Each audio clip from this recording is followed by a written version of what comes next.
Yeah, bless up to each and everyone, Yeah, man, big up on yourself. Give thanks for the check-in.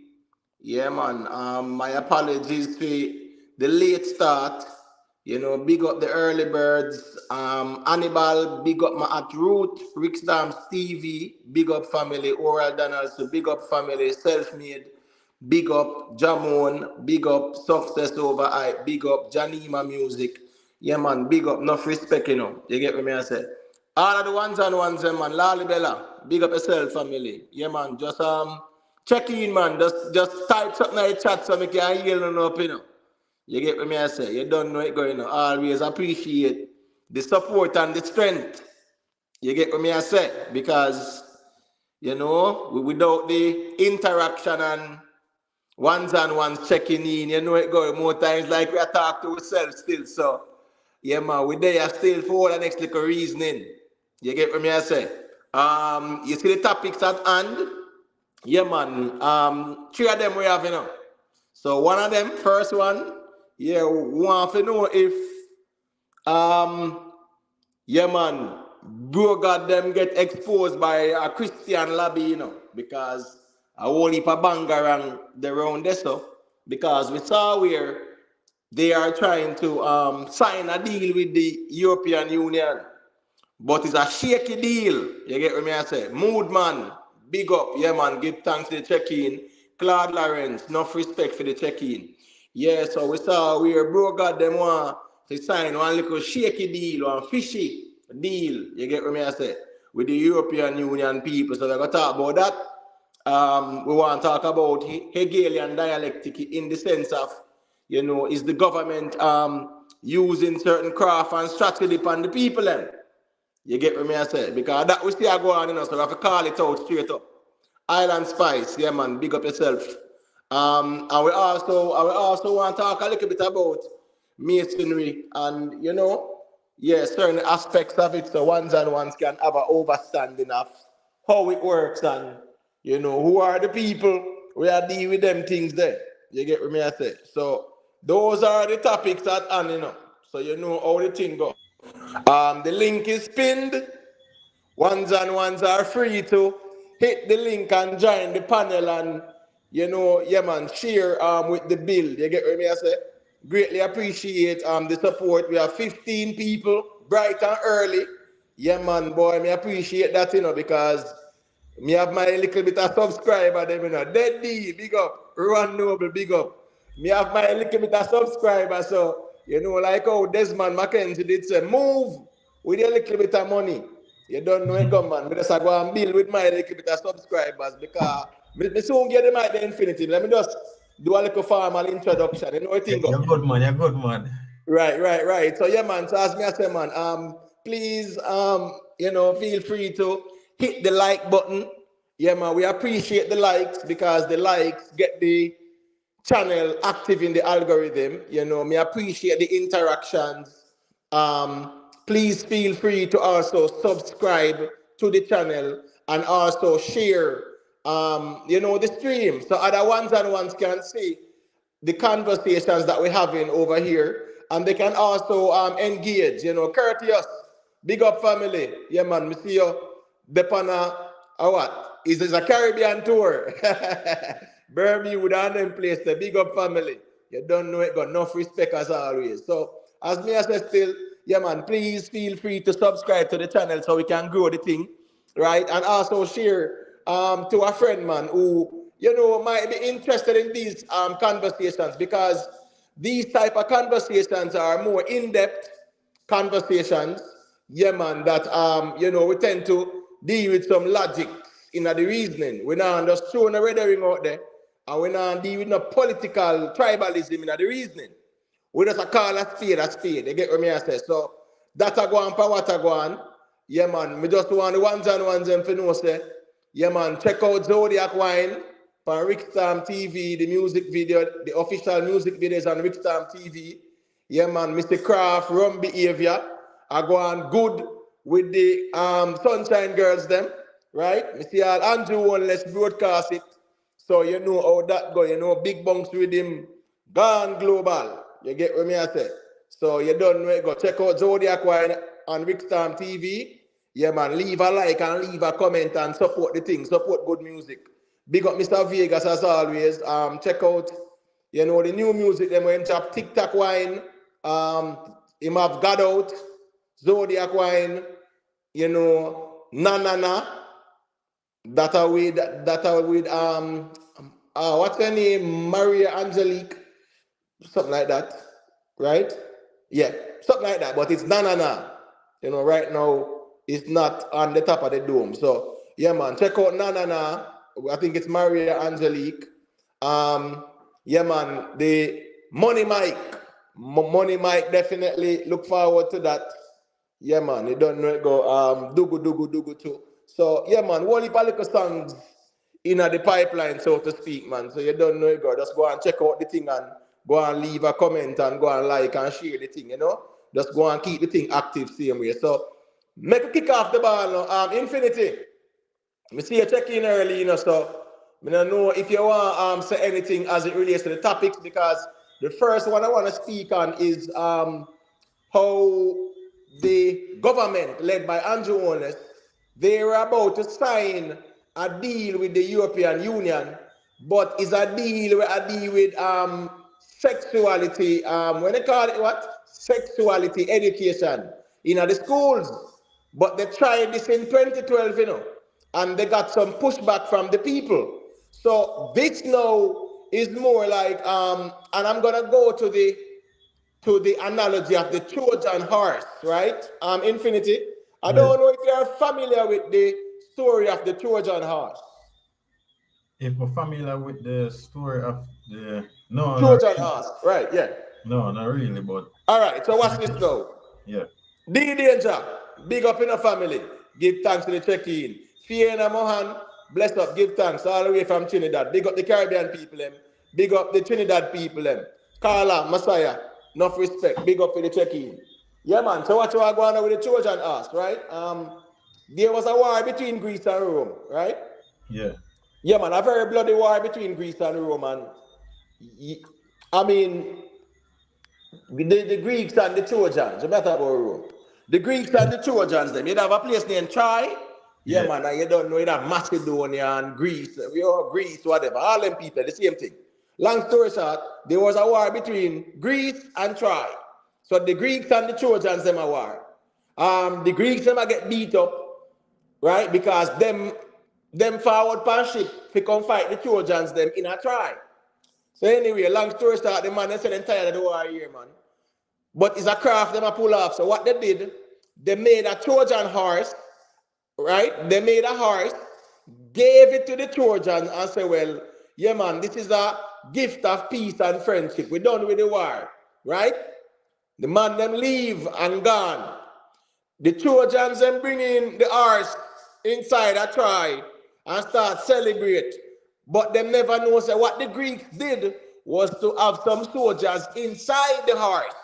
So when everybody in a Troy gonna party and I have fun and gonna sleep, the soldiers them inside the horse come out of the horse, go pull the gate, the Greek ships them circle back, and that's how the man them destroy Troy. So people always say there's always a Trojan horse tactic.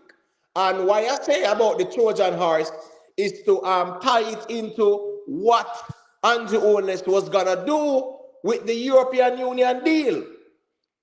They were gonna take European Union money, quote unquote, development money, to promote sexuality in the schools. And we know what kind of sexual education them are taught about in the schools. Now, these Christian groups, right, have been petitioning and lobbying the government for quite a while now, more than a year, about the same deal. And Kamina Johnson Smith said, okay, we will have some consultations with all the various groups and stakeholders so as to have some clarity as to what we are signing to. She never have no meeting with the people, right? The government did not have like a town hall about this, right? They had no meeting with the stakeholders. But they are 5 days away or something like that from signing the agreement. Now, let me just give some clarity on the agreement, because it's more like European Union development aid, as them call it, and yet them always use certain guys as development aid. Yeah, man. So the development aid is that me I give you the money, but this money here, you have to go teach about sexuality in school. And sexuality, I go mean say what? You know, I go confuse the pitney them where them can't even use the male and female genders in the school again. Some pitney are going to start identify as all kind of things, and it's going to be accepted because that is part of quote unquote development aid. That is the purpose of it. So it is very sad that the government did not listen to the voice of the people in saying, listen me, before you sign that thing here, consult with the people and the stakeholders. Let's have a discussion about it, because we no want no Trojan horse where you sign and take the EU grants and aid only for you promote them things that in the schools. Because I want to know what kind of sexuality education the government of Jamaica and Andrew Holness them need for you promote in the schools right now. So tell me now, Calabar, St. George's, KC, right? All of them, all boys school, you know.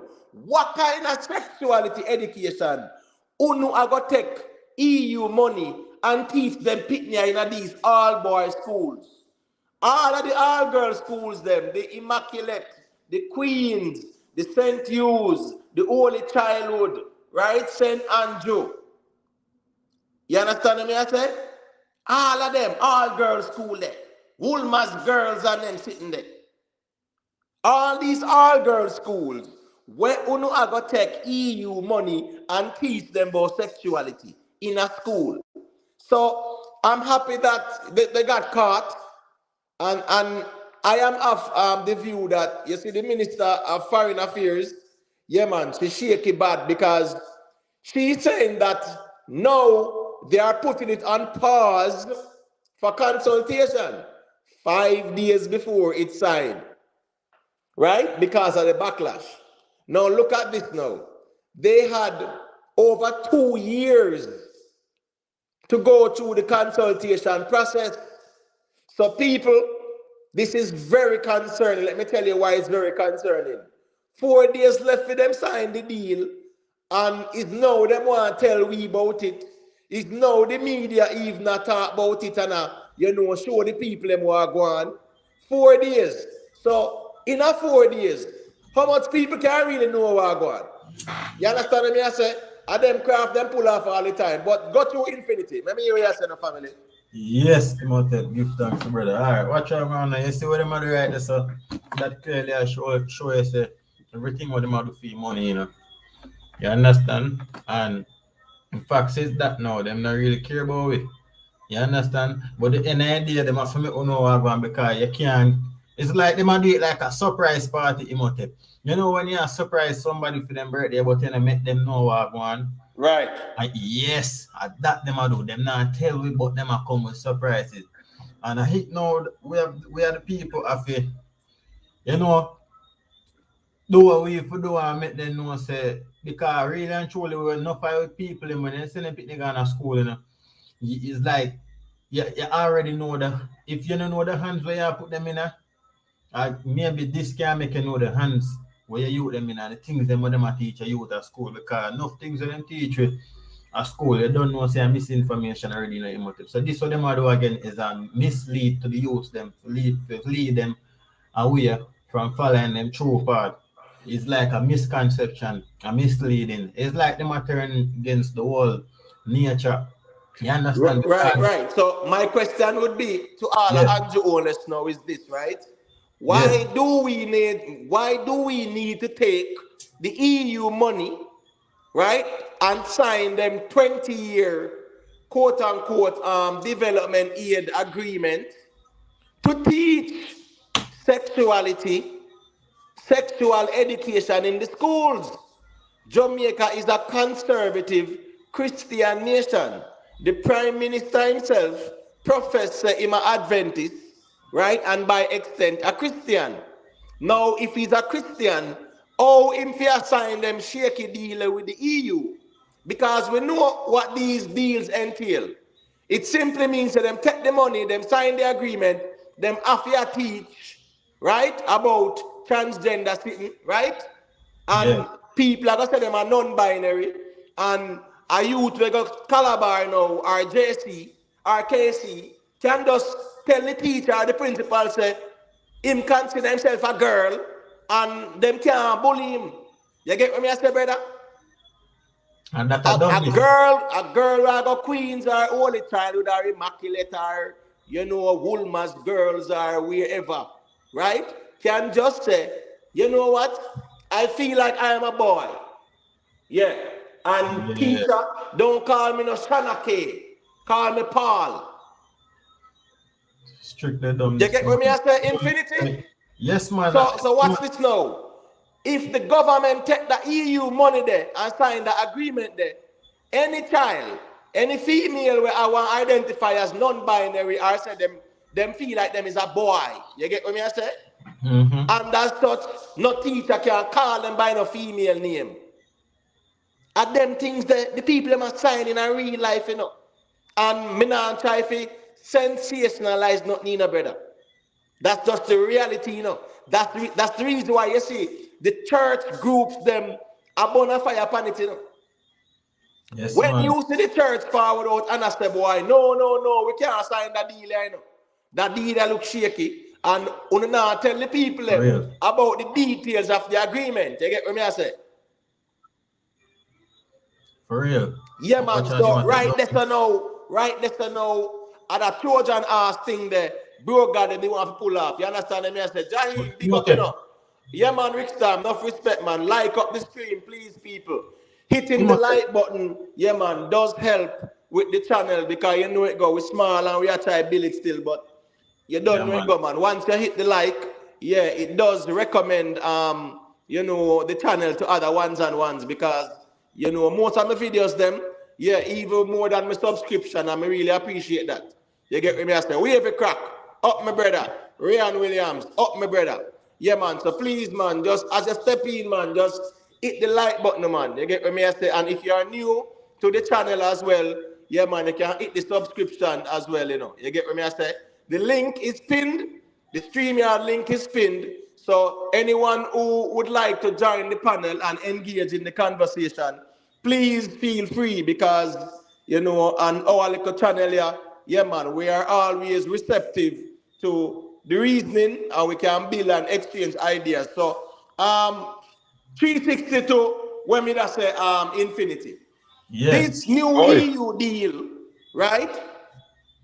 When bro got them as a Christian, because every January we see them keep national prayer, breakfast, and all the politicians and business leaders, private sector, everybody congregate and they profess their religious beliefs, and them call it national prayer breakfast, funded by the government as well, and they all eat breakfast and pray. Andrew only say him an Adventist. So what kind of backdoor deal is this?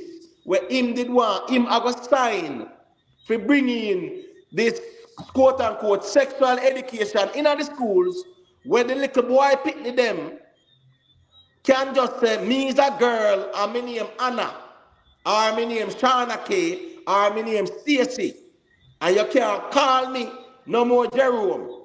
The teacher can't call you no Jerome, right? Them can't put you in a group and say, if it's netball, it's only girls. No. A boy can say, me is a girl, and I want to play netball too.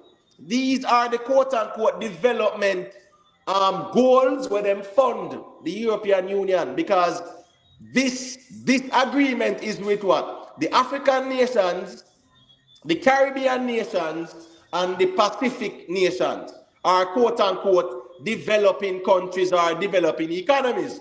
So them want give the people them, like Jamaica, one little change in their pocket, so that them can bring in this whole convoluted thing in our schools. Lalibella. Salute, brother. Salute. Yeah, man, salute, big up yourself, man. I don't know if you want to chime in, because you know it going on. Enough respect as always, brother. Yeah, man. Salute everyone in the chat and the panel as usual. Yeah, man. But you so what I understand still, Imhotep, is that the implications of signing this thing is it goes beyond that.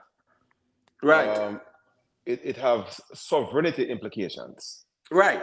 Right. from Correct.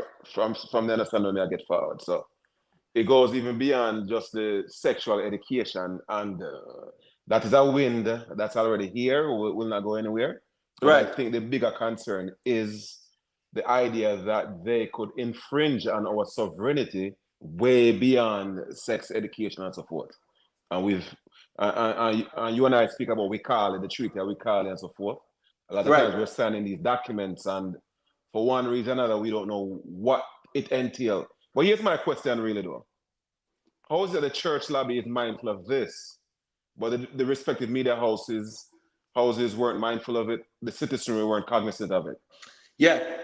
The problem is, you see, the mainstream media in Jamaica is a part of the problem. I'm not gonna tell you why, Lalibella. Notice when the mainstream media brought this to the attention of the people then. Friday, I think yesterday. You get what me I say, brother? 5 days, a 5 day, you know, I must be about 4 days left before them sign this deal, you know, brother. Yeah, Right? man. Yeah. And it's since the observer or somebody, gleaner, put it out, people are aware of it. I also noticed that a lot of Jamaicans are kind of silent because it's like it flew over a lot of people's head. Because you know social media and social engineering, right? We Yep. kind of go with the entertainment there and certain news that might be beneficial to us or might impact and affect our livelihood and the well-being of our children. We not to recognize them things. So the reality is now is that the mainstream media Yeah. is not doing a proper job in sensitizing the people because they themselves are compromised. They are dominated by special interests.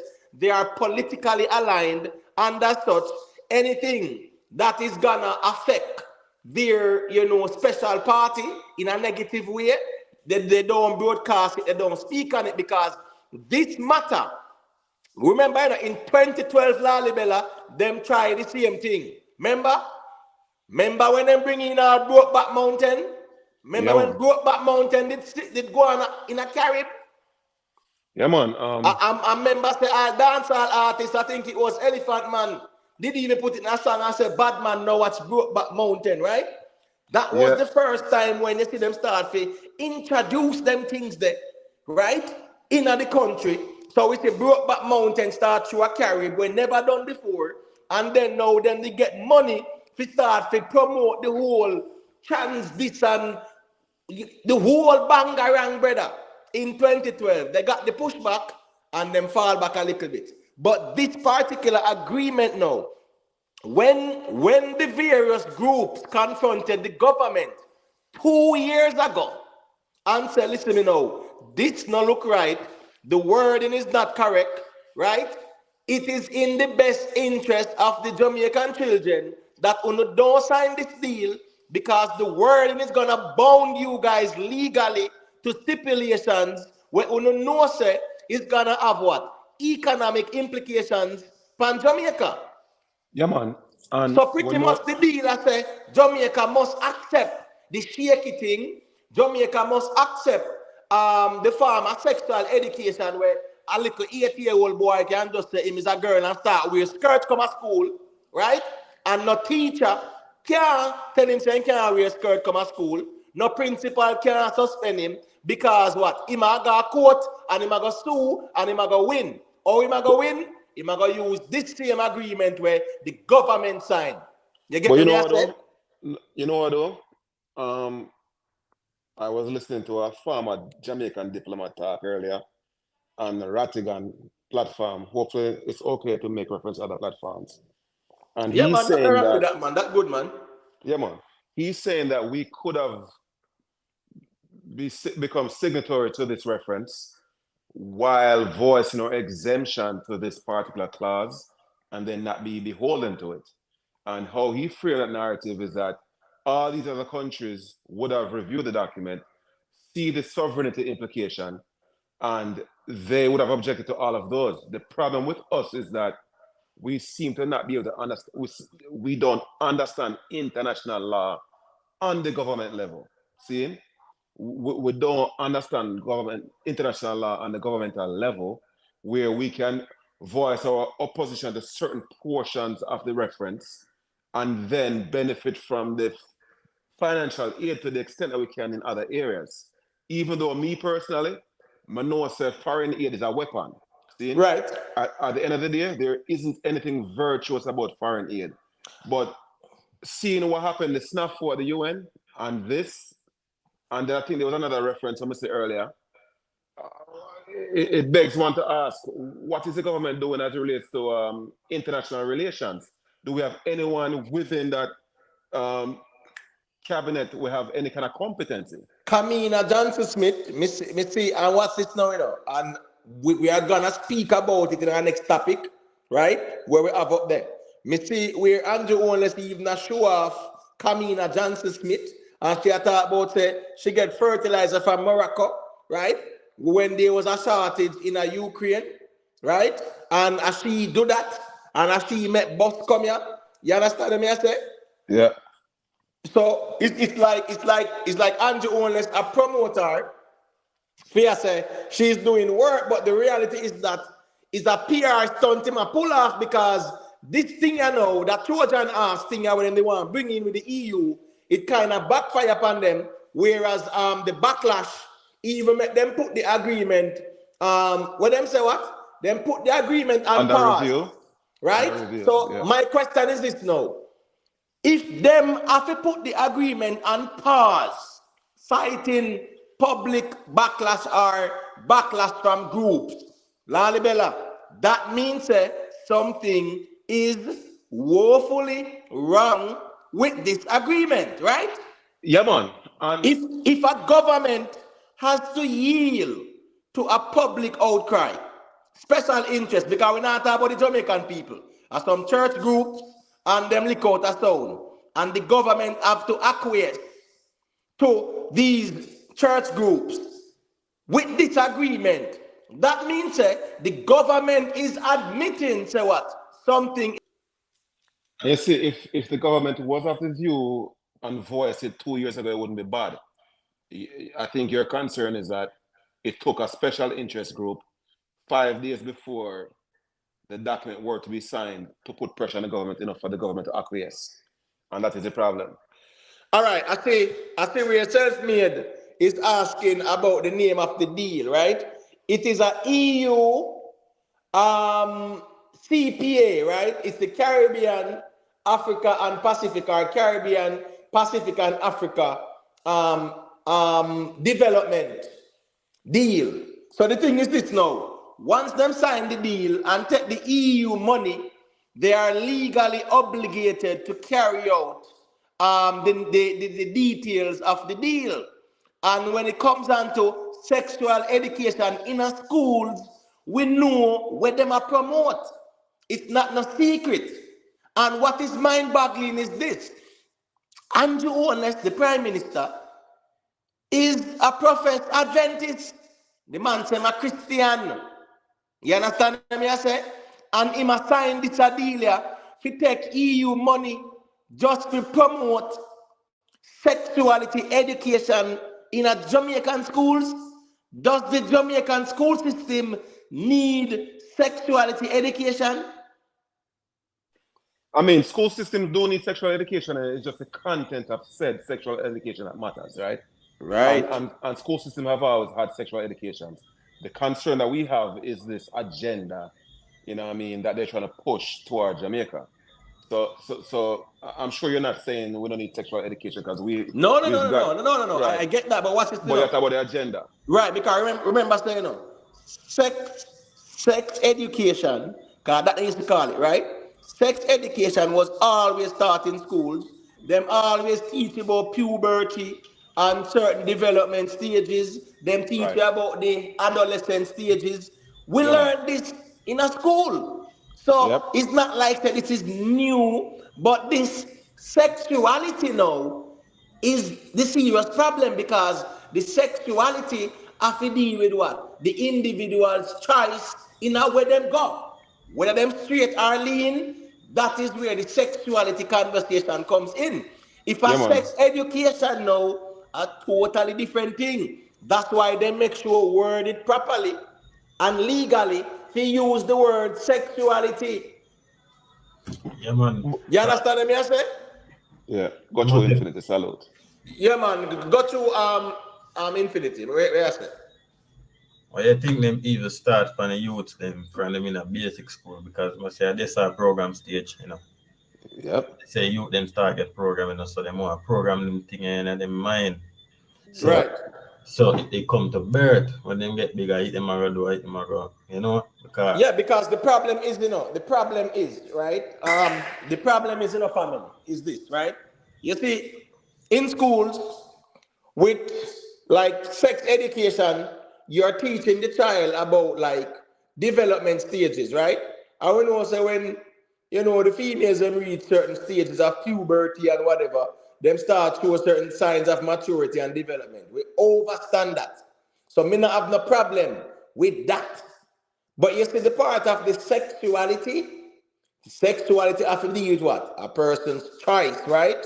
As it relates to their sexual orientation.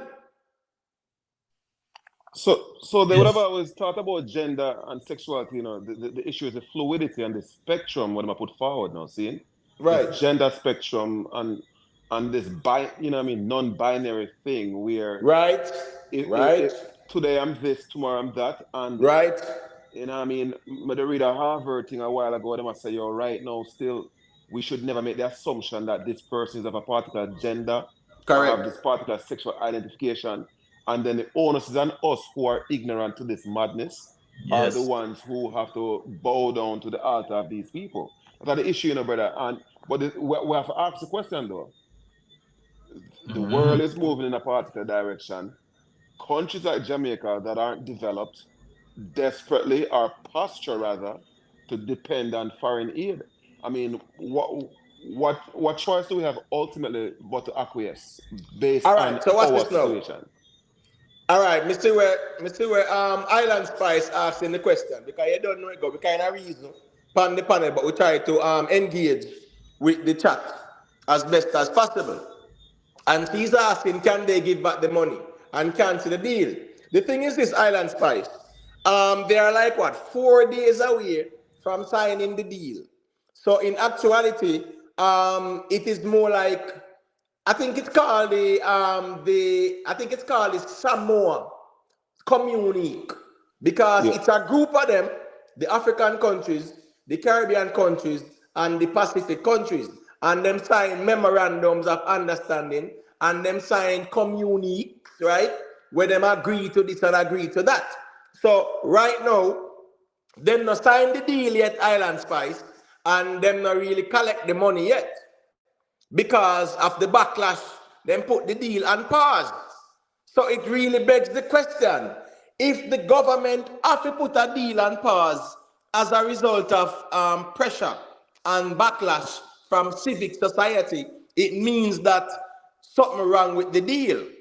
You understand me? I said, so not signed yet. It's just that it's like 4 days away.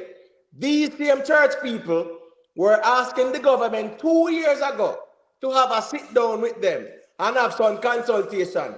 Kamina Johnson Smith tell the people them say, yes, the government of Jamaica will sit with the stakeholders and we will have dialogue regarding this deal. It never happened. And her explanation now for putting the deal on pause is to have consultation. So watch this now. 4 days or 5 days before you sign the deal, you are dealing with consultation when you had 2 years to sit with the Jamaican people and discuss how we take European people money to come tell we pitney them say if a 8-year-old boy want put on skirt tomorrow and say in name Shana K, the schools them can't do nothing about it. That is But, the but, problem. but my concern really, brother, I'm not sorry for interject. My concern is that they could have signed the comprehensive package and object to that portion of it. Why didn't they do that since they were able to do that? Because one could easily argue that there are benefits to be a signatory to this deal, right? But you can object to that and then you're not obligated to that, That's my concern. And yeah, but Lalibela, the critics will ask, what are the benefits? Because what's this, This is not something, sex education is being taught in schools. no, You get hold what on, I say? hold on. The whole thing is not about sex education only, Yeah, education, I get that. I right? get that. So what I'm saying is that if we categorically didn't want any proceeds to inform how we teach sex education in Jamaica, we could have cut that portion of it out per se. We didn't have to sign off on that. We could have objected to it and not be held obligated legally. That is my concern, So that's what I say is that it's not a one size fits all. The government could have, it's in some degree, it is an a la carte type thing. They could have picked whatever of the whole package that makes sense for Jamaica and then objected to the other options. They didn't have to, it wasn't an absolute thing where they had to take everything categorically. And But that's my concern. the thing is doing a lot of Bella. Remember, these are grants, right? And being given by anytime you see America, I give we no money or Africa no money or any quote unquote developing countries money, grants, right? They make sure that them stipulate. So what's this now? Andrew Holness can't take their money and don't do what him signed to. Him have to do according to what him signed to because he's legally bounded by these deals.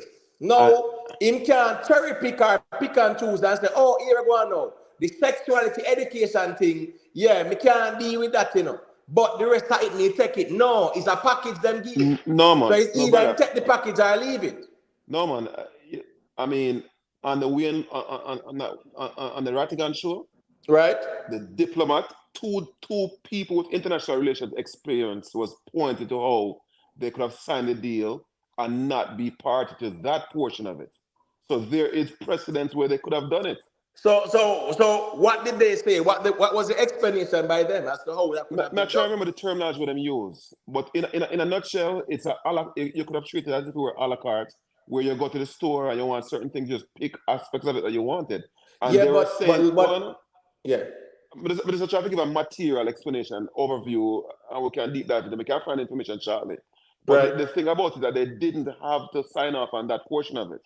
And what the ambassador was saying is that his biggest concern is not even that. His biggest concern are the other implications that have to do with sovereignty.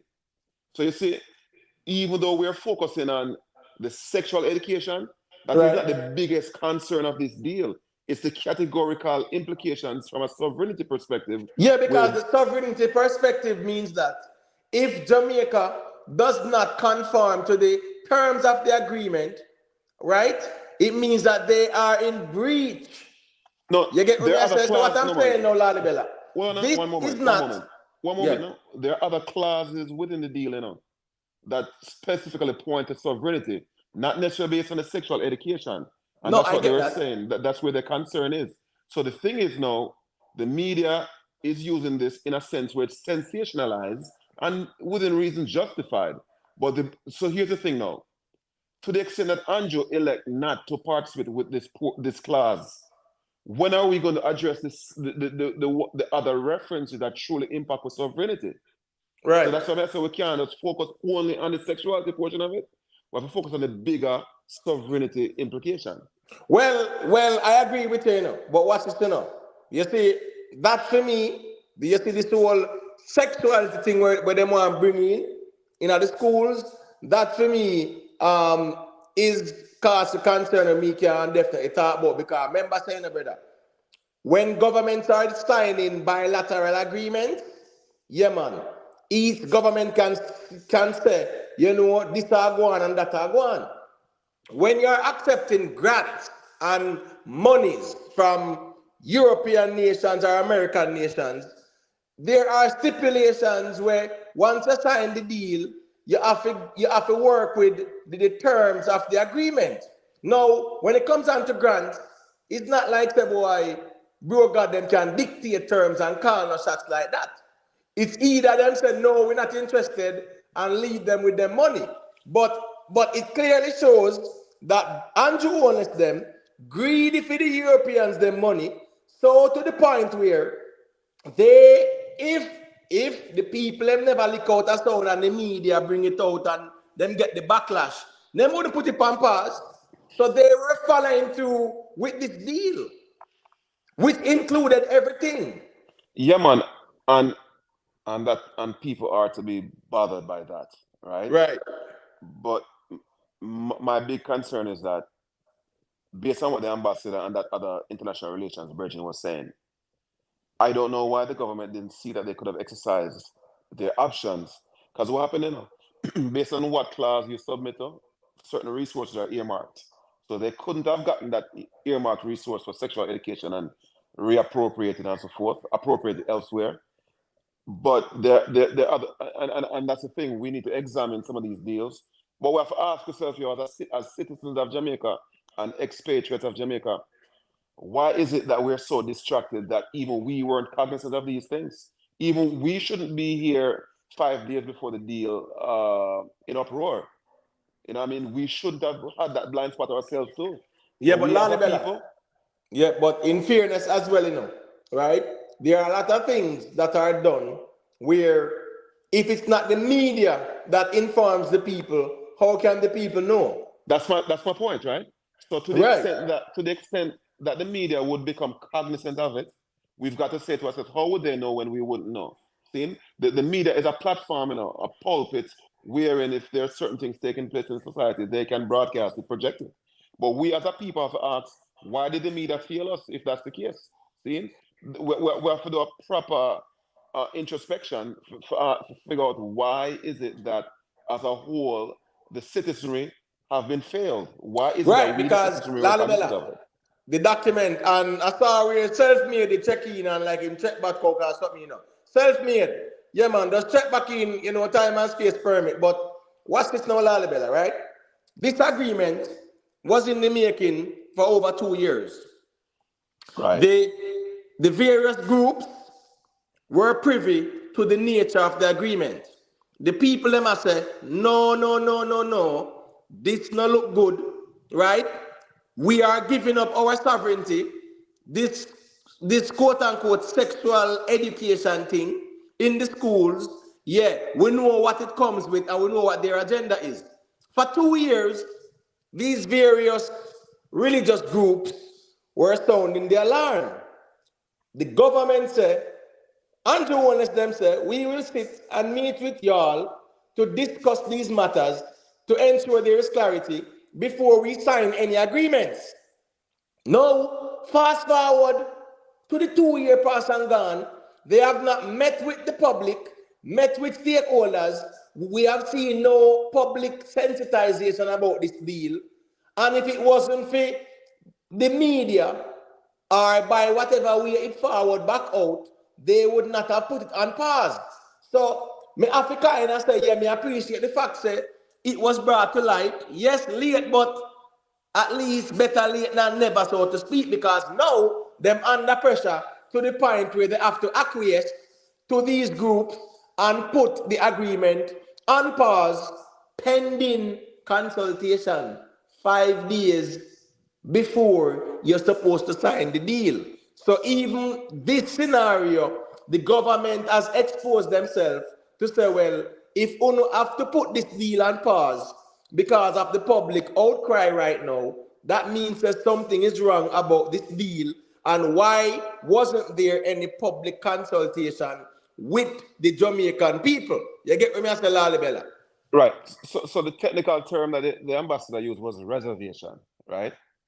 And when you sign these treaties, or before you sign these treaties, you actually have the capacity to object to certain clauses within a respective treaty.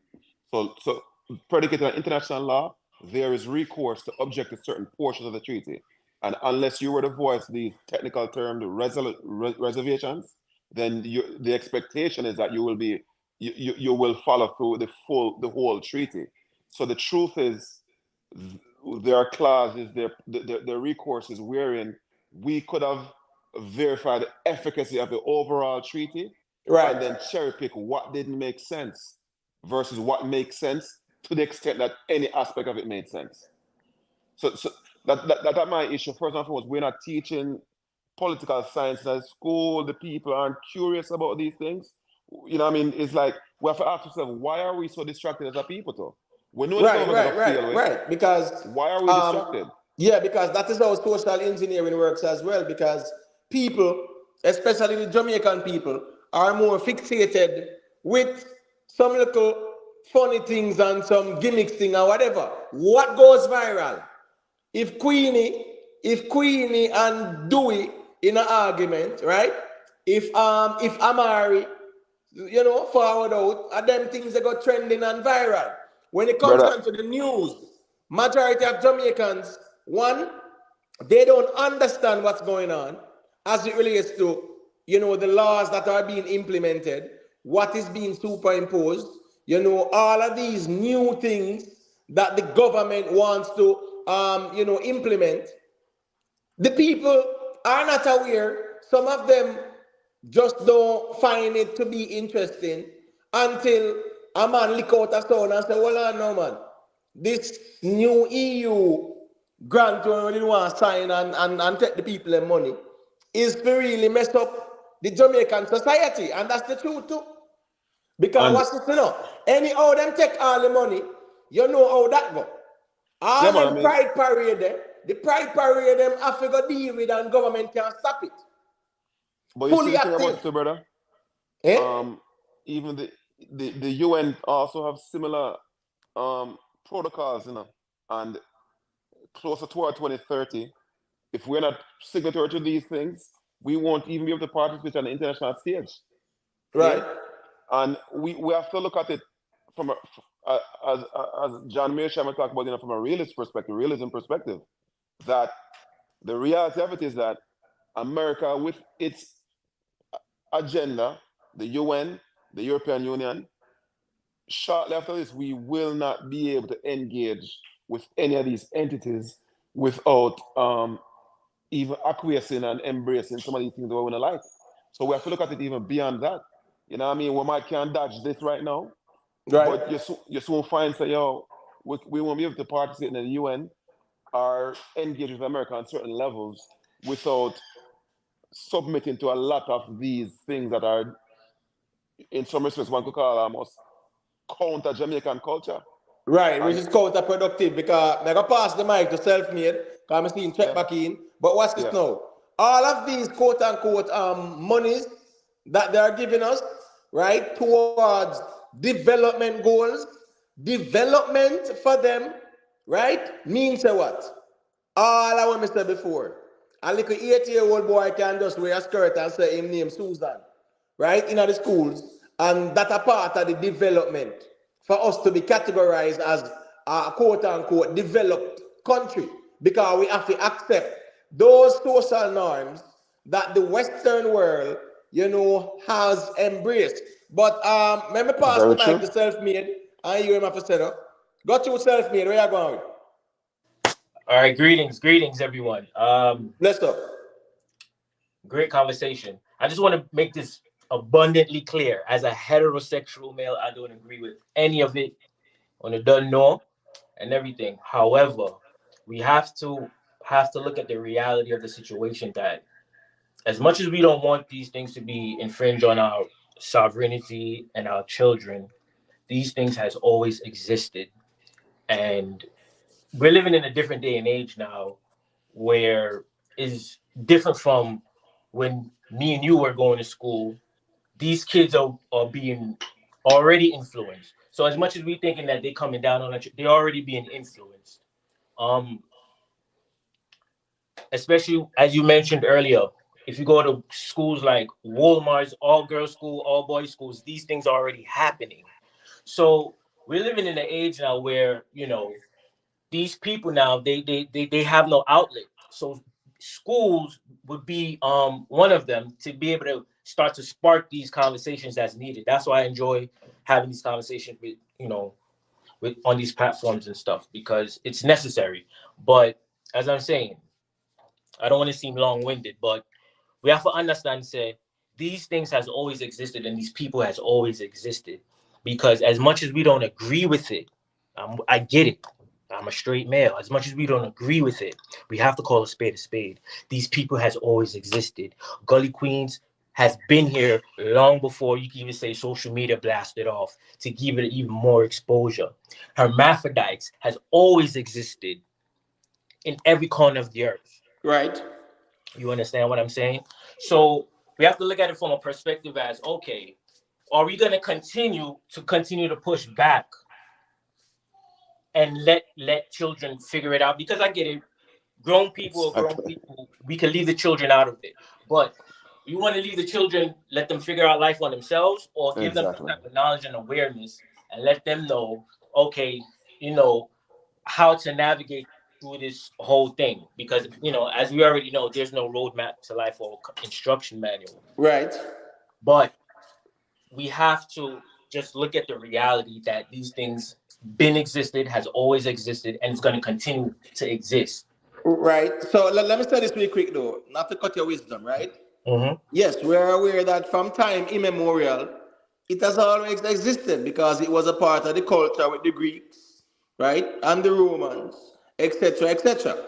However, as it relates to Jamaica and the school system, because I couldn't care less if the European Union and Andrew Holness them want to sign deal to teach people over 18 so them can identify with anything where them want to identify with. I couldn't care less. My concern is that my little 7-year-old child going to school, right, as a male, right, and next male can just identify as him name Susan and he like my son, and therefore that is how he feel, and he has the right to feel the way he feels, and nobody can do nothing about it. That is where the problem is. Getting it in the schools is where the problem is, brother. That's the big problem for me, because what's this now? These students should not be subjected to this kind of information to say, well, a male is no longer a male or should not be identified as a male. That's the problem I have. Grown people, I couldn't care less. But the younger generation, that is where my problem lies, bro. What Self-Made is saying, what Self-Made is saying, and I agree with him, right? And that's why I went to the realist and realism stuff, right? Is that whether we like it or not, our children are being conditioned to this way of life in a way in which they're ignorant to it, and they're susceptible to a lot. And we're making the assumption that if the schools don't teach it, or that, so we're thinking from the perspective that schools are looking to groom children, but we probably should look at it from the perspective that the school is looking to educate children based Make on them aware. The new reality, right? Look at AIDS in South Africa and a lot of African countries. You know, a lot of these men were raping these little girls thinking that would cure their AIDS, right? If they were taught correctly in schools, they wouldn't have that mindset. Yeah, but you see that now the notion where men thought that having sex with a virgin will cure AIDS.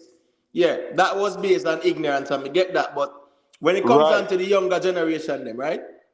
When I talk about the younger youth in the school, there are some things that are cultural and there are some things that are taboo. So yes, I understand where self-made is coming from as it relates to it. What we are discussing in actuality is playing out in our society, but it is at the taboo level. What the government is trying to do is to normalize it and make it a part of our culture.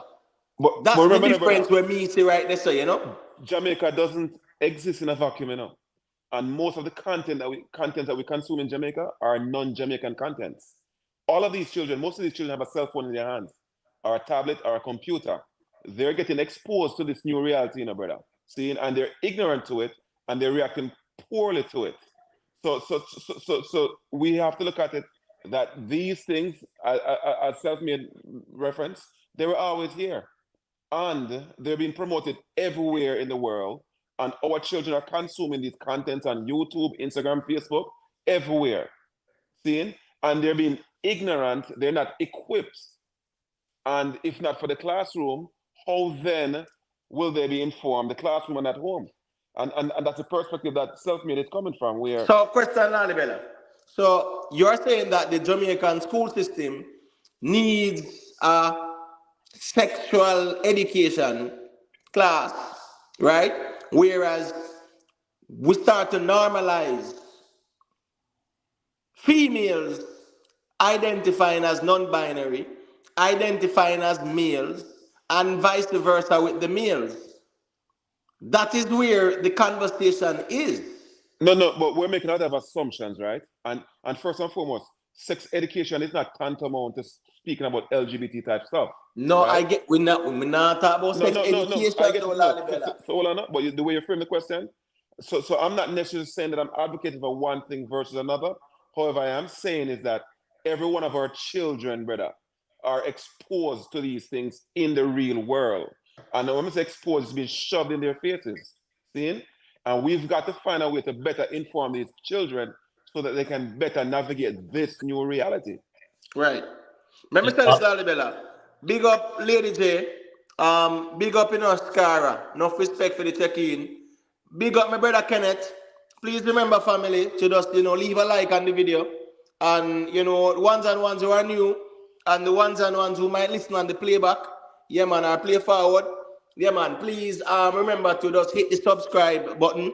Also to leave a question. If you have any question that you want to ask as it relates to the discussion, yeah, man, just drop that in. The link is pinned. All are welcome to hit the link and join the panel. I just think that the reason why they have to be back pedaling now, yes, I agree that the society is so open. Because I remember, brother, Brokeback Mountain was shown in a Caribbean where it never happened before. You get me, I say? And that was a part of the tactic as well, to kind of sensitize Jamaica or butter Jamaica up. So when these things start to put forward in the society, in the context of it being a societal norm, because we know, say, them people are there about Jamaica for years. We know, say, them not for New Kingston. We know, say, you have all heap of doctors and lawyers and politicians, all kind of people, pick up a little boy them more time, and all kind of things, right? Fine, we hear about all kind of people. Man talk about Peter King, blah, blah, blah. What I'm saying, even though all of this was transpiring for quite a while, it was still taboo. What they are trying to do now is to make it a part of the society where it's normalized. So let me ask you a question. Say the government of Jamaica elect not to teach, not to expand sexual education to include these new notions as it relates to gender fluidity and so forth, and all the varying aspects of LGBT. Does that amount to our children not being imbued as it relates to LGBT related stuff? No. The only thing is that even though the children are aware of these things, it is still taboo. That's the problem, doing it, brother, because what's it, in Jamaica, right, the fact that homosexuality is not legalized, it is still considered taboo. But you see, once it's legalized, it becomes a norm in the society. So that is where we kind of try to differentiate them, you get me? So let me ask you a question. Are you of the view that if homosexuality were to be legalized in Jamaica tomorrow, that by default more people would just become homosexual overnight? No.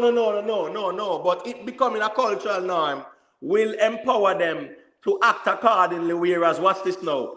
2 men can go a tax office or wherever and apply for them license to marry each other. You get what I say? So the laws will actually give them that right. Now, technically, it is still taboo. So yes, there are certain practices that them man they might debate, and yes, them are going with them things, but it is still underground or quote unquote taboo. Once the government, recognizes it now, that is when it becomes a societal norm. So so we are gonna have a Pride Day, and you are gonna have husband and wife, or husband and husband just out there, and nobody can do nothing about that because the government legalize the thing now. So that is where you know, the problem lies with me. So let me ask you a question. Do you think there are any issues associated with maintaining the taboo status quo as it relates to a sex education, not sex education, but a form of sexuality that people are being inculcated with this, whether we like it or not? People are embracing it, whether we like it or not. Do you think the government not legalizing LGBT or any of that is going to change any of that? Like, actually, the question I'm trying to ask is, do you think there are any risks associated with the government not acknowledging the reality on the ground? Yes, of course, because as long as the government don't acknowledge it, two women can go apply for the license to married. Two women can apply for the license to married, not that right? sense. You're looking at that in and of itself is innocuous. We're talking about the young children, them being impressionable, right? Right. We're talking about them being impressionable, and whether or not them being, as self-made reference, our children shouldn't be left to fend for themselves. They shouldn't be left to figure out these things for themselves. The reality of it is that the world has changed, and these children will have to contend with a new reality. And whether the government teaches sex education or not, these children will experiment and largely so being ignorant. So I'm trying to figure out what are the implications of our children being ignorant to the new lay of the land. Well, the children in actuality would not have been ignorant, you know, right? Because we know that these smart devices talk about all kind of things and they're aware of it, right? However, normalizing these things in the schools is counterproductive. And let me tell you why. The argument is not about a person's sexuality, you know, because as me said, consenting adults can do what they want, do I couldn't care less. But when it is being superimposed on young, impressionable, undeveloped minds, I think that is where the problem is, because once it becomes normalized, right, a little youth, 12-year-old with a calabar in a first farm can, in reality, wear a skirt, come to school, and change his name, and the teacher them can't do nothing about it. These are the things. But we're making an assumption that's what will transpire because we don't know what the curriculum, the syllabus will look like. But Lalibela, we're talking about the sexuality education thing. Yes, and we know brother, the same thing happened in America as well. Where, watch this now, Lalibela. Go ahead. What I'm saying is, this agreement, right, empowers the government to ensure that in schools, children can be identified as they choose, just like in America. So that's what they're pushing an agenda, and we know that. Hold on, but your concern, you know, sounds like grooming. Seeing? Sounds like grooming. And the reality of it, whether we like it or not, as the Virgin said, whether we like it or not, these children have these curiosities, these proclivities, and these children are experimenting. And whether we like it or not, it's just like illicit drugs, brother. See? If you look at the Scandinavian countries, they've outlawed illicit drugs because they find it to be more efficacious. It makes more sense. It seems counterintuitive to most. But when you check the levels, when illicit drugs are illegal, it causes a lot more problems in the society. One second, Lalibela. Yeah. Robert, click the link, brother, and come explain to us how this thing is natural. You know, Lalibela, you agree with Robert, though? What Robert, sir? Him say homosexuality is natural. With all things being relative, aspects of homosexuality is natural. Because think about it from this perspective, Imhotep. People born blind, people born crippled, people born mute, and so forth. So within the process of childbirth, anything is possible. No, I understand that. So right. More Robert the scholar now to kind of sensitize us as to, you know, his position that it is natural. Go to Robert, get the mic. All right. So homosexuality is natural, right? So before we get into our feelings when we hear that, we have to ask ourselves, what is the definition of natural? let's start with that, brothers and sisters. What's the definition of natural? It comes from the root word nature, right? So that which is natural is that which is from nature. Can we agree on that? Yes. All right, go to it. Perfect. So for the layman, the definition of natural is anything that occurs in nature without human intervention, essentially. Right? That's natural. Will we agree on that, Imhotep? Right. All right. Boom. That's the foundation of the argument. Now, do you know that in every single species of animal that exists, some of them practice homosexual behavior? Do you acknowledge or recognize this? I can give you the scientific articles on it. So I'll give you an example. No, question. Birds. No. Every species, mammals, reptiles, amphibians, birds, every single one of them. So I'll give you an example. So birds. Let's stay at birds now. I'll give you. That's a weak example. I want to give you something more similar to us, lions. Let's use lions. Right. 30% of all of the mounting done between lions is male to male. And they're penetrating each other. According to human standards, that's gay. That's homosexual.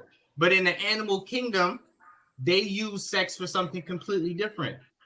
So the point that I'm making is that if animals, if you could look at nature and see seals, rams, and I'll give you the information, I can give you the scientific information to back that up. If you can see seals, rams, dolphins, lions, all participating in homosexual behavior, it's safe to say that it's natural. That's the second point. Now here's the third point.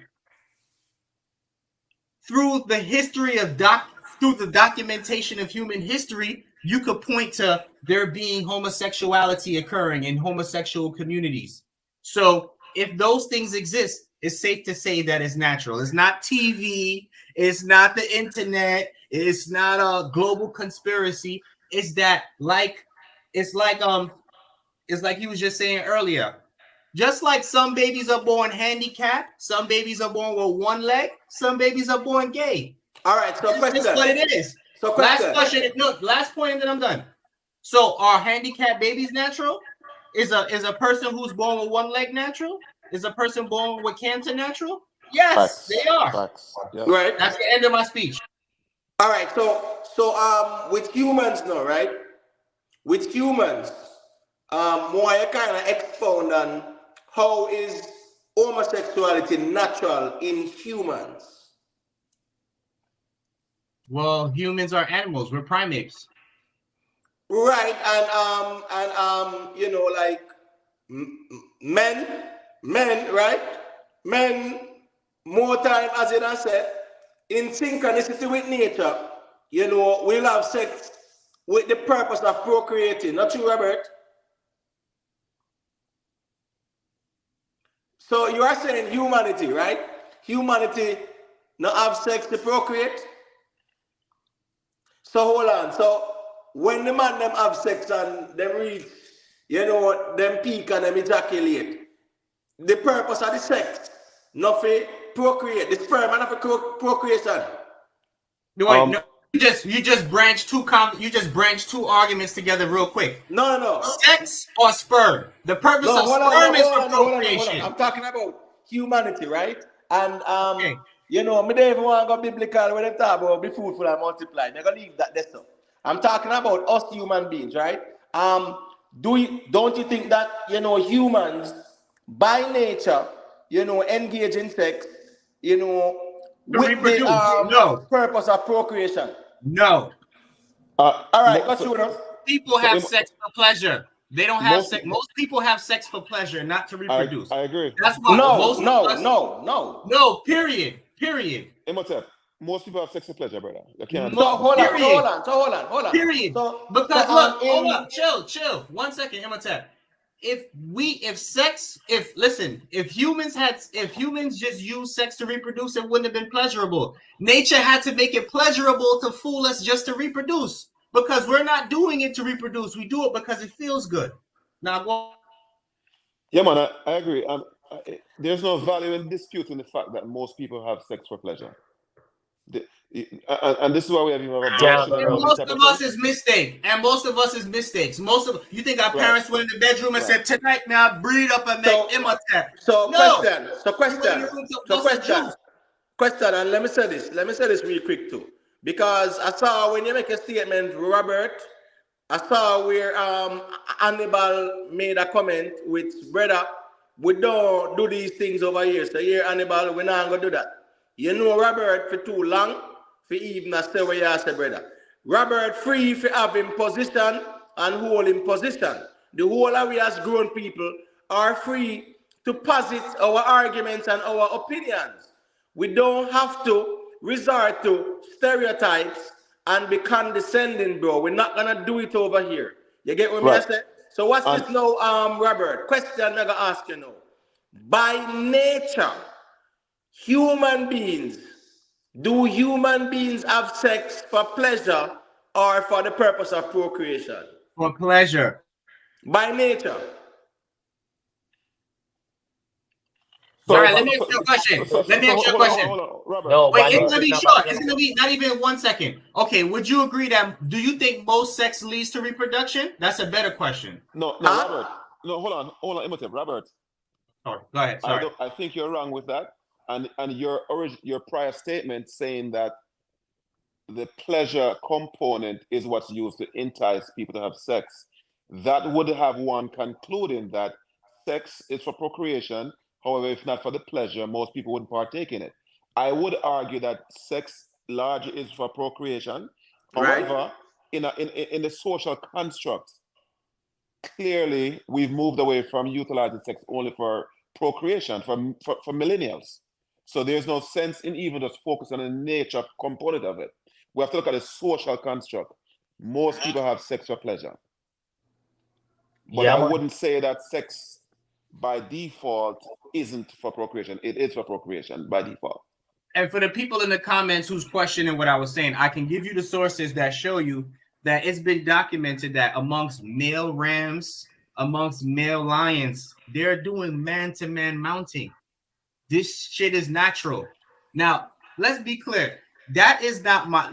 See, I don't want to get my personal opinion in it because my personal opinion and the scientific opinion is two separate things. Do I approve of it? No. Does that mean that it's not natural? No. Killing people is natural too. Does that mean that I have to approve of it? No. So my personal opinion and what the truth is two separate things. We have to be able to entertain thoughts, whether we agree with them or not, but we have to be able to entertain thoughts and reason them out to the extent. Right. I agree. And you know, sir, Robert is always go forward from a devil's advocate angle and poke the beer and them something so to speak. You know, so nothing wrong with that. You know, we kind of like that too. Because at least we can overstand the angle where him a forward from. I get me say Lally Bella. Right. But the question that we have to ask is who funded these researches and what was the methodology used? Right? So we've always got to be mindful of agenda and intent. All right, and that's a fair argument. But even with that being said, you as a man, let's forget about science. You never seen two dogs mount each other? Male dogs mount each other? You never seen that before? Well, you know, Sir Robert, honestly, you see, because it's a whole EU conversation, more can I keep it in the realm of humanity. Okay, you get what I say? Yes, so more can I keep it with humanity. You get what I say? But not talk about the animals them like that. And I understand that. And I understand that. But you understand why I mentioned the animals, because it's about natural. You see that word natural, and I knew, let's be clear. I purposely used that word because I knew it was gonna rile everybody up, but that doesn't change the fact that it is natural. You know, people use these words, but they don't think about the definition. That's why the first thing I came in here and I led with is, what is the definition of natural? Because natural. People love to throw this word around. What does the word mean? All right. No, it's for real. It's for real, right? Can I get a moment? And yeah, man, go to self-made. Let's bring it all back together now. Let's stop getting hung up on the whole sexual orientation, because again, these things has always existed.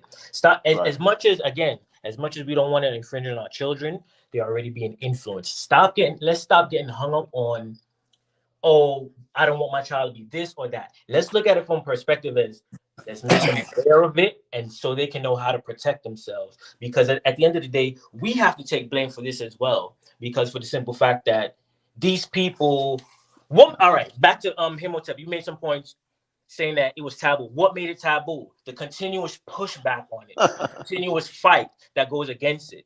You understand what I'm saying? And as much as you continue to fight, it has always continued to be the reality of the situation. Yep. So Yep. again, we as people, we have to take some blame because it's been going on for so long now. They feel comfortable now enough to have a loud voice to say, okay, listen now, we not standing for this no more. Because as where Himotep, I'm attacking your points. You mentioned everybody who's gay and this and that, and we have to, again, we have to be real. You have bad man, we have batty man. You understand what I'm saying? You have police, we have batty man. You have children that experiment. Whether you want to say no, don't bring it here, it's already happening.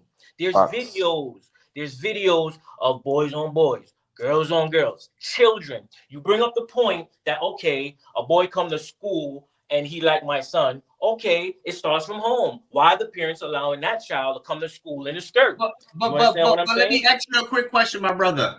You honestly feel like somebody could teach you to be gay? Bro, I like girls from I was about 5 years old. I swear to you, I remember being in the first grade humping girls already. From the first grade, I was already humping girls. You mean to tell me somebody could teach you to be gay? I rubbish that, man. That's rubbish. Hold on. I agree. Hold on. But again, the deal based on I read a little brief thing about it, and based on what it's saying, because again, based on our mindset, our culture, and what we grew up on, we only going to hang on to certain things. It's also teaching about the ramifications that's coming with sex. You understand what I'm saying? The emotional aspects of it, the responsibilities that come with it, the repercussions that come with it. Because you have some people that think the only way they can get an STD is by body in a pum pum. You understand what I'm saying? You have some people think that they can't get an STI because body not going in a pum pum, I can't get this. You know what I'm saying? So we have to stop getting hung up on our cultural upbringing with, I'm a picking for being a Batman and Ray. It's also teaching about other things because again, all right, I want you to really think about this now. As much as we don't want these people educating our children, they've been educating us. You understand what I'm saying? Who taught you how to read and write? Who taught you the alphabet and everything? You understand what I'm saying? And then we grew up and understand how the world works, and we're able now to come to a level of consciousness to know, say, okay, this exists in this corner, that exists over there, that happening over there. I don't want to take part. We know how to navigate it, and it's up to us. Again, everything starts from the home. You have to be able to parent your children, and that's why it's always goes back to it's paramount having a 2-parent household. You understand what I'm saying? Because they're gonna a second. Imhotep. Got you. You know what's really disappointing how you come at me, rude boy. What do you mean come at you? Me not come at you no way. Listen to me, general. Yeah. Me ask a question, me general. Me ask a simple question. You know, come out and make it look like say me a call him man something when me not call him. No, Hannibal, now you doubling down. You and I know we having a conversation. If I have a conversation, we was talking about a murder or anything. Would you just come out and say, yo, are you a killer? Come on, family. You know what you're doing, Hannibal. Listen to me, general. Listen to family. You said it's natural. It's a natural occurrence, my general. You understand? You say it's a natural occurrence. Me not take that. Me not go by that. Okay, so what was Robert? Come on, my nigga. Robert, you crossed the line. Family, did I call you? Listen, did I call you gay, Bridget? Did I call you? Hannibal, hold on. We're not going noisy up the reasoning, and we are going to deal with some decorum and some emotional intelligence because we can all disagree respectfully. Now, when Robert said that it was natural, what was your response? Me say you sound like you endorse it. No, that's not what you wrote. Go back and read on me right, Bridget. I know what me right, Bridget, and stop it, man. Yeah, he did say that. Hold on. Even if that's the case, how does that sound like I endorse it? How does that sound like I endorse it? Hold on, please, because as me I say, we are not going to noise up the reasoning, and we're not going to deal with no feelings neither, because we can disagree and express ourselves without being condescending towards each other, or without insinuating anything that is condescending towards anybody at all. Now, didn't you insinuate, Hannibal, say Robert shaky for holding that position? Hannibal gone, brother. I'm gone. All right, in gone. But in can't just run in with the feelings thing, bro. We can't do feelings stuff. When Robert said what he said, hold on, Robert. Didn't he ask if you're a fish or something like that? Didn't he type and say, are you a fish or something like that? Yeah, he had no reason to. Yeah, he don't have no reason to ask me that. So it's good. So how the fuck you gonna ask the man if he's a fish? And then you gonna say, boy, a man gonna say this and say that. Come on, bro, man. This is disrespectful. You ask the man if the man a fish. You ask him that. You are the one that insinuate that, my general. You are insinuate that. Me ask a question. Hannibal, you listen, my general. Me ask a question, yeah? It's simple, yes and no. And what was the question? Hold on, what was the question? I ask him, say, yo, me say, big man, me say, you're a fish. Right, okay, all right, stop this. How is that? Listen up. How is that an insinuation, my general? Hold on. You are Batman, Hannibal. If I ask if you are Batman, that no means that insinuate something. How that insinuate? Me ask a question. Hold on. All right, in that time when people are proud of their sexuality, if a man a gay, him say yes. If a man not gay, him say no. 1 second, Hannibal. Say gay and the argument done. Hold on, Hannibal. 1 second, Hannibal. 1 second, brother. We can reason. As me I say, we have to have decorum and emotional intelligence. DJ Frado, right? I get the notification, right, that your Android Chrome has a bug that causes the echo. You get what me I say?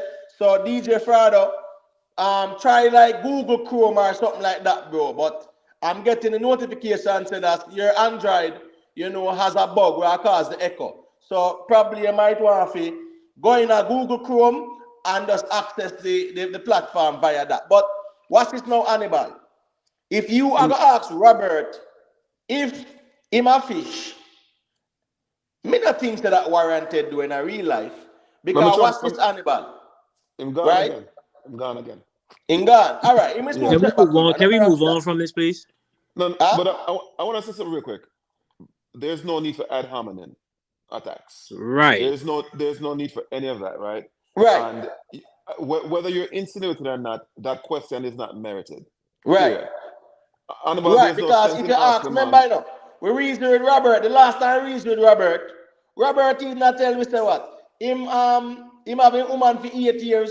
We know Robert long time. We are Robert a brother. You know Robert, that to Hannibal. You know Robert, don't Hannibal? Yes, my general. Yes, me know Robert. Right. So hold on. So just like me and you are brother, me and Lalibela are brother, where Robert I'm a brother too in a real life. So when me I say brother, if Robert passes the argument there, me not see the justification in asking that question whether if Robert a fish bro in a real life. You could have said Robert. Family, listen up. Before Robert, listen up, general. Finish now, Hannibal. We don't need to overtalk. Let me finish and then you can get the mic. When me I say brother, whether you agree with Robert, all right, you disagree with Robert, that doesn't mean say you are asking if my fish. Because if you ask him if him a fish, that means based on what him say, you are considering to be shaky. Why you even ask the question? No, brother, no. Yeah, that you. Me ask him a question. That's called insinuate, bro. Let me finish now, my brother. Let me finish now, my general. Yeah, you go like no one so continue without me say something. See? After when him come and put in case and say it is a natural occurrence, that's the question me ask the man. You are the one who are insinuating say me I say my gay rude boy. No, hold on. All right, so hold on. So did you ask if he's a fish? That's the first question me ask. Okay, good. No, Why did you ask no, that hold question? on, hold on. Me ask the question. Listen, me ask the question because hold on, Hannibal, please, Hannibal, bro. In decorum, we have to deal with decorum. family, then me not done talk and you still I make a issue out of it. Can me stop talking in general. But All right, yeah, but let's move it along. All right, so hold on now. Let me mute Hannibal because me not think Hannibal understand the assignment. Brother, we don't need to overtalk each other. Where we are established is this. You as the man, you ask the man if the man a fish. Why you ask him if him a fish? Why would you ask him that question? Just because him posit an argument, Mr. Boy, that thing that is natural. You don't need to ask the man that because you why know you you need know to ask him? I Robert, try to get an answer, my brother. This year, more everybody on the platform need an answer. That's why I ask the question. But hold on, no. Hold on. Hold on. 1 second. Sorry.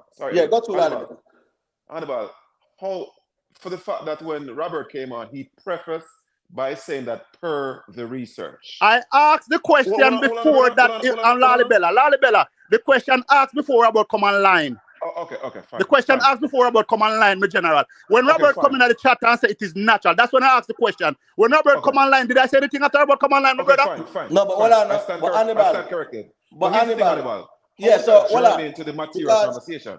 Yeah, so hold on, because we can reason out this. As I said, brother, you always come at me general like say it's a negative. You always do it, Bridget. Yeah, it was negative though, Hannibal. You're not taking accountability for it. Right, you just double it down. But let's just move on. Let's just move on. So without even saying it's negative, it wasn't constructive and it's not material to the topic. Exactly, I'm over it. Hannibal, I'm over it. I'm not mad at you. No, hold on. It was just at the time it was very disrespectful. Like it came across as very rude. Of course it is. Of course, I ain't about to come at you, bro. Anyway, me kind of, yeah, man, make him take a breather because we don't need to argue about this in a real life. And it's all love. Yeah, but me can't look at Robert and ask him if I'm a fish. When we know Robert for all these years, brother. You can't do that, Hannibal, and expect the man to co-sign that, bro. And then you talk about the man that come at you. You can't do that, bro. Control your feelings more time, man. Got yourself made. We can't reason, sir. Got yourself made. All right, let's keep it respectful. Hannibal, he always comes from a different perspective, and we all know that. But that's sometimes, that's the problem with us in Jamaica today, where somebody's telling you something that you did wrong. Just understand and move on. But whether he's a fish or not, he's still a part of the conversation. And let's get back to the conversation, please. No. Hold on. No, I'm self-made. Let me tell you something. Because you might not know. I years me know Robert. I years Hannibal know Robert because here we go now. The whole away they run Mr. Vegas. Now, okay. I find that question to be disrespectful to Robert by Hannibal. Now, for Hannibal, I check in and go on like say, you want to use might fight right, brother. We can't reason so. You are going to ask the man if he's a fish. What are you insinuating by that question? You can't go around that, bro, in a real life. Because if me ask you self-made, if you are fish, it means that within my head, I have formulated an opinion of you based on what me see you typing in the chat, in the context of Robert. So Hannibal's question is predicated on the fact where Robert put in the chat. But you shouldn't do that, bro. That's not necessary. That we have said, bro. So you can't use might fight right. And we don't have to argue about it, bro. That wasn't necessary. That's all we are saying, bro. And here's the truth. It is immaterial whether Robert is a fish or not, predicated on what we're discussing. Yeah, and I'm saying that wasn't necessary because what's the story? What's the Lalibela? Me and you can reason as friends for years, brother. And you say one thing, I'm not going to ask you if you're a fish because if I ask you if you're a fish, it means that that's based on when me hear you say, or when me see your type, I am of that persuasion and say, well on, Robert has said human beings are homosexuals by nature. I wonder if him shaky. So for me, if you ask that question to Robert, it is disrespectful. But family, brother, give me a second. Hold on, man. Hold on, brother. What I'm saying, for you if you ask Robert if him a fish, that was warranted, and we can leave it there. So All right, listen now. Let me say something. Robert, if I offend you, my brother, that was never my intention. Yeah, if I offend you, that was never my intention. I apologize for that. All Listen right, to this, my respect. general. Let me know, my Respect, brother. Hannibal. Him Respect, say Hannibal. something. Listen to me, general. Him say something, my general. Me need an answer. Me ask a question about what him say. That question I me ask is way before him come on and I tell why it is. Did I say anything after him come on and explain why I say? Me understand what you say, Hannibal, but the fact say the question was asked if All right, Robert but is he a fish. apologized, so it's Family, the dead. question- Yeah, that's Listen fine. up. That's why I say. Imhotep, Hold on, the question. It's dead now. Hannibal, we can leave it there, but watch No, this but now, family, Hannibal. leave me no family. Listen But to let me family. finish Listen now, to Hannibal. Let me finish now, then you get the mic, bro. We can give the mic, you know. Yeah, go Let me ahead. just finish. Watch this now. If Robert did forward in the chat and you said that, and Robert asked if you're a fish, I would have said the same thing. Robert, you can't do that. family. What I said, if somebody asks me, I would not take no offense to it, my brother. Me him say something Nah, where we me good, never we good. listen. Him say something where me not understand what him say. So that's why me ask him the question, my brother. If you're a fish. You should have said explain. Rather than say explain, you ask me if I'm a fish. Like, Right. come on. Family, listen up, my general. You say gear is a natural, my general. We know what natural is. But all right, but that's wait, why I hold asked that up. question, my brother. Hannibal, but did you hear my explanation that I gave? Did you hear the explanation? I heard the explanation that you get, but that's what my point. Did I say anything after explaining, my brother? Well, Did I rebuttal after explaining? I learned. So after I gave my explanation, what do you feel about my original comment? What you feel now after I gave you my explanation? Do you agree that it's natural? You give me something. That's why me ask the question. Because when I said natural, I was like, huh? Natural. So you say people born because me not under the impression that people born like that.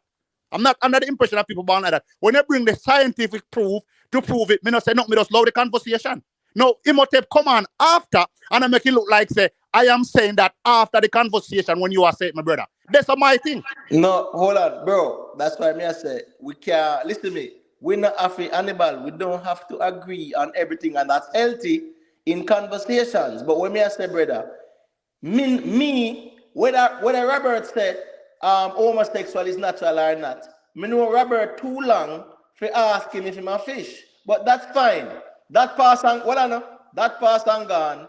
Uno done hash that out. That's fine. We can agree to disagree, brother. And you don't have to feel like say, boy, oh, I'm coming at you. All me Family, is this, brother. feel like that, my brother. No, family. Listen to family. Hear me now, family. I tell you a little thing about my rude boy. I don't disrespect people in my general.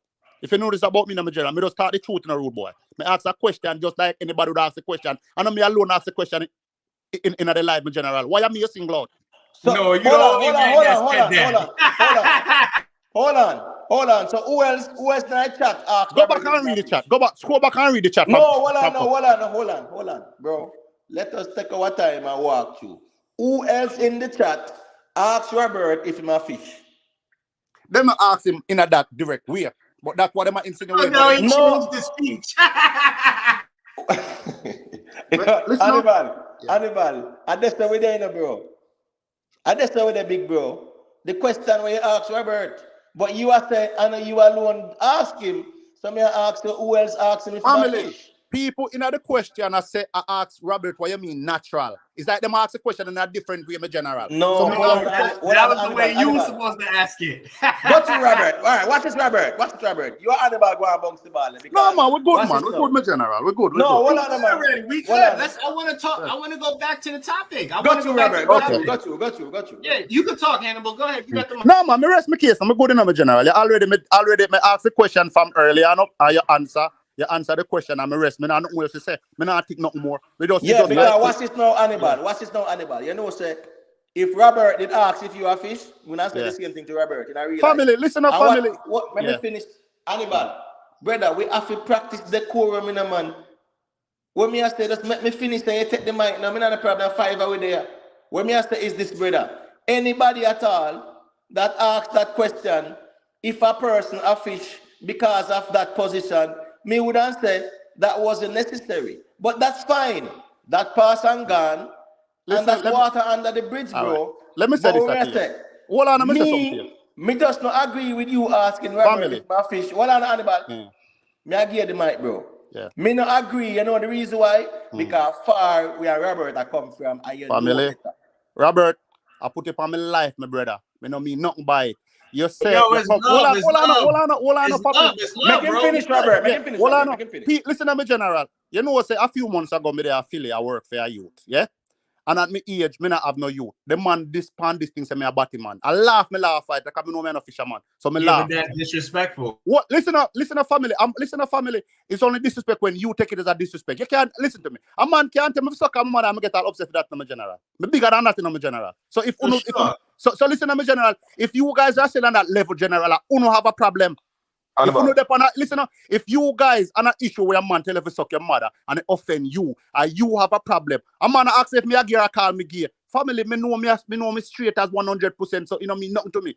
In the question, you in the comment you say people forget over it.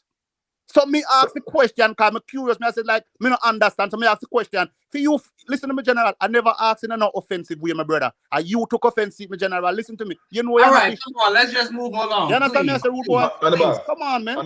Annabelle, you got it. We good. You got it. Predicated on the context. You don't think that the question is inappropriate? All right. You say now that you guys make an issue about it, general. Okay, it's inappropriate. I don't feel that. But of course, we're reasoning. I just want to reason. You know, I'm not saying it is or not. I'm trying to figure out if you don't see how that could be deemed inappropriate, though. Is what I'm asking. my brother. Listen up, family. All right. Family. If you was at work, all right, yo. If you was at work, Hannibal. Yeah. You and a coworker was talking, and a coworker said something to you that you didn't agree with, and you go, "Are you a fish?" Would that be appropriate? Family, listen to me now, family. Here, me say something to you, my general. We in a world where a man free to say anything when him want, when him is. If a man say no, that's why, listen now. If a man say him no fish, me can't call him a fish, my general. Him say no fish. First of all, me don't care if a man or whatever a man do. You said something and me just ask a question because you are say a time for people get over it. So me I said like, my general, it's only like you endorse them because we know the culture where we come from. So me ask a simple question, my brother. Me never ask it. You simply say no, I'm gonna take it as that you say no. Me no, there's nothing else. Well, you know what? Hold on, let's move the combo on now. Hold on, let me finish. You come, listen to me, general. You come and put a reason and I say, general, it is natural in the nature because we know say is a man come with factual information. So for you come with factual information, that's why I sit down here and I listen. I listen to the conversation, my brother. And you post and me just say, so okay. Reggie, listen to me, my brother. Me know he's an intelligent brother, my general. So for you say something, my brother, I don't need to go even fact check it, my brother. Because me know you now move. You now move like some people just start just the cloud chasing. So when you say it, my general, it was just interesting when you say it and you say people forget over it. So that's why I ask the question, my brother. You say no, and that's it. Me done. No, all right. I'm gonna have to force the conversation. So look, let me address something somebody wrote in the box. So Island Spice. Got you. Address Island Spice. So Island Spice, when I had gave you the when I had compared, when I said like some people are born handicapped, some people are born gay, like it's a natural, like it's a deformity, but it's still natural. You know what I'm saying? And then Island Spice said in the comments, she was like, I was wrong for comparing the two or putting them in the same category. But I don't necessarily think that I'm wrong because the point that I'm trying to make is people don't choose to be born handicapped. Yeah, but hold on, Robert. What Island Spice is saying, and Island Spice, big up Island Spice, all of the ones and ones them. And people are going to ask critical question. I think that's a very good question because what's this, Robert? In the context, we are talking about sexuality, right? And to validate your point, you brought up someone being born handicapped. You get what I say? No, I think someone being born handicapped based on genetics, right? And trying to tie that in, or trying to show the correlation with sexuality, I think that's a valid question. What do you think, Robert? I think it's a great question. Right. Hold on. I think it's a great question, and it actually borrows off of what Hannibal said a couple of minutes ago earlier. Hannibal said that he doesn't believe that people are born gay. So that leads into the next question. I want to ask everybody on the panel and the people in the chat. Do you think homosexuality is nature, or do you think homosexuality is nurture? Go.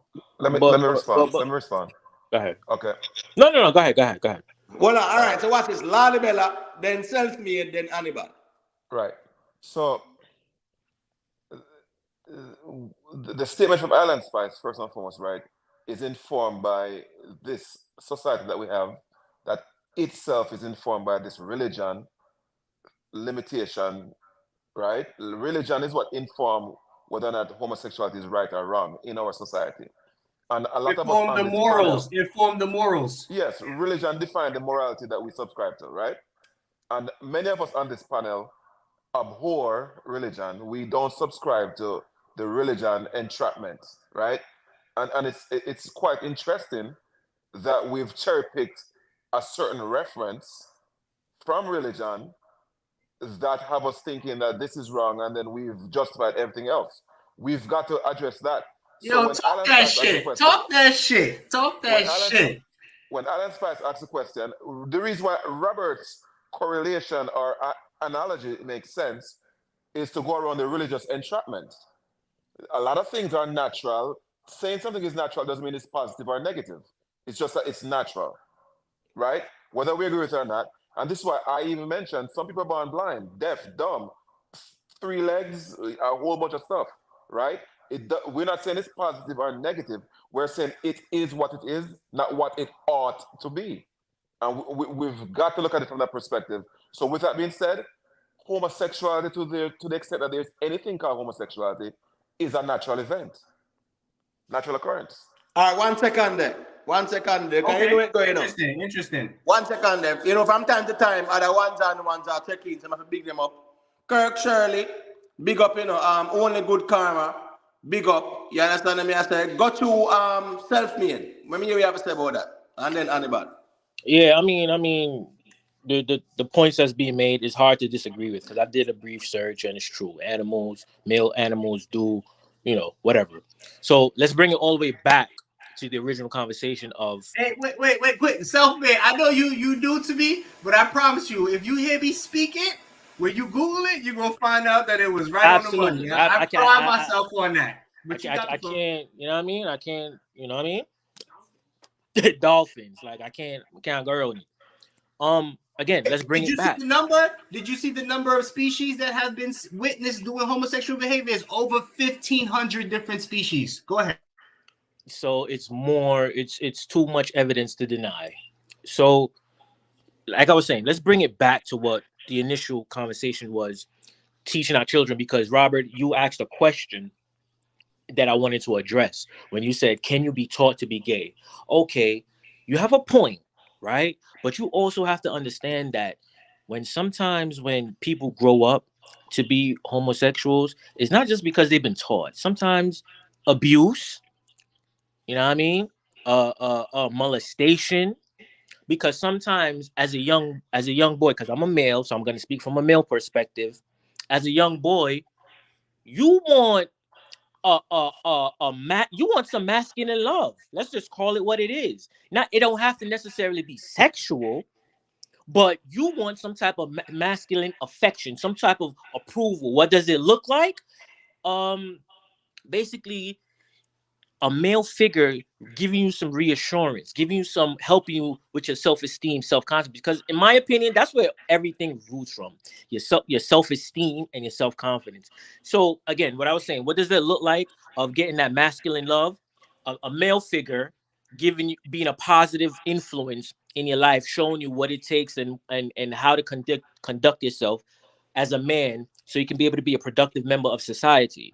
Right. So as I was stating earlier, let's stop getting hung up on, they're trying to teach my kid that they want to be gay and trying to turn him into. It's already happening. All right. Let's just accept the reality that it exists. And then,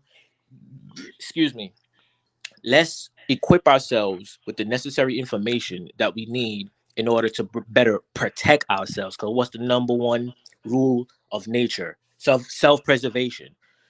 You understand what I'm saying? These things existed.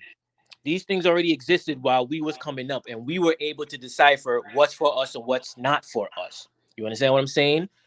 But guess what? We wasn't taught formally in school, say, wooty, wooty, woo. Do you want to leave it up to these kids nowadays? Mind you, these kids are different from when we was growing up. You may look at them as some, these little kids, little jit, whatever. No, these kids know way more than what you think they know. And self-made, not to cut you off, just to plug something in. I know for you, what city you from, self-made? Brooklyn. I'm from the East, man. I'm from the East. All right, yeah, I'm from Flatbush.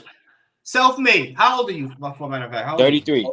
All right, so you're a little bit younger than me, but I know for a fact, growing up, from you was 5, 6, 7 years old, we was calling kids gay as a way to demean them and as a way to insult them. We already looked at gay as a bad thing. No one had to teach us to say, oh, no, you need to be straight. We already knew from young. Yes. But Robert, let me say this, my brother. To be fair, my brother, I ask you a question, my brother. I'm not calling name, not calling up, my brother. I ask you a question. When you come and present the case, my general, when you come and present the evidence, my brethren, I can't deny the evidence. I have nothing to say. You understand? Me and you in the chat, you say, my brother, you come online and you present the evidence. I thought we was done with it. No, me done in my general, but you are going to my general. How it might make you look like, say, me I call you something, my brother. That's not the case, my brother. And for all the people that move on the line, my brother, that's not what I said. If you misspoke, it's fine. It's cool. It's done. It's all good.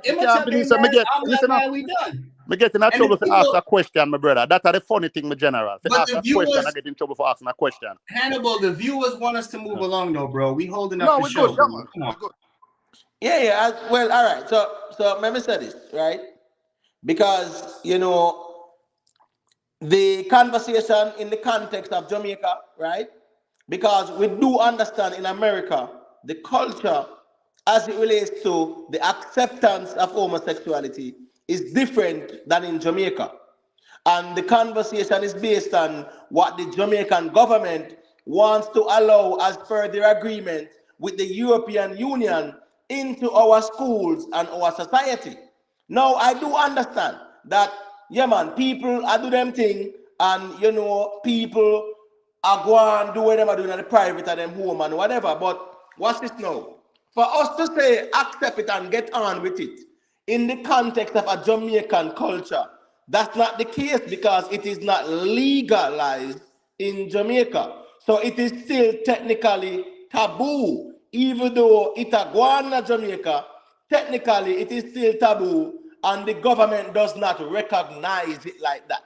That's a great argument. The buggery law is on the books. That's a fair argument. That's a very, very great argument. It would be like me saying weed is fine, get over it, but weed is still illegal federally. Right, correct. I get you. Family, Robert, that's what you said, That's what you're saying, forget over it, But I still feel like that. So I wanted to say something to you. Yeah. Hold up, Hannibal. Let me say something to you. So what I think you should try to spend some time like separating as work. Like me saying that something is natural and is not the same as me saying that it's right. Natural and right. I know that, my brother. I know that. You get what I'm saying?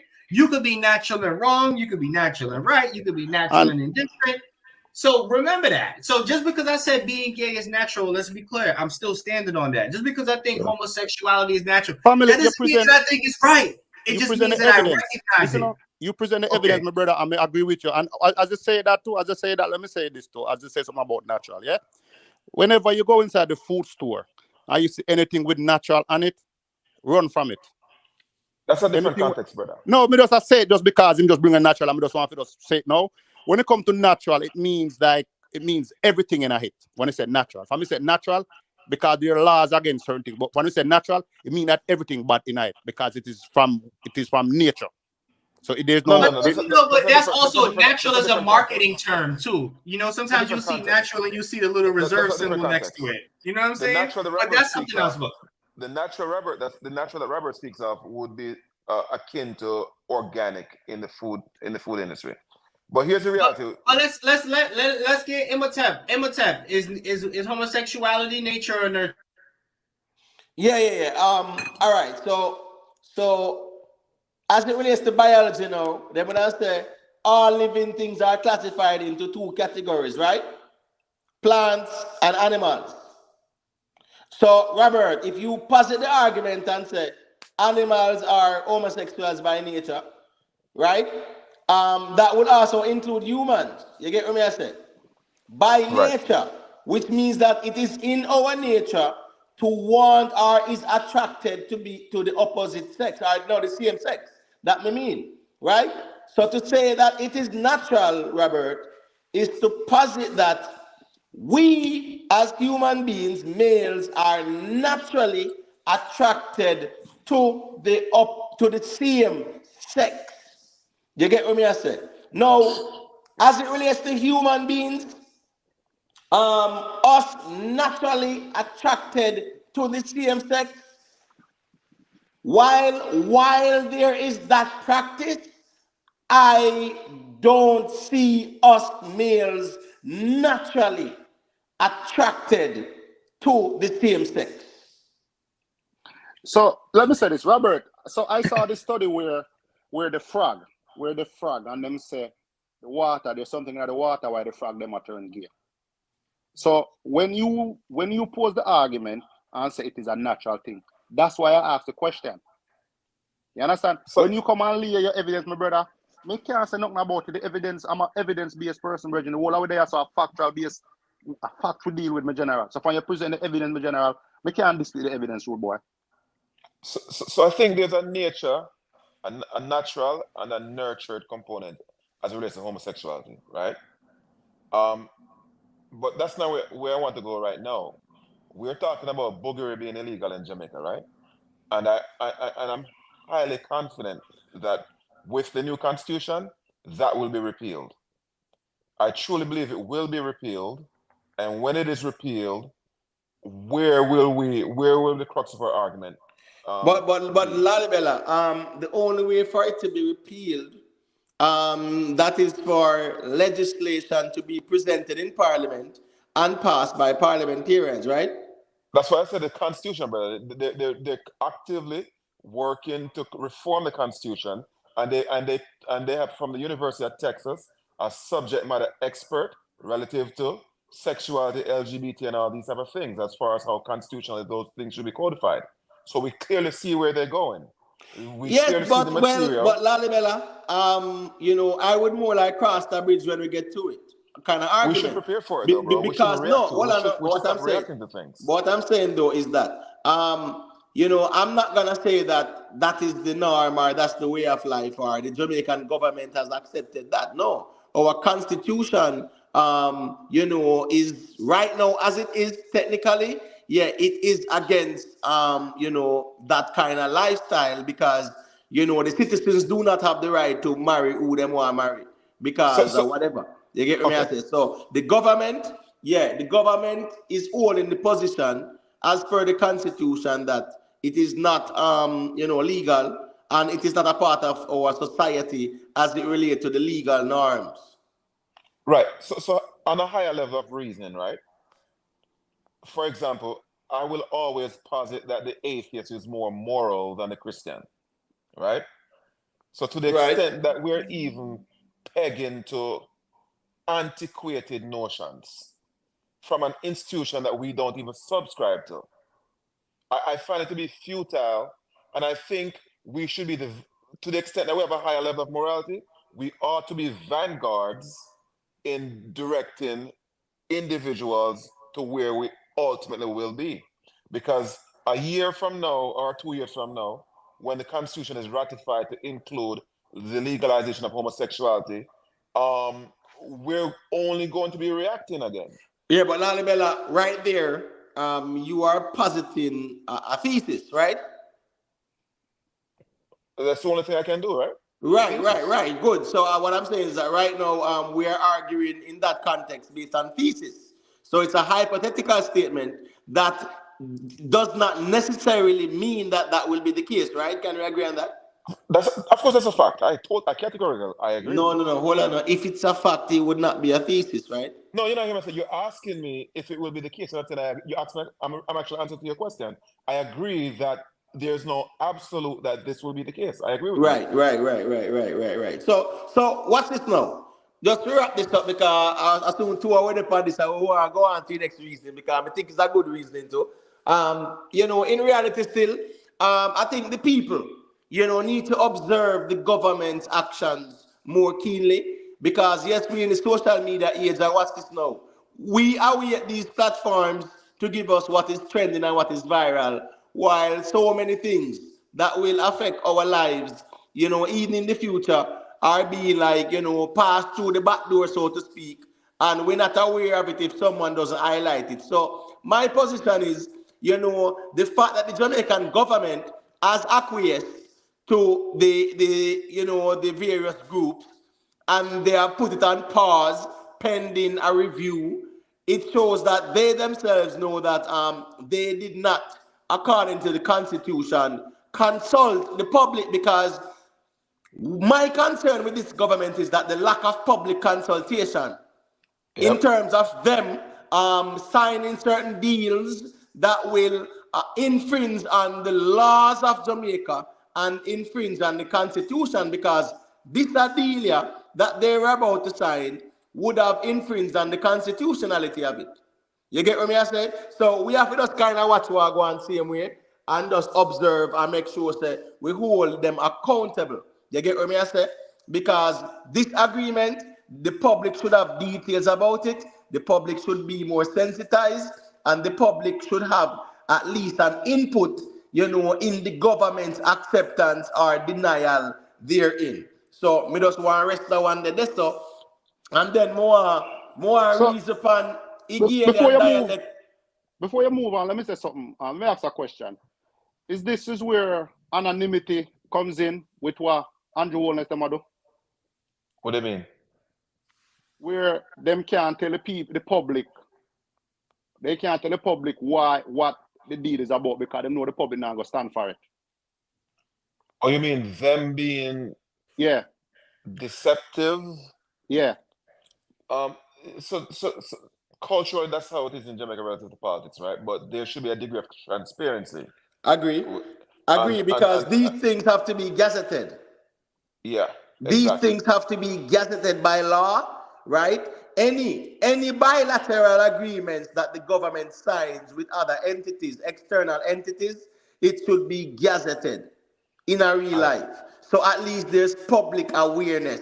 That is what the Constitution, affords. So what's this now? Right. Yeah, so what's this now? You see, these kind of EU deals, which incorporate Africa, the Caribbean, and the Pacific, yes, the government are getting to these, whether it might be MOUs or it might be just grants with stipulations. Yes, the public needs to be aware, because what's this now? The government has to implement it in our schools. You get what I say? So it was actually gazetted. The public was aware, but guess what going on now? The civic society, the churches, them decide, say, listen me now, we know what to deal with. We know want to change up the whole thing now and move the goalposts. So there is no more male and female. Wait, Imhotep, a question was asked to you earlier, and I didn't hear you answer it yet. What's that? Do you think that if they did legalize homosexuality in Jamaica, or they just removed it, not to say legalized it, let's say they removed the buggery statute off the law books, do you think that tomorrow is going to be 20 million new body guys in the world? No, but hold on. But what will happen though? Because right now, 2 men can get married in Jamaica legally. You get what I say? Right now, 2 women can get married in Jamaica legally. You get what I say? So you see, right there so now, yeah man, the law still, the buggery law kind of evil at the gate right there so. And I just right there so me there with that until. Oh, so you know what? So you don't believe that gay people should be able to get married? Is that what your argument is? No. I'm just saying according to the Jamaican Constitution. Me, I couldn't care less what consenting adults do in a real life. Me no business. See, my angle is my issue though, Robert. The reason why I brought up this topic, it's not even an adult conversation. You get what I say, Robert? It's about it being superimposed in the schools on minors, undeveloped minds, curious minds. So I couldn't care less what consenting adults do. So your argument is, when is it appropriate to introduce children to this type of things? Or if it's appropriate at all? No. It's never appropriate to introduce it to children. Never. In my book, So do you believe in sex ed for kids? Yes, but sex ed doesn't mean that you teach a male to say that he can identify as a female tomorrow and no one can challenge it. Wait, so but that's transgender. So homosexuality. No. I'm just saying, bro. All I'm saying is, when it comes down to sex ed, it doesn't have to entail telling a male, because in America, and sometimes we white reason, or we might compare the American society, right?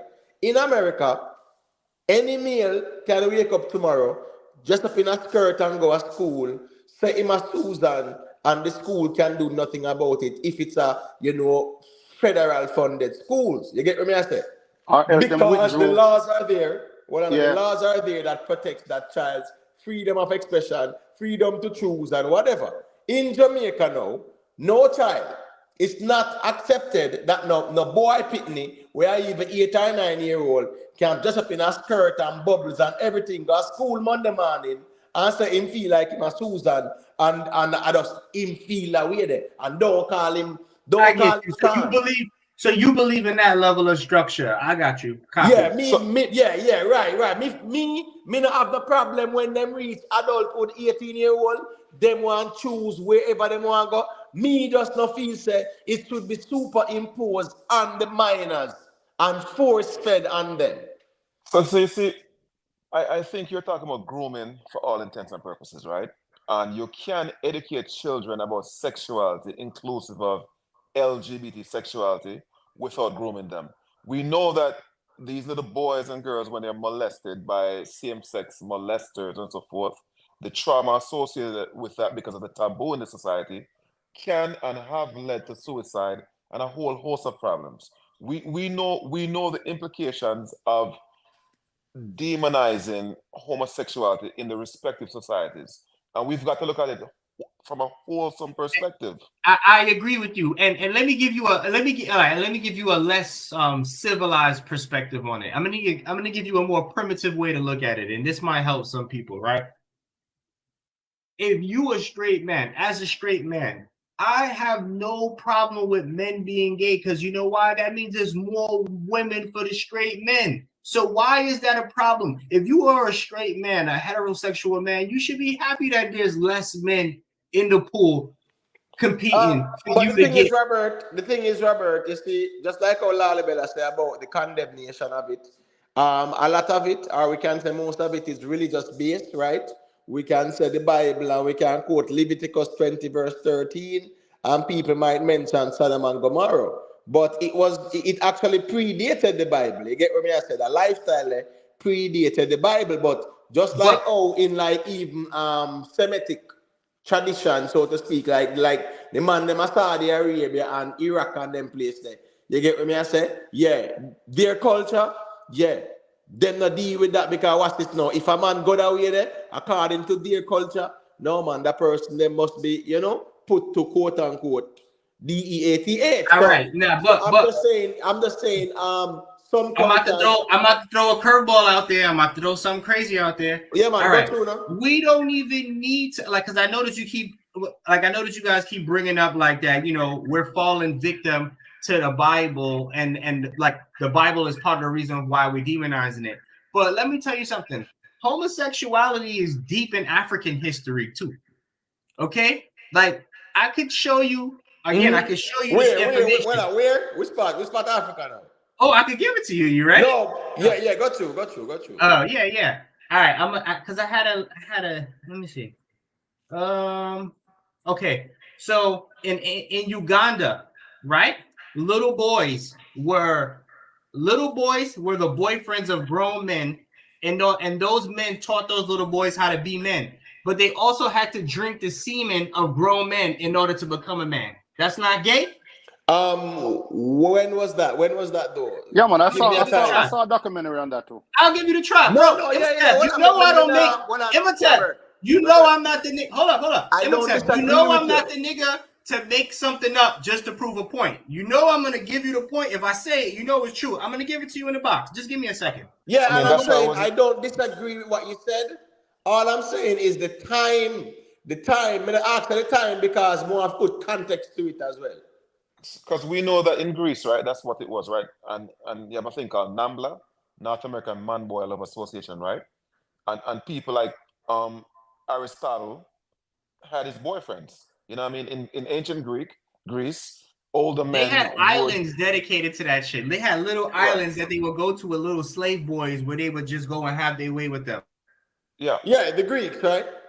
But the point is that it was it's not just isolated in Greece. In ancient times, it was thought that men taught boys how to be men, and they did it in very unorthodox ways. But you guys need to stop trying to romanticize history. Like shit is not as pretty as you think it was. Hold on, but Robert, remember as well, a lot of cultures, men taught boys how to be men by boys doing masculine things, whether for hunt or whether for be a provider or a gatherer or a hunter, whatever. It wasn't necessarily a reflection of their sexual tendencies. And here's the name of the tribe, the Yoruba. That's one of the tribes. I'm going to give you about 3 more because I have it in my bookmark. No, yeah, but what time? The first tribe is the Yoruba. The Yoruba. The time? Yes. Because this is pre-Christian missionaries. Pre-Christian missionaries. So, like what? 1200? 1300? 1200? 1300? No. The missionaries in Africa, no. The missionaries went there in the 15s, right? Right, the 15th century, right? Yeah, well, I said pre. Hold on. Yeah. Right, so what's this now? The pre-pastoralists and the pre-hunter-gatherers now, me would have want to see if that was there. So like 2,000 years ago, 3,000 years ago. That's a great question. Right. We know that there's a Hellenistic influence in the world. Right. Independent of Western religions. So that's why the chronology matter. Right. It's a good conversation. So Imhotep's question was justified. When was it? And if we look, it's quite plausible that we'll find that there was a Hellenistic influence. Right. Correct.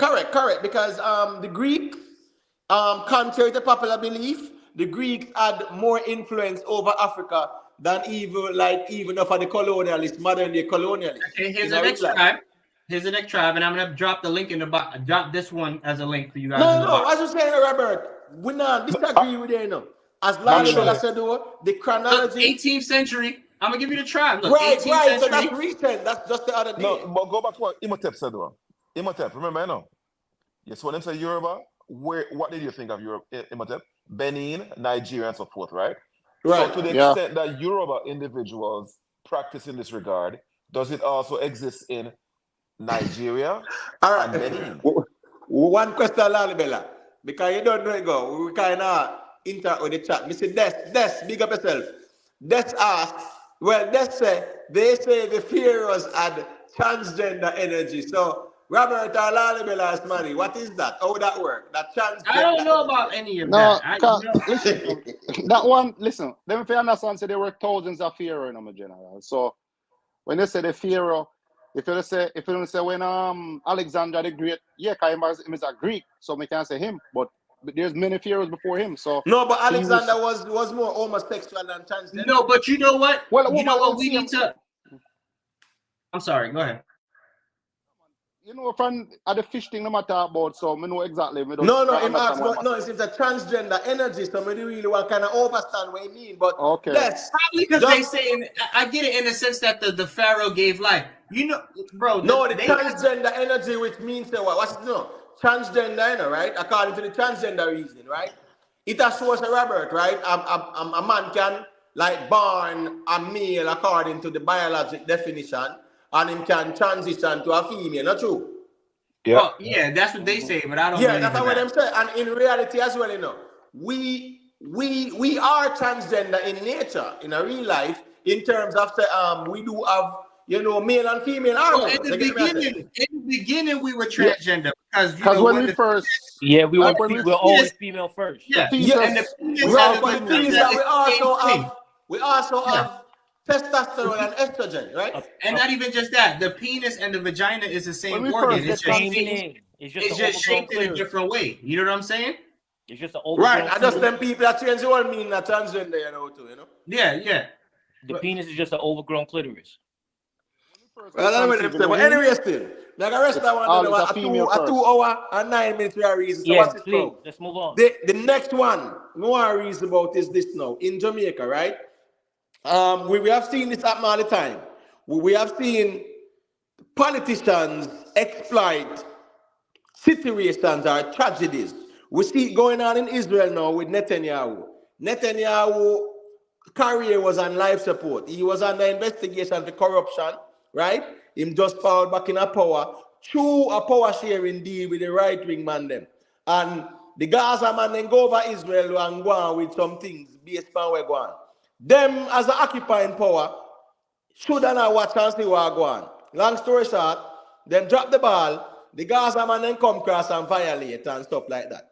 Now you realize that Netanyahu is utilizing the moment to put himself in the history of Israel and put him in the category of Ben Gurion them and Moshe Dayan and Golda Meir and them people. I say that to say this. Oftentimes governments will use the quote-unquote, let's just say Hegelian dialectic from a conspiracy perspective where a man will say, problem, reaction, solution. So, there will be a problem, you have a reaction, then you have a solution. I say that to say this. In Montego Bay this week, 2 9-year-olds, right, were unfortunately shot and killed.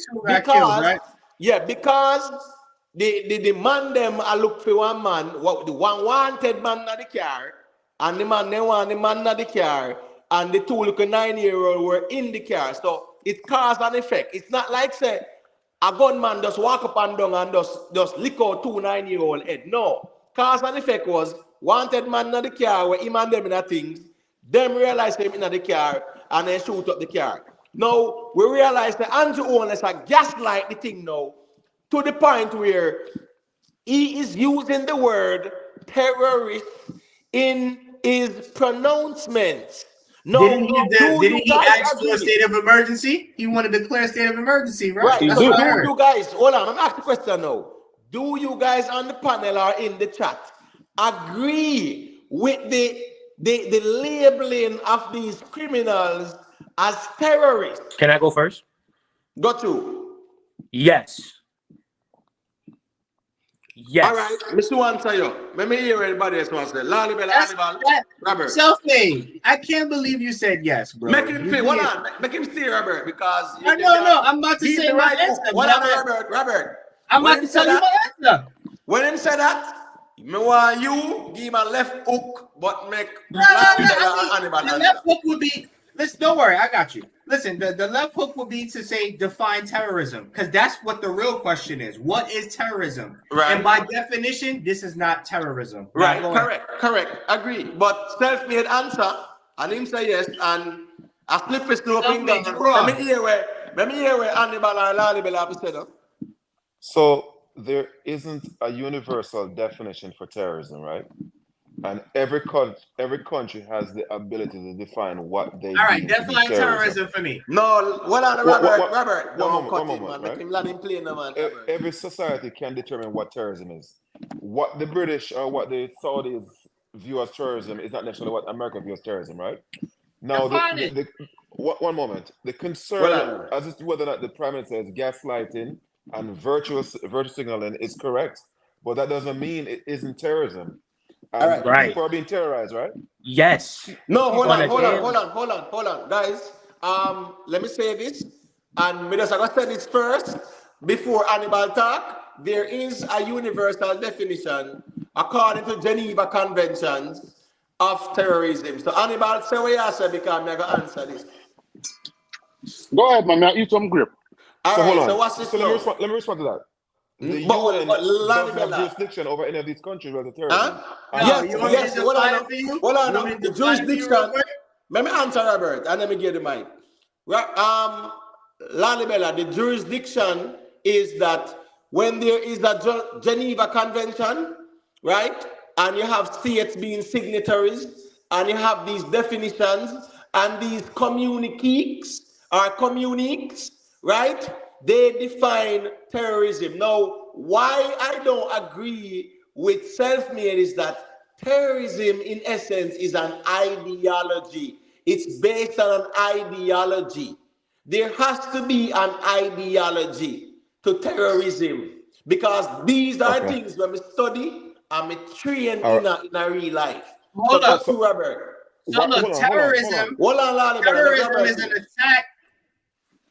Terrorism is an attack on a civilian population with the goal of achieving with the aim of achieving a political goal. Political goal. That is what terrorism is. It's an attack on a civilian population aiming to achieve a political goal. That is Right. what terrorism Based is. on an ideology. So listen, hold up. So for example, 9/11 was a terrorist attack. The political goal was Al-Qaeda was attacking America for its involvement in Palestine. And XYZ. So an attack with a political goal. If you don't have a political goal, it's not a terrorist attack. Now go. Okay, so tell me about the Oklahoma bombing, and tell me about the bombing at the '96 Olympics in Atlanta. Was that terrorism? At the you mean the when he bombed the marathon? Right, in America, right? No, it wasn't a marathon. It was the Olympic Stadium. No, man, the Oklahoma, I don't remember. Oklahoma was 1995, right? And he had a political goal. Yes, he had an ideology. Yes, he did. So that was a terrorist attack. Because hold on. That was Timothy McVeigh, right? Timothy McVeigh and Terry Nichols, and the one is the one. The Oklahoma City, because it was a federal building, right? It was Timothy McVeigh, and he had a political ideology. So it is now listen. If you attack, hold on. It wasn't deemed. It's not a terrorism in America, right? He wasn't charged with terrorism. America of course he was. Yes, he was. As a homegrown. Wait, let me Google it. Let me make sure. I'm not. Hold on, guys. America doesn't have any. But hold on, Lalibela. It's in two categories. There's domestic and international. Exactly. And he was charged for domestic. Yes. America doesn't have any laws on the book, especially then, that classify those individuals as terrorists. Yes, in 1995, yes. Evening, everybody. So evening. But yes, hold on. Let me say this because Lalibela, I said before, right? I did training and instructing on these things because I did part of the requirement. Now, watch this now. You see, 1970s, this whole terrorism thing, right? It started in the 1970s when the man then they start hijack. You see, the Palestine man them first created even the whole definition because they went to the German Olympics, the Munich Olympics, and them attacked the Israeli athletes. The Munich Olympics. That is where they start defining terrorism. Panam Airline. No, not Panam, because the Panam was over Lockerbie, Scotland. You get me? I say where the plane is blew up. I'm talking about the Munich Olympics, where the Israeli athletes, right, were actually kidnapped and massacred by the Palestinians. So what I'm saying, at that time, that is when they started to define terrorism.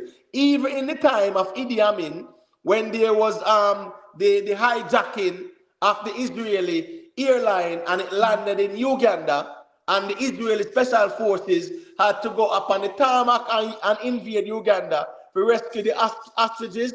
That was when they started to define that action as terrorism. You get what I say? But terrorism, that started in the 60s, 70s, 80s, 90s. Yes. But what I'm saying, it is based on an ideology. So it has ideological aims. It has right. So what's this now? In the context of Jamaica, these criminals, let me tell you, the problem I have with Andrew Holness calling them terrorists. Not terrorists. Because he's gonna use those kind of utterances to actually what? Promulgate laws. You get what I say? Yeah, that's what he's doing. You're right. Right. So he is trying to play on the emotions of the people and the circumstances of what transpired with the 2 9-year-olds. Yeah, that's so it's not terrorism. So it's not terrorism. You want to call them criminals, but to classify them as terrorists, there was no ideology, right? What was the ulterior goal from a political perspective? As Robert said, there is none. There the man them has some man in a vibes. Now look, Imhotep. Now when remember when Dudus, remember when America was going for Dudus and they was doing those attacks? That was terrorism. That was terrorism. Because they had a goal. The goal was to free Dudus. That was the political goal, to free Dudus, to create change to free Dudus or to make him not get arrested. That was a terrorist attack. But criminals just going out and shooting each other for money, that's not terrorism. Okay. Right, that's not terrorism at all. Yeah. Regardless of what you said, Timothy McVeigh was never charged with terrorism. Hold on. Wait. So I went and looked it up, and you are right. He wasn't charged. He was charged with using a weapon of mass destruction and some other shit. You're right. Because I don't think terrorism. Terrorism laws was on the books until after 9/11. So you're right. In America, right? When you even post 9/11, I could show you a New York Times article I read like 10 years ago, and they explain why people like Timothy McVeigh isn't charged for terrorism, or that the government doesn't go after terrorist cells in the same way that they go after Muslims. Because truly what it is, in America, if you're a Muslim and you commit a crime, terrorism is automatic, right? Timothy McVeigh and folks like him have never been charged with terrorism. Well, hold on. But Lalibela, respectfully, a Muslim can commit a crime in America and it can be categorized as hate speech and not terrorism. It depends on the nature of the crime. You know, we're speaking within the context of what they would deem terrorism versus not terrorism. Right, because what they started to do, though, what they did was to become racist with the definition and orientalist with it. Here go on. Any man from the Middle East where a Muslim who commit any crime or certain crime based on an ideology, them call them classify them as that. You get what I say? Yeah. Right, and that's what my point is, that Timothy McVeigh and folks like him are not deemed terrorists. Right, because what's it, You see, 1995, America was not really defining domestic terrorism as that. Because them call them lone wolves. So Timothy McVeigh was considered a lone wolf, but what's the he is a terrorist, though. He is a terrorist, though. He's just a domestic terrorist. Yeah, by definition, he is classified that way. But at the time, as Lalibela said, Robert, he wasn't. But Miss Julia there and Rick there, so more give them a little piece of the reasoning. Everything that you said, Imhotep, was exactly what I was going to say, because terrorism is really the intentional violence and fear to achieve a political or ideological aim. So everything that you said was right. So I don't really need to say anything. So what's this now? What's this now, Miss Julia? One on Lalibela. What's this now? So when Andrew Holness call them man a terrorist now. Yeah, I'm doing it for a reason. Which government them a work for? Which ideology them a doing I'm using it. Right. But go to Lalibela and Rick. So the reason why I brought up Timothy McVeigh is to prove empirically that though you guys have a certain view of what is terrorism, that is not a universal application. And but that's what the definition is. You can't argue the definition. So why then was Timothy McVeigh not charged with terrorism? Because it wasn't on the books in America. Yeah, at that time. No, hold on, Lalibela. After 2001, what Timothy McVeigh did was categorized in America as domestic terrorism. Why the distinction? Because after 2001, because what's the intention based on an ideology was to do mass casualty. You get what I say? No, so do you know what the distinctions are? Do you know what the distinctions are? In America, when it comes to terrorism, right? They can go after anyone who donates to what they deem a terrorist entity. Okay. A lot of these references that they would use to go after people for terrorism doesn't apply for domestic terrorism. That's why I agree with you, because what's this, those reference that you mentioned have to deal with the one that were international, bro. Right, but why the distinction? Because there is people where domestic, just like Lee Malvo, right? Remember say Lee Malvo and Mohammed, right? They were considered domestic terrorists because of what they did, by definition. So you have the international ones them too. But what I'm saying, brother, when Andrew Holness are called them Monday, we shoot the 2 9-year-old because them see one brother with them wanting the car, and them man they do it, and he is using that word to play on the emotions of the Jamaican people so that them can bring back hanging and implement some draconian laws. Me feel say he must not use certain opportunity and gaslight the situation. That me say, but I agree with that. Julia and Rick say, I think. No, man, I agree with that, man. 100%. 100% agree with that, because as soon as I start to hear him say that, That's what I was thinking. This man have a plan. Hey, Can't Rick. hear Ricky. No, Oh, Ricky, tell Rick, again. What Rick, you you're say? low. You're low, You're Rick. low, Rick. What me hear one say? Yeah, man, No, right talk here. Go to louder. Rick. No, me I say me there with the liquor one and she act up, but that's why me not say nothing. You see it? Ah, yeah, man. That's Yeah, right, man. man. We're there, man. Yeah, man. Go So, to Miss Julia. Imhotep, let me say something. Let me say something on that, yeah? Yeah. So, you see what the year when the one named Mugabe or whatever his name, Gabe, whatever his name, I try to bring in the thing where I go on El Salvador, where them I try the part of Zosa where them do on El Salvador, where them run up all of the criminal. At the same thing, Andrew Holness I try to implement at Jamaica where him come out and stay and call you them terrorists, you know. Of course.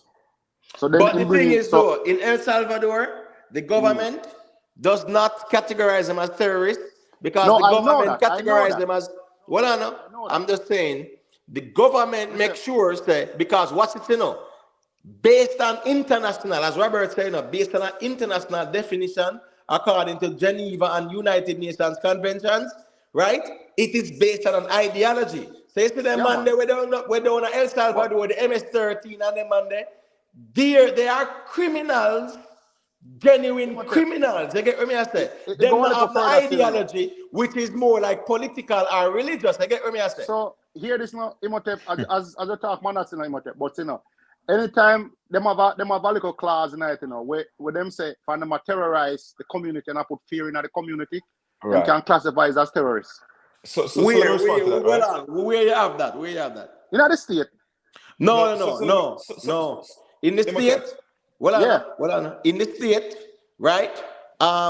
Even though they might use the term, say, oh, criminals are terrorizing the communities, when them all upon them, based on the definition, them can't charge them as terrorists. Right, correct. So Imhotep, I agree with you that the Prime Minister is exploiting the reality of what's taking place, right? Virtue signaling, and so forth, right? Yeah. The problem is that he can use as a pretext, similar to America, to create what is analogous to America's domestic terrorism, right? That's how we have to look at it, you know, not just react to what they're doing. So that's where he could go ahead. Oh, sorry. No, sorry. Go ahead, dear. Go ahead. Sorry. Right. So that's how we have to look at it. I totally agree that the Prime Minister is exploiting in a very distasteful way. Right. Agree what transpired. But sorry. So I thought you were done. No, that's fine, right? And he, based on the zeitgeist of Jamaica, may realize that, hey, I have an opportunity here to be strong on crime, quote unquote, right? And now I am going to codify into law something that I would then deem domestic terrorism. And then when we define it in Jamaica in that sense, it might be a dragnet to include individuals as the most simple criminal. All right. You guys, hold on. Can I say something? Got you. Yeah, you guys realize the timing of this whole speech and the timing of everything? Because you realize what Akim just I don't know if he passed them yet, Imhotep. You can tell us if he did or not. He was trying to pass a new bail act and a new firearms act. Yeah, those have been passed. Watch this now. Watch this now. What they are trying to do as well is to actually re-engage the population as it relates to capital punishment, that about hanging or whatever. So watch this now. They are trying to use this moment with the two little youth them to actually say bring in certain things, when in reality Jamaica is a signatory to the United Nations and Geneva Convention as it relates to international law to the people having right to life, because no matter a criminal, you know, right? Jamaica sign and say everybody is innocent until proven guilty, and them have the right to life. But watch this now. Once him use the term terrorist, it gives him the powers as well to one, implement SOEs, because SOEs are unconstitutional. And if you realize he's doing the SOEs now through the Governor General, and as he would say, upon consultation of the Chief of Staff of the JDF and the Commissioner. But the thing is this now, states of emergency is not a crime fighting tool as per the Constitution. But you see, when he use the term terrorist and stuff like that, he can justify having these states of emergency, even though it is unconstitutional. So, bro, God is very calculated in that way, man. Very calculative. Very, very, very. And Yeah. we can look at the Exactly fact that right. the Prime Minister is handicapped by the limitations of the states of emergencies, right? And again, this is why we need to be very aware of the new constitution as how it's being reformed. Because I promise you, even those things will be addressed in the new constitution, where the government will have that much more power to execute what they think is justified. And that's why, again, we have to pay attention to that. Yeah. And let me say this, yeah. Anytime them pass that death penalty act, crime rate will go up. Because the killer them are going to kill more people. Because them are going to kill witness this time. Because you're going to need eyewitnesses to put them at death for them get hanged. And them are going to kill more people. And that is possible, right? Because they think it will be a deterrence. But if I were a criminal and I have a gun or whatever, I'm going to kill somebody and the police are come after me. Yo, I'm not going to allow him to arrest me. All right. All right. So, Hannibal, while your argument, can be plausible, which means that the possibility exists, right? If you look at Andrew Holness, right? Mr. Andrew Holness has said, the gun, you see the glorifying of guns, it have to stop, and they're going to put in legislation and blah, blah, blah, right? When he said glorifying of guns, a dance hall, I'm talking about. Yeah, so that's what I'm talking now, about. He might use them 2 9-year-olds and appeal to emotion. Yeah. He attack dancehall music as well. No. Yeah. Because when he talk about the glorification of guns have to stop, we know one place he talk about. Right. Because dancehall music alone talk about that. So what we have to say is this now, brother. What we have to say is this now. Exactly right. Just like what Hannibal said earlier, what himself might have merit, but however, this is how government work. Yeah. You commission a study and you present the details of the study to the public and say, here we go now. This is a result of this and the result of that we need to act. What we are saying is, me personally, now go debate or argue if you say the music does not influence certain culture as it relates to crime, because me as a ghetto youth know, say the informal culture, the music, right, does influence the informal culture, whereas people might see I'm blind here and there. Yeah. You get what I say? Yeah. However, as a government, you have the responsibility to commission a study and present it to the people so you can have something to act on. You get what I say, family? Yeah. I just write something there with that. Yeah. So they ought to do that. However, in many instances, that's not the case, right? And I truly agree with you. Yeah. The music inform how we see many things. As long as we can remember, Ricky General, all know like informer. See? So from as long as I can remember, the music is telling you an informer is not good. Right? Don't inform and so forth. So we're going to have to have our come to Jesus moment as it relates to this. Because again, the Constitution is right around the corner, the new Constitution.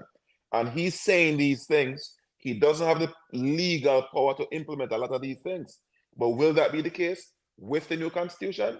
And that's what I'm saying. We've got to focus on the new Constitution. Yeah, that's right. No, I agree. And that's the reason why I am very concerned. Yeah. I am very concerned about the Prime Minister assigning these labels to criminals. Right. Because terrorism has to deal with an ideology, whether a political one or a religious one. So them the commander now, them criminals, right, in a real life, if he might categorize them, no, he's incorrectly doing it. And it's really because he will have to push through certain things. So Andrew Holness in a real life still, people have to watch Andrew Holness. All right. Because what he tend to do, him gaslight and him tend to seize the moment and appeal to emotions. You get what I say? So as to mask over the inefficiencies of the Jamaica police or law enforcement in carrying out their functions. Because watch this now. You cannot use SOEs, states of emergency, to deal with national security. You get what I say? And it was never supposed to be used as a crime fighting tool. That's the problem. Imhotep, And may I show you something when I know work, right? I hear this, yeah? So, in a 93, 94, in Stamford, Connecticut, there was a birthday party with a little girl in the village. Them not have it no more. So the little girl get killed on her birth night, yeah? And there was two gangs in a Connecticut. They call them the Rats and the Cats. And what the state did in Connecticut, they prosecuted everyone from the gang. Not even the people who wasn't on the shooting the night, but from in the gang, you was charged with murder. So them clean up them, like them arrest everybody from the two gang. And there's no more gang there no more. So I think if them use that approach, like all day when the people would have black man, where them release the youth them from jail and them kill one of them today, all of them would have gone to prison, you know. So I think if Jamaica take that approach, because I saw someone put out a stats where they must say without the gang killing in Jamaica, the murder rate would be like about 200 to 300. Yeah, but Hannibal, what's this, you know? You see, in Jamaica, there is the anti-gang legislation, right? And them even test it out with the Klansman thing. You get me, I say? And then it was also, when next gang did name to, man? When next gang did name again, man? One other. No, man. One other don't do recently, man. Come on, Lalibella. When next gang did name? Miss Julia. Somebody tell me. Prior to the one other man, when next one name, man? Is not when the gang did the name, man. Stone Crusher. No, not Stone Crusher, man. The one them from Rat. It's not Ratbat. It's not Ratbat, brother.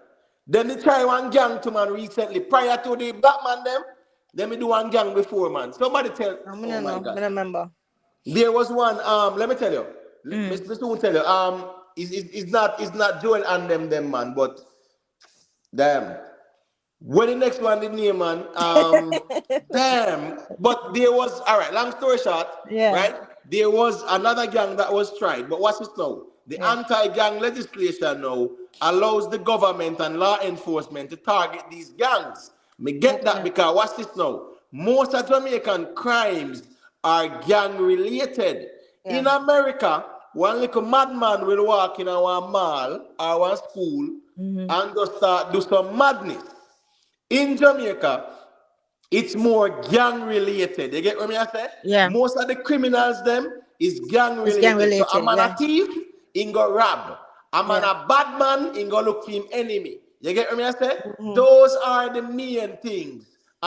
With crime in Jamaica, you get me? I say, a man a bad man, he can go broke in our house and rob somebody and do what they want to do.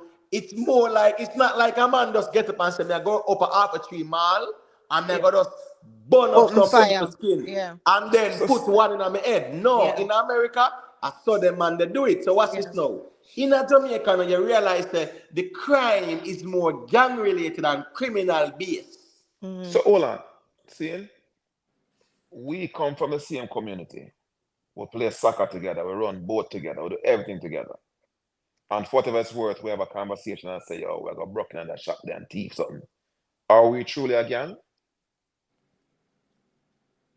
By definition, no. Where it becomes, all right, where it becomes a network and an operation, right? Where you start to know, so you establish how to deal with extortion, and you have a leader where I send out instructions for other man for dead and whatever. Yeah, man, that's how you define a gang. But if four man decide to go broke in our shop, they will be considered criminals until proven that they were a part of a gang. You get what I say? Right.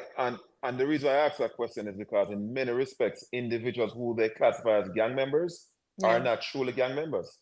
They're just regular brethren. In Jamaica?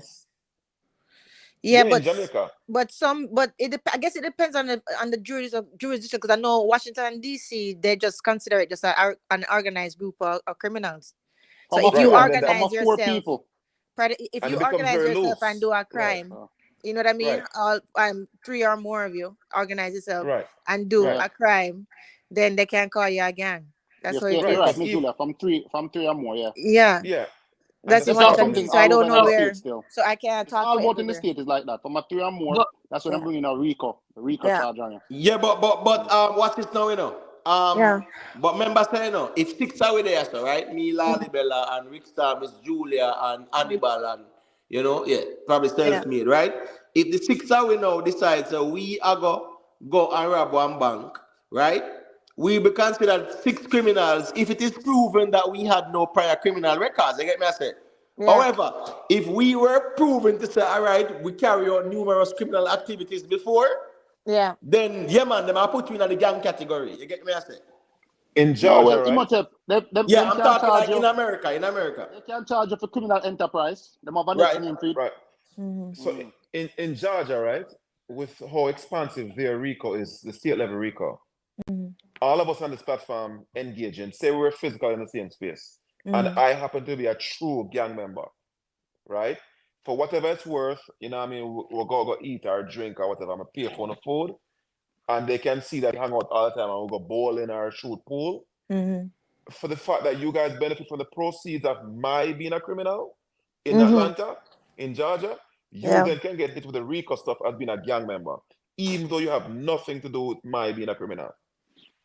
That's how expansive it is. So And if me listen come, up, and that law go go ahead. back to 95. Them do that. Them do that from Yeah. like 94, I believe, and there's a case so I know of them do that. So they do that. Yeah. That is not So, nothing new, yeah, man. yeah, man. So it's like, Imhotep have a bar. I'm gonna go and bar every night, and this is the conversation that we're having at Imhotep's bar. We patronize the bar, spend money, and so Mhm. forth. Then they conclude, yo, this virgin I have to hang out. This is his social. What the mafiosi them call them thing? Them social club. All Yeah. of a sudden, this is a social club. Imhotep must know that he's a criminal, and so forth. And Yeah. and based on how these laws are, they can go after your establishment and shut it down, and Mhm. even Yeah, man, the charge you conspiracy criminally. charge, them charge of a Yeah. conspiracy. You can Right. never get out of it. So question now, right? In the context of Jamaica, right? Do you guys think, sir, bro God, fear call these criminals No. terrorists? No. Not at all. Nah. Just a car blanche for just go off for those. I just Bless you, Miss youth Julia. and Thank you. youth. Thank you. Yeah, just youth and youth them want to go for like that. But here was still Imhotep, still regardless, still Imhotep. Something has to be done, my general. Because that's the reality, is something has to be done. Something has to give. So they need to fix that. But That's the point. use the word Yeah, but terrorist. remember say Hannibal. Let me tell you something, brother. Because me as a person where me observe the society, me study sociology, a lot of times government use these things to mask or put band-aid over their inefficiencies. You get Facts, me? I say. facts, So facts. what's this now, What's this now, Because them fail the people, them have to find a scapegoat. Of And course. watch this now, Just like you see, Andrew Holness, I play upon the people and emotions. Andrew Holness, I tell the people them say, here go on now. These gangster lyrics, yeah man, we have to do something about them. Yeah. But in a real life, Andrew Holness has not presented any evidence or study to say, here go on. Are the gangster lyrics make them man there go do the 2 little 9-year-old them that because he knows that's not so. Imhotep, Yeah. and Imhotep. Exactly right. So look, Robert. all right, so boom. So to what Kirk asked, obviously the solution is not 1, 2, 3, 4 things that you could do to solve the solution. The crime problem is a social problem, it's a society problem. You get what I'm saying? It's not a law enforcement problem. And let's be clear, Imhotep. You think the politicians don't know that? But this is a way to deflect away from the real problem. Exactly. You know I what agree. I'm saying? Of course. Yeah. I agree. All right. Okay. Yeah, I that's agree true. because it's a way. What's it now? It's just like me now, right? Me now, my responsibility. I did not fulfill my responsibility. But in order to take And away it's like the you said. attention from me being in dereliction of my duty, Yeah. me Yes. just try You to put blame it. the criminals them and change the whole reason. Yes. Politicians them Spotlight. should be You the move ones the who are under the spotlight. spotlight. You Yeah. get me? I Yes, say? it's You like know the reason it's why? like we on a boat. It's like we on a boat and it got a hole in it and water's filling up on it. But I point to the engine. I said, "Look, the engine's not working. The engine is bad." Right, But right, we're not focused on right, the big fucking right. hole in the boat. You get what I'm saying? Right. But to the extent that this is a social problem, which it truly is, it existed before this administration and the last administration.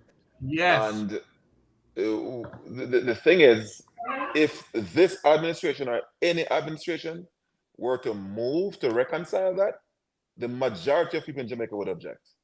Yeah, but let me tell you what the other problem is. Wait, am I still here? I got kicked out. Okay, yeah, look. No, so the other problem is this, is the way that politics is structured.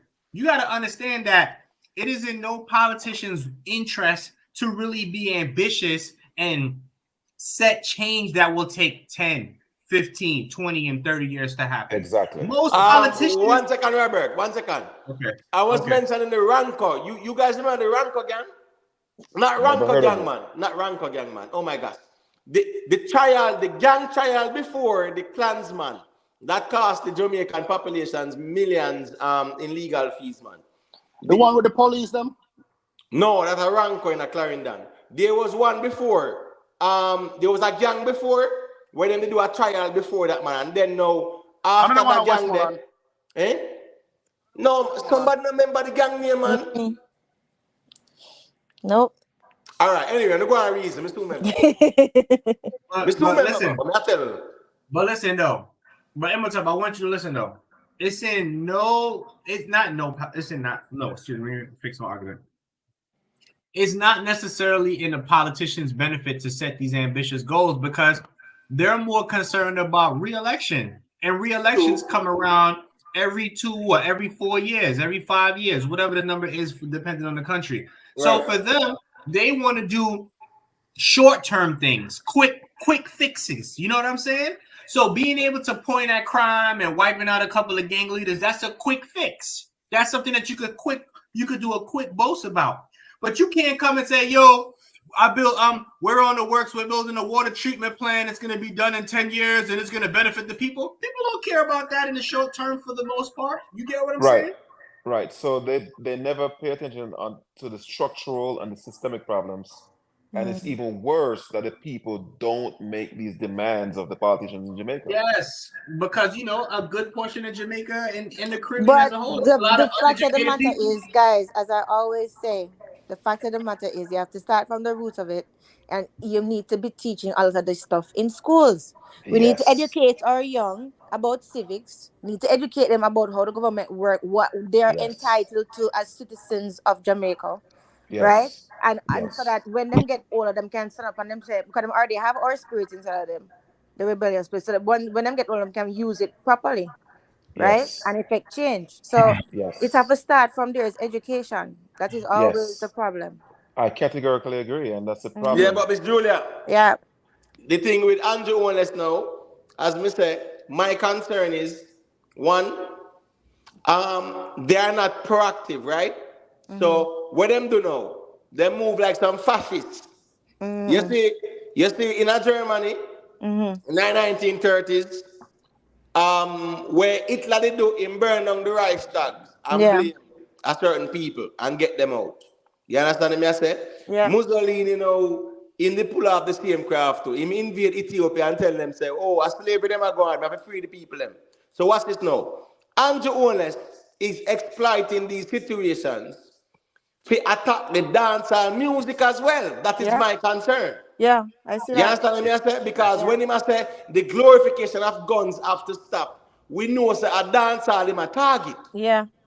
And the reality is that the music by itself, you get me? I say? Yeah. No one blame dancehall, but at the same time, it has a mask over the fact that as members of parliament for these places that are crime infested, what social intervention programs have been implemented to try to prevent and mitigate against these crimes as politicians. Exactly.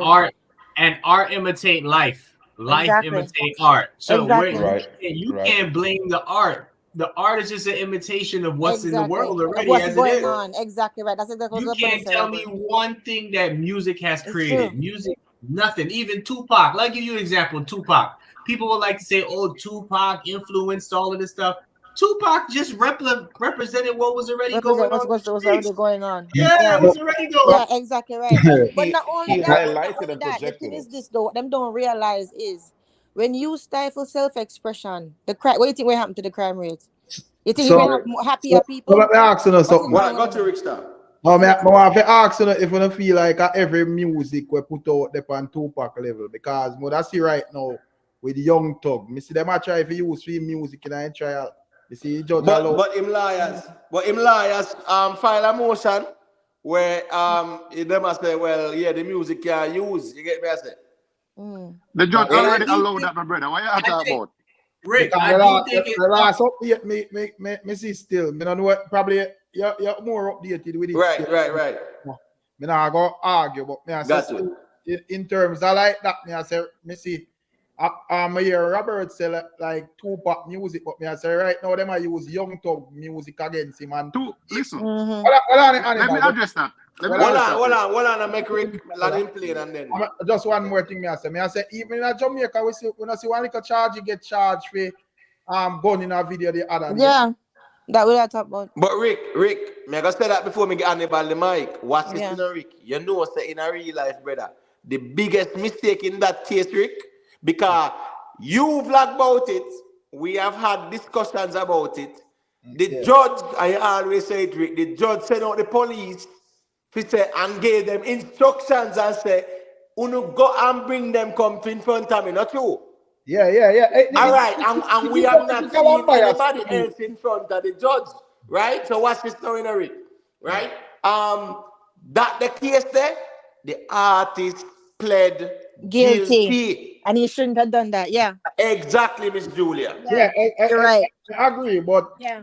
May I say still, well, as I say, him pled guilty still to it. And that's not the problem, Larry. That was the problem. Smart, you know, because at the end of the day, you art and you express yourself. Exactly, because Rick, watch this now, Rick. You as an artist, right? And you want to sing about a bad man song or whatever, and you want to have some props or whatever in the video. Because remember saying, them can't use a video for prove without an unreasonable doubt. Say, as a machine you have. Yeah, but are the stupidest guilty me ever see a man? Right, Rick, exactly. Yeah, why it's stupid? We go look the music video in the and as before the music video start, Lalibela, it clearly stated that all the tools they were using at the thing was props. So I don't know if this guy pled guilty too. So when plead guilty first, right. Yeah, but I understand because if all right, when I watch Netflix or whatever, them state this rated R or whatever, you know what. No, but Rick. Yeah. Rick, people who are experts in guns, they can look at a gun and tell you if it's a prop or if it's real. There's ways to look. You see, I mean, I don't know about you, but I'm not a gunman like that. So I don't really know gun intimately like that. But they can look at a video and tell if the gun is a prop or if it's real. But Robert. All right, well on it. Because let's say that is the case then probably the judge would right then, because if you wanna have a gun license, exactly. Why you have a real gun in our No, but Rick, if the disclaimer, as I said earlier, the song now a disclaimer is there. Right, if the disclaimer is there, right, then what kind of lie you gonna use? So hold on. What do you mean? The disclaimer doesn't necessarily mean the disclaimer don't protect you. What do you mean? Hold on, brother. What I'm saying is this: in the context of this case, right? The man them say a prop, right? No, during that trial, even though me not argue against it because the artist pled guilty, and that's where the problem lies. Them not bringing in a firearm expert and a testimony if it's a man, it's a real thing or video evidence. I hear you. Then just use the thing and charge him. So him plead guilty. So me not go argue and defend him. But what me I say is this now, right?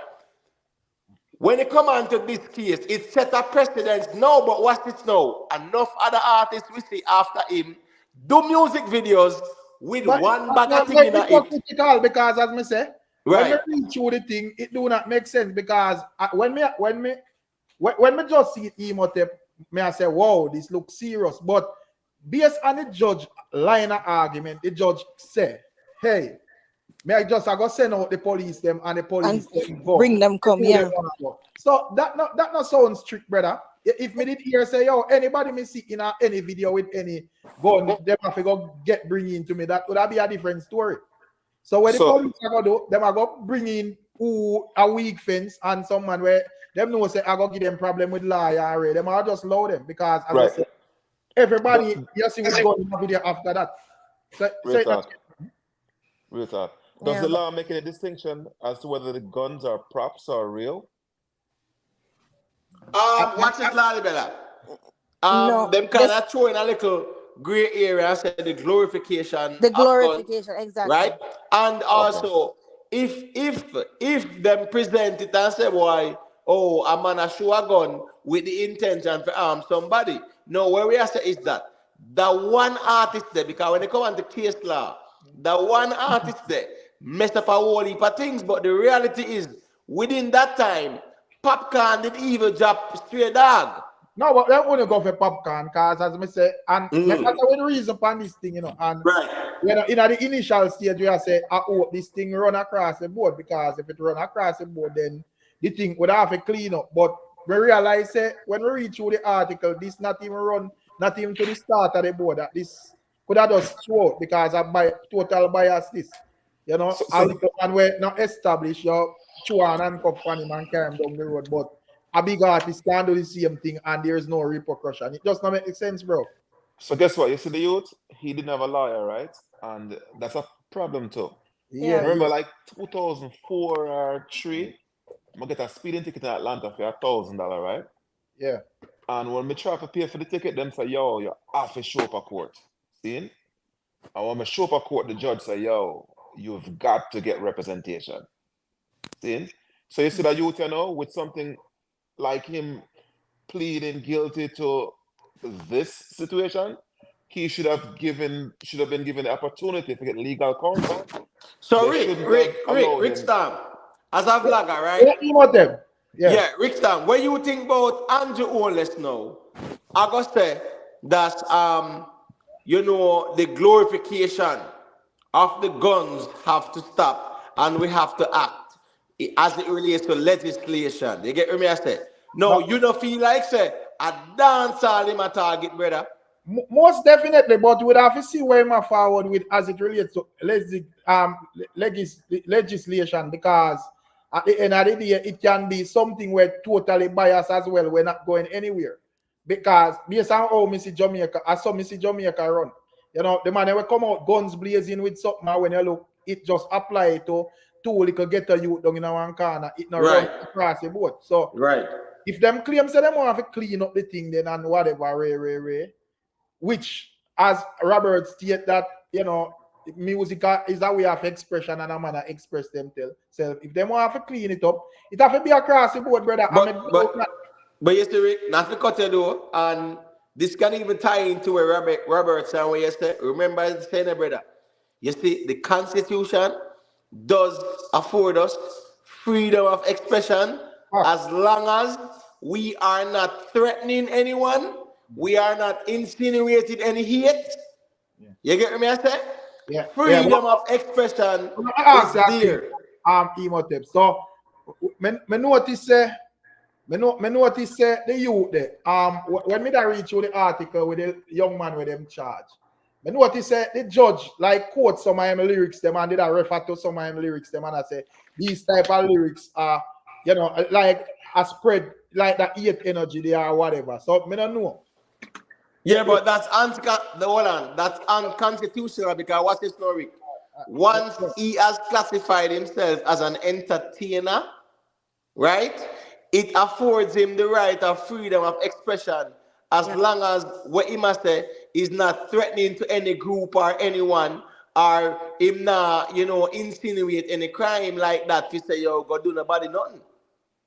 As me saying, Rick, the problem said the man admit and plead guilty, create a whole Pandora's box, bro, because the reality is that dancehall artists should be protected under the freedom of expression and the fact that they are artists and what they say does not necessarily or technically mean they mean any They harm. mean anything in any harm or then believe it. Yeah. Right.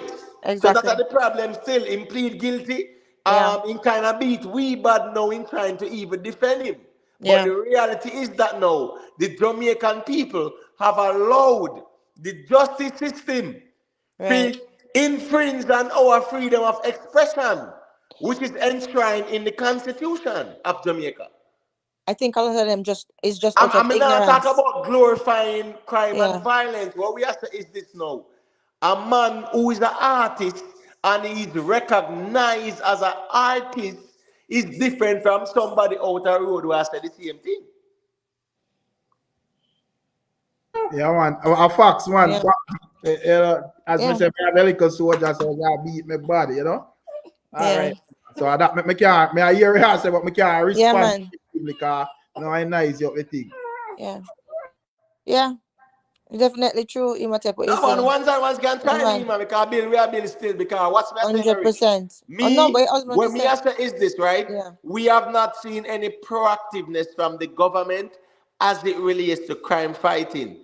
Right. It's pure knee-jerk reaction and the play on the emotions of the people. 2 9-year-old, all right, get shot in a car because the man, them a look for one man and in the car too. It's a different conversation if we see 2 9-year-old and the criminals and just go up to them and just do what them do. And just shoot them, yeah. It was a car where Smaddy went in the car, them did want. You get me? I say, brother, yeah. Me see in situations where house get corn up, mother get it, our daughter get it, and the little baby that was 1 year old get it too. You get me? I say, yeah. I understand the criminal nature of that. But what me I say is this now, them 2 9-year-old there was in a car with somebody where the man them want. Now what me I say is this now, these politicians are masking over the fact that they have failed the people in implementing social intervention programs to mitigate against crime and violence. You get what me I say? Yeah. The government now. So you basically I say because so basically I say the government should not try to score enough political points or fight then. Right. You know? Because they're using it to the convenience. Yeah, they're using it for the own. That should be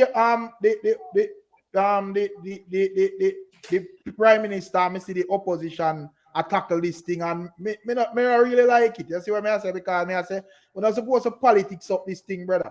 Right. Well, if you do something, you're supposed to just do what you do. You're not supposed to and guess what going on, Rick? That too. Take action, bro. Yeah. And guess what going on, Rick? My argument is government's actions should be based on proactiveness. Yeah, don't wait till the problem happens. You know what I said? Don't wait till the knee-jerk reaction. Don't wait till the knee-jerk reaction. When 2 9-year-old, oh my God, Jamaica gone to the dogs, blah, blah, blah. Right. And it's up and nights with a forward, you know, and every day we are saying, yo, boy, this still some of the time toward it get toxic, it come like it ain't matter, it ain't make sense. You're out there and just talk about this. Right. It get pant up all your nerves, brother. You see it. So right. I'm gonna have to wait till all our people them dead before them say, yo, them are go try for it. Right. And that's the problem, say, but Mr. Soji there, Soji. Well, on Soji there, what? Look like him mute still. Soji, where you going with? See, yeah, man, me there.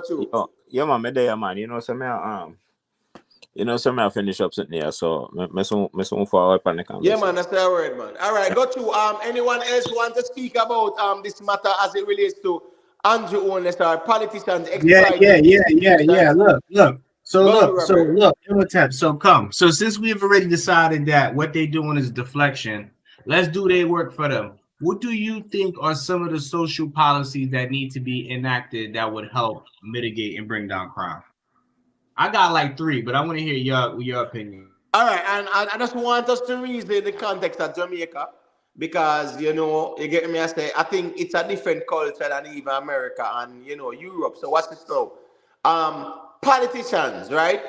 All of these constituencies, every area that is riddled with crime and violence, have a member of parliament. The member of parliament, right, is to ensure that what they contribute towards the growth and development of these constituencies, and that also entails the intent to eradicate crime and violence. Now, can we, the people, say that these politicians have engaged in any actions therein which is intended to eradicate crime and violence?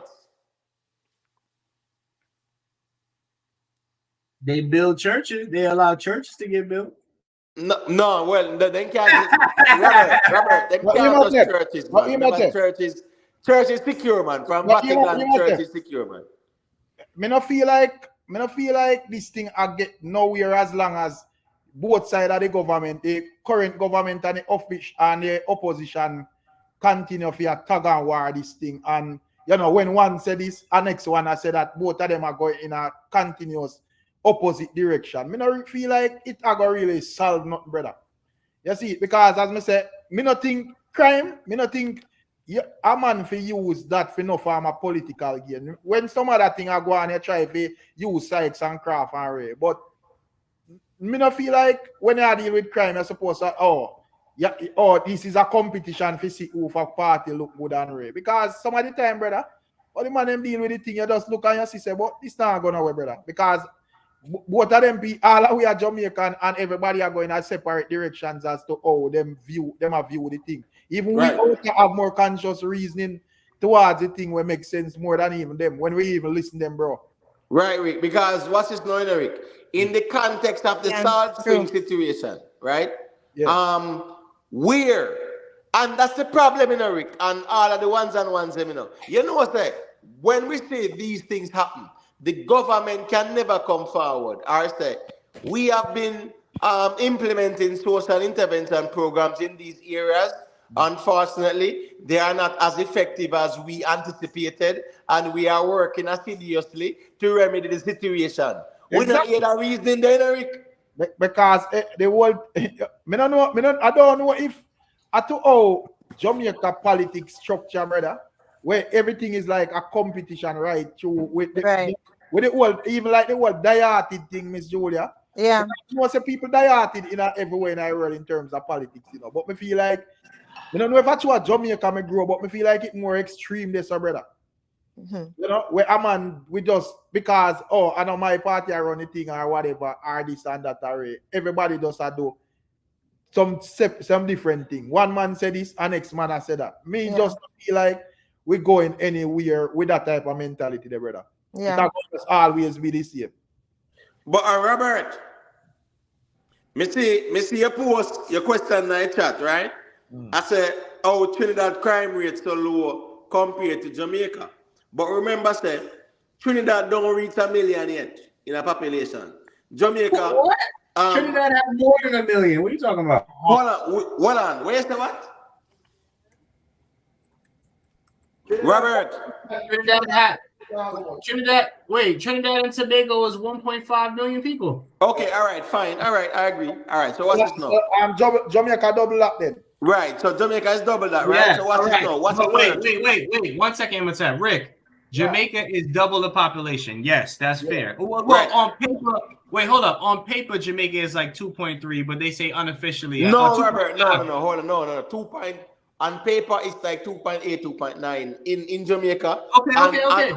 Right. Yeah. Okay. Yes. Let's say 3 million in Jamaica. Okay. So let's say 3 million. That's fine. Right. If it's 3 million, if it's double the population, Trinidad should have double the crime, but it don't.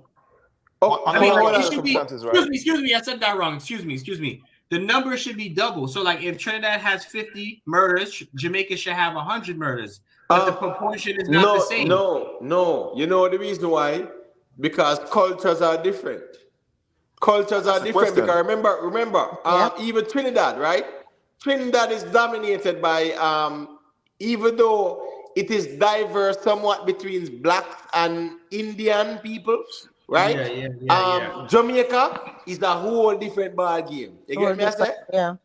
Okay. So why are Yes, things so so I unique in would not Jamaica? ideally Completely compare So different. are Trinidad you and arguing? Jamaica. So are you insinuating that that black people are more violent and more primitive? Is that what you insinuating? No. 'Cause I What don't I'm agree saying with is that. No. Hold on. What I'm saying is this, right? In Trinidad, even in Trinidad, it's the Indian population that dominates. Even though the black is up there, the Indian, we come from India, Yeah. that population dominates. In Jamaica, the society is different because what's this now? The black population are the descendants of slaves, right? You have certain population like the Lebanese, and you You have have the Chinese. British, and you have the Chinese. They are the ones who dominate economically. In Trinidad, and the Indian them dominate economically. So me not compare them because two different Two societies. different societies. So Exactly hold right. on though. To I the think extent those that are these are excuses. But go ahead, to the ex- Alabella. Go ahead. right. So to the extent that these are disparate societies, what of these differences inform the actions in Jamaica versus Trinidad? Yes. All Focus. right. Focus. So what's it now? Let me answer this. How Robert, why you tell me how many rebellions Trinidad had? You know, you know what? I'm not even gonna lie to you, bro. I don't know a super lot about Trinidadian history. I know the All right. So basics. what's I it know now? about Spain, That's and I know fine. about that stuff. But yeah, That's go ahead. fine. That's fine because what's it now? Jamaica, out of all the English-speaking Caribbean countries that was controlled by the British, was the most rebellious Yeah. of all of them, and it was by a certain design or reason. So And the reality is this: we have to recognize that Jamaica is culturally unique than all these other Caribbean countries. So we can't put Jamaica and Trinidad in the same bracket because what's this now?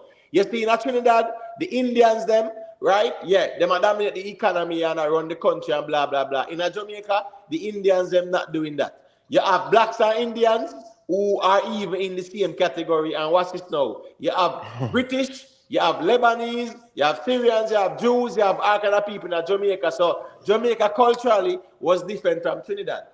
So hold on. Imhotep, let me say this. Could it be the cause of what am I eat?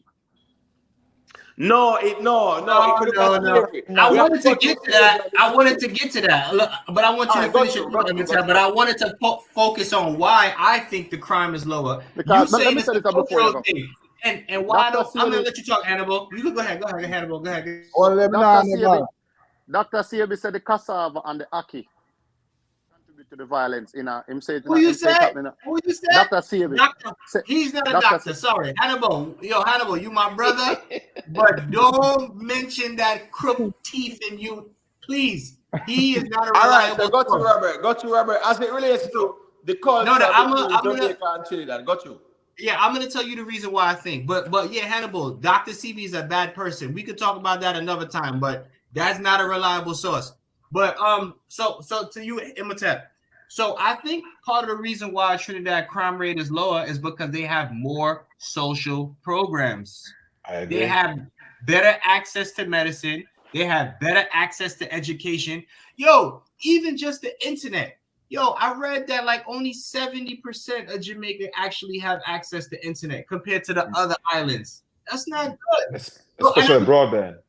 And yeah, broadband. I think they have cellular access, but broadband. You're right, Lalibela. Thank you. But obviously, that's a small thing. But when you add all of these things up together, it contributes to the social problem. I agree. Yeah, I agree with that. So, like, I'll give you another example. Oh, sorry. Yeah. So I'll give you one more example. So I got a homeboy who's in Trinidad. He lives on the North Coast, and he unfortunately came down with colon cancer. In Trinidad, cancer treatment is 110% free. Is that the case in Jamaica?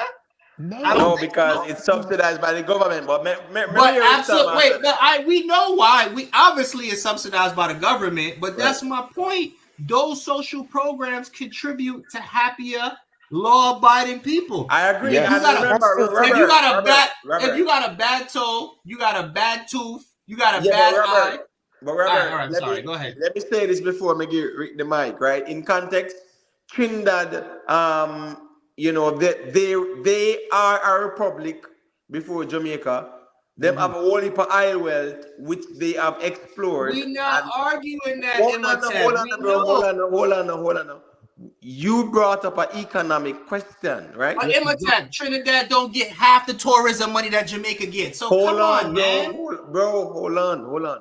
You brought up a conversation about a government funding social programs or whatever. And what me I say is this: Trinidad was always better off than Jamaica economically because one, Trinidad is a republic, Jamaica is not. We have a governor general same way. Trinidad utilizes the economic resources, aka oil, right, to fund social intervention programs. Jamaica does not. So I just let some of the brother, but let me get Rick Storm the mic down here. I'm going to respond to that. No. Go ahead.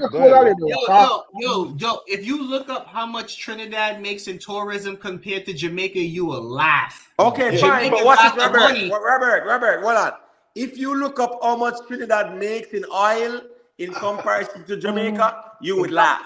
A lot of the tourism money I go right back overseas, brother, in terms correct. of Yes, Rick. Yes, I agree, Rick. Hold on, Robert. All right, like how you can say the Trinidadians them all the oil money and then spread it throughout the country. Citizens benefit, cancer free. If you have cancer, you can go get your thing check up free or whatever. When we will on pan with tourism money, it not really benefit the citizens them per se, brother. Well, that needs to be fixed. Well, then that needs to be fixed by the government. That goes back to what me and Imhotep was saying. That the government. I agree, Robert. And I know Imhotep. Obviously, we agree with each other. And I apologize for interrupting you. I was only saying that to say, like, yes, obviously, each country has different sources of income. Right. Every country has different sources of income. So obviously arguing that, it's not really the point that I'm making. No, but hold on, Robert. That's the reason why. But Robert, not to cut you, but that's the reason why sometimes we cannot compare certain countries. Because it's Trinidad now, them deal with oil. And them have the oil resources where them can at least fund social intervention programs in their society.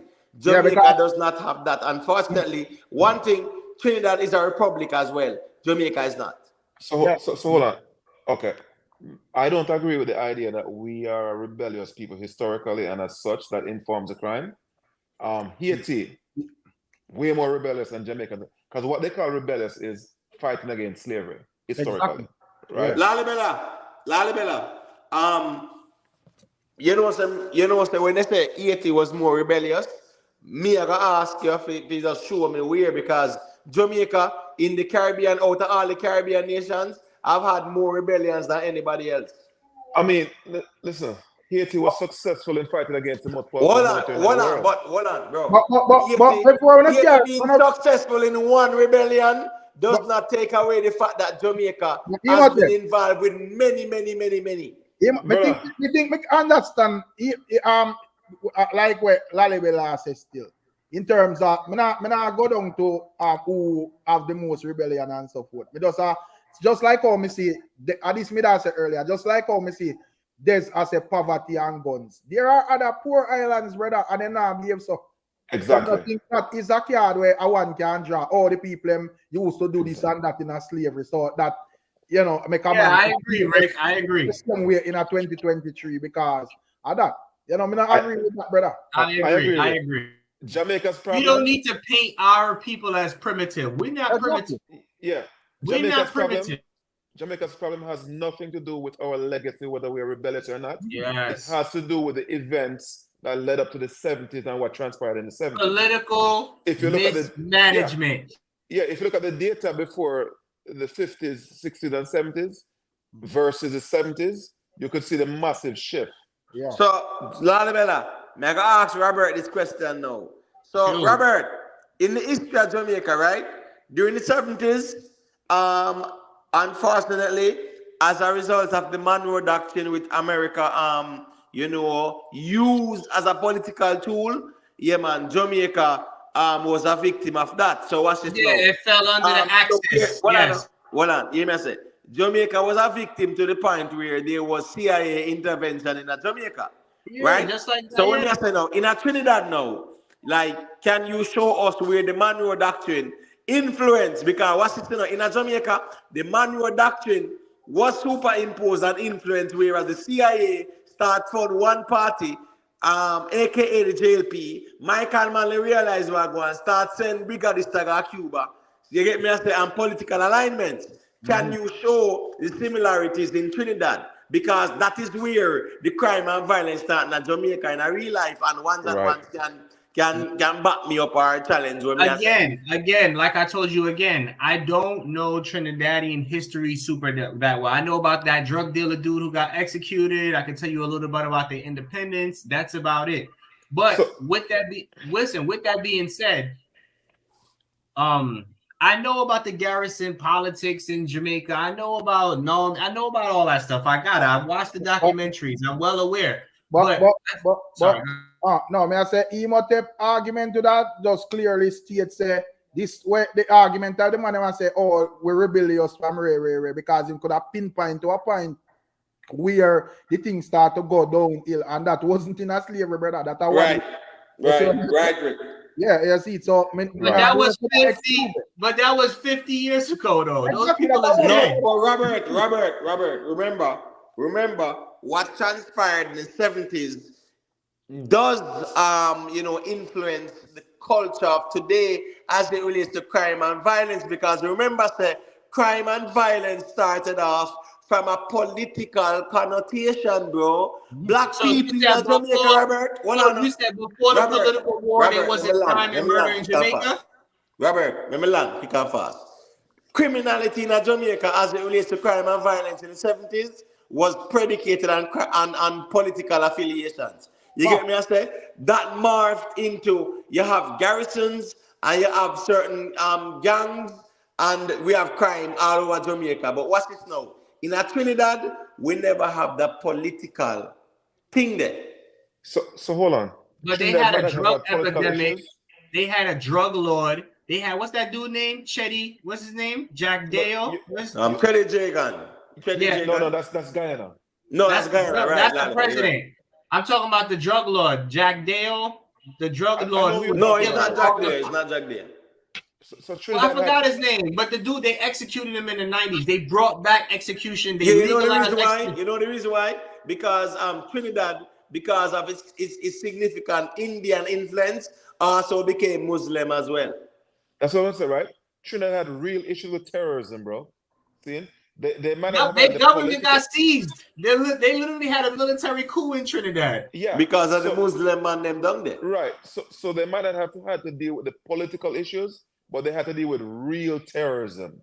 Yeah, real gunman running up with power, really taking over the government. And they had let me ask you guys something. Can I ask you guys something? Do you guys believe that there are certain traits that are actually passed down through genetics, and also through rearing?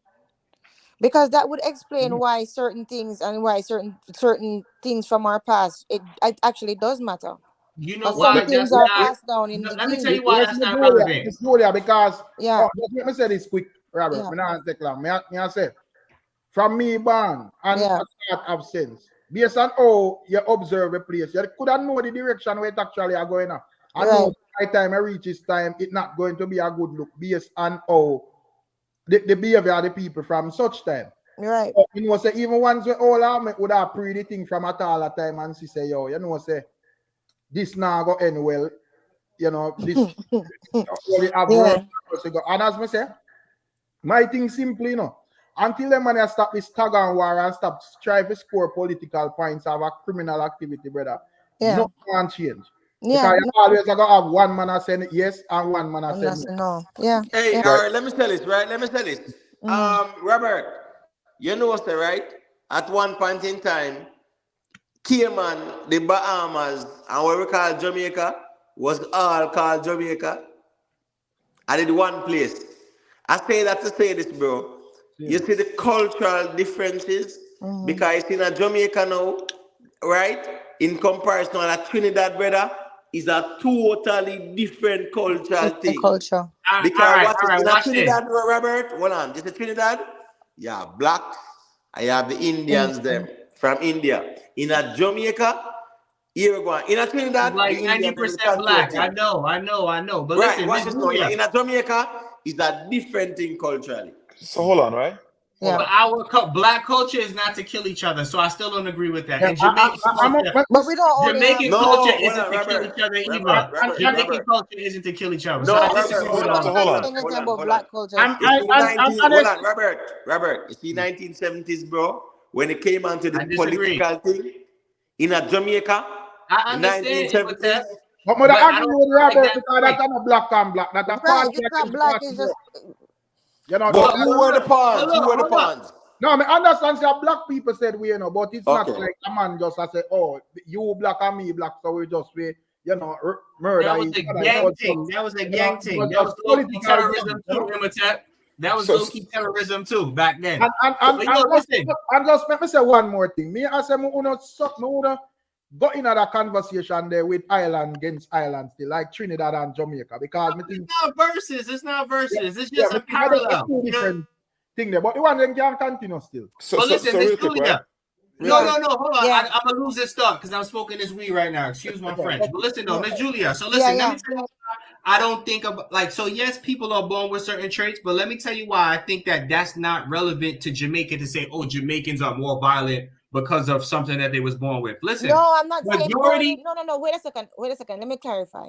I'm not saying born with only. What I'm saying is this thing can be a multifaceted problem. It could be many, many different things. But we cannot discount. But hold on, but we cannot. But maybe I wasn't here when you agreed because remember I came on late. So, but what I'm saying is, I think you made me forget my train of thought. I forgot. Robert. I forgot. Yeah, I forgot my train of thought. It's all right. Go ahead, talk. Listen, listen. I'm gonna forget Lalibel. Listen, all I'm saying is this. What I'm saying was most slaves. Wait, hold on. Wait, don't let me forget. Hold on, let Miss Julia land, and then Robert take over. Yeah. All right. So, what it is you cannot discount nature and you cannot discount nurture, because if somebody is rough, then going to grow them child a little bit rough. They want to give the child a better life, but the culture is such that, right? It's the same thing with kind of language. Certain things become inbred in a bit. I don't know how to explain it, right? Okay.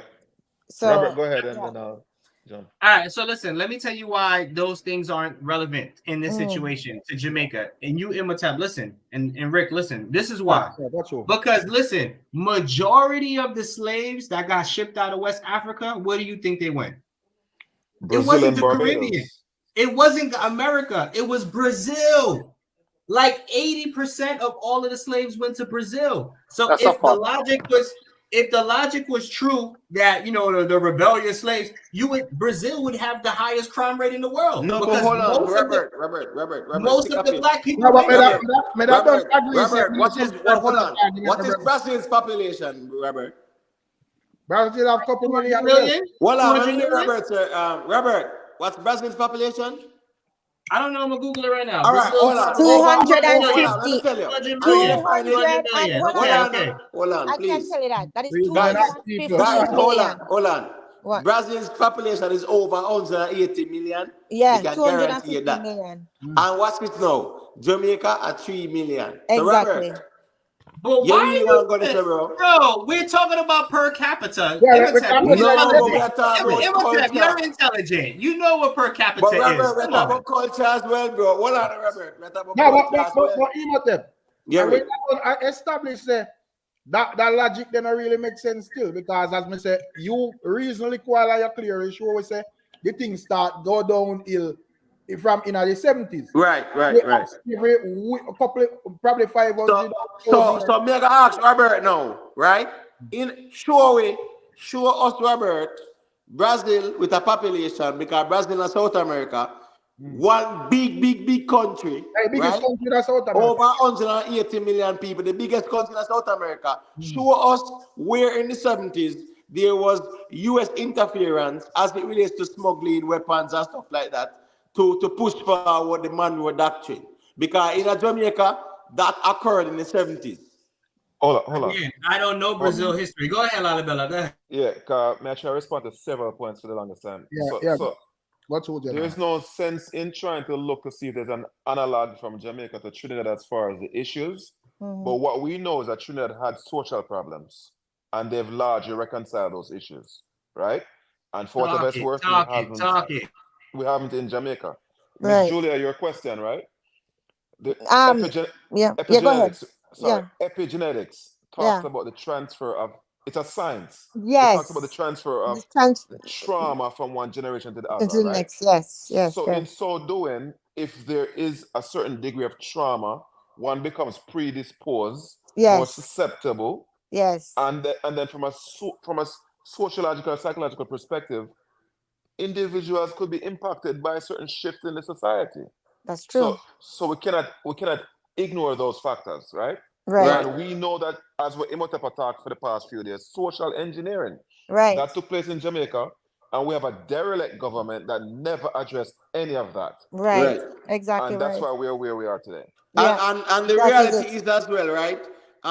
Jamaica is somewhat unique in certain contexts, because watch this now. Just like how we can prove that in the 70s, the United States saw Jamaica as being one of the most important countries in the Caribbean, because at that time there was Jamaica's affinity to Cuba. Trinidad was not considered a threat. Jamaica was. As a result of that, the Americans had to intervene in Jamaica, not Trinidad. Or they intervened. They had to want it to. Yeah, right. Or they intervened in Jamaica. Them what them do? Them fund one side the JLP against the PNP. The JLP, if you get rid of the PNP. Trinidad did not have that problem. Yeah, did not have that problem either. Exactly. No, but terrorism, right? Where the people were targeting the government itself, where they were bombing and so forth. That's a different level of social problem. That's no, but Lalibela, in Trinidad, when it come on to that was in the early 90s. I'm talking about. They had issues before. Bro, no. Listen, Trinidad had a big drugs epidemic, way bigger than Jamaica. No. Yeah, but Robert, we're not talking about the drugs. But you don't think that destroys the society too and creates social? No, we're talking about crime and violence. Oh, but you don't think that creates crime and violence? No, I'm not saying it doesn't, but what I'm saying, right? In the 90s, Trinidad was inundated by that ideology because the Indian man that practiced Islam down there too. When me ask is this: in the 70s, in Jamaica, there was that interference by the international powers like America. In Trinidad, that wasn't the case. So what's this now? In the 70s, when Jamaica was going through the war and crime and violence, Trinidad, smooth sailing. Everybody in the Caribbean, smooth sailing. 1976, them region there, Jamaica was the only country in the Caribbean that was going through that phase. So let's broaden this, right? Your argument materially is that great disruption in the 70s caused these problems. Yes. We have countries that have had way more severe disruption, way more recently than that, and they have recovered. Lalibela, talk true. Yo, listen, right now, Lalibela. Imhotep is not. Yo, Lalibela, Imhotep is not letting go. You don't see. No, hold on. Like where? Rwanda. But hold on, Lalibela. Uganda. Stop. Robert. Lalibela, you gone to Africa when we are talking about the Caribbean. We are talking about Jamaica and Trinidad. You see how I'm framing my narrative? Social disruption. No, but there was. But hold on, man. You're talking about psychology, right? And social. No, but we don't want to go Africa, Lalibela. We want to stay Caribbean. You're a social scientist. No, hold on, man. No, you can't say that. No, but Lalibela, we want to stay. Hold on, Lalibela. Me kind of want to stay in a Robert reasoning with Trinidad and Jamaica. Right, but hold on. The concern is not Trinidad and Tobago. It's the concern pertains to social issues. But we want to stay at Trinidad and Jamaica. Lalibela is right. Hold on, Robert. But we have to ask them. Yeah, go through it. Because the answer is simple. How the reason reach this door? Right. Where? Between the Trinidad and Jamaica thing. Oh, because they want to talk about the crime. You talking about the crime? Because we just talk about crime in general and Jamaica. Right. And that's why we can talk about Rwanda. There are two different countries with two different set of problems. So, I was just trying to compare. So let me give you another example. So in Jamaica, only up to the 6th grade is compulsory, correct? Hold on, where's Sir Robert? Repeat that. Yeah, repeat that again. When I catch In Jamaica, what is the mandatory age of school you have to go to? 6th grade, correct? Mandatory. So, like, okay, so in America, so But he listen, have to go to high listen. school in Jamaica? Hold on, So make listen, Robert, in make America, Robert finish. hold up, listen. I'm explaining. In America, you gotta go from 1 to 12, right? That's compulsory, right? In Jamaica, what does it go up to? The 6th grade, right? Primary, right? The same general. But is I it agree. free? All right. Is it free? Wait, Robert, Rick, hold is on, it free? hold on, Robert. You are Rick going bounce the ball. No, it's not about that bunks. Because I say the 1 to 6 not correct still. That's it. You have Okay. 1 to 11 grade. That I know you're sure about. And Right. 12th grade, that'll be like 6th form, you know? So Yes, is high 'cause school I know- free in Jamaica though? Because again, I'm from Guyana, and I know that in Guyana, school is not free from 1 to 12. Oh, you Right, mean that in other But Robert, in Jamaica, yeah, the government subsidize it. After 6th grade, you have to pay by yourself, right? No, they subsidize it, but you still pay like a fee, but yeah, they subsidize it. but not the way. Okay. Yeah, but So you what pay if you like don't a have fee fee still. though? Okay. And hold on. Just to solidify this point, the government make it law that no school can expel you for not paying a school fee. Yeah. No, that's good. That's what I'm trying to find out. Good. Yeah. And that's what I'm asking y'all. Y'all giving me the runaround. Yeah, but hold on there. Mr. SD, what you have to say real quick? Me hear like what you say Imhotep said is like basically yes in between the 17s when the whole political war start it caused basically Jamaica for some violent or something like that. Right. But Jamaica been violent before that. All right, got you now. Let me hear you. Before the gun before the holy but the mass gun, you know what I mean, coming to Jamaica. The man them cut up themselves down the wicked. Hold on. All right, so give us some details. Years, wars and violence and issues and stuff like that. Got you. Tell me now.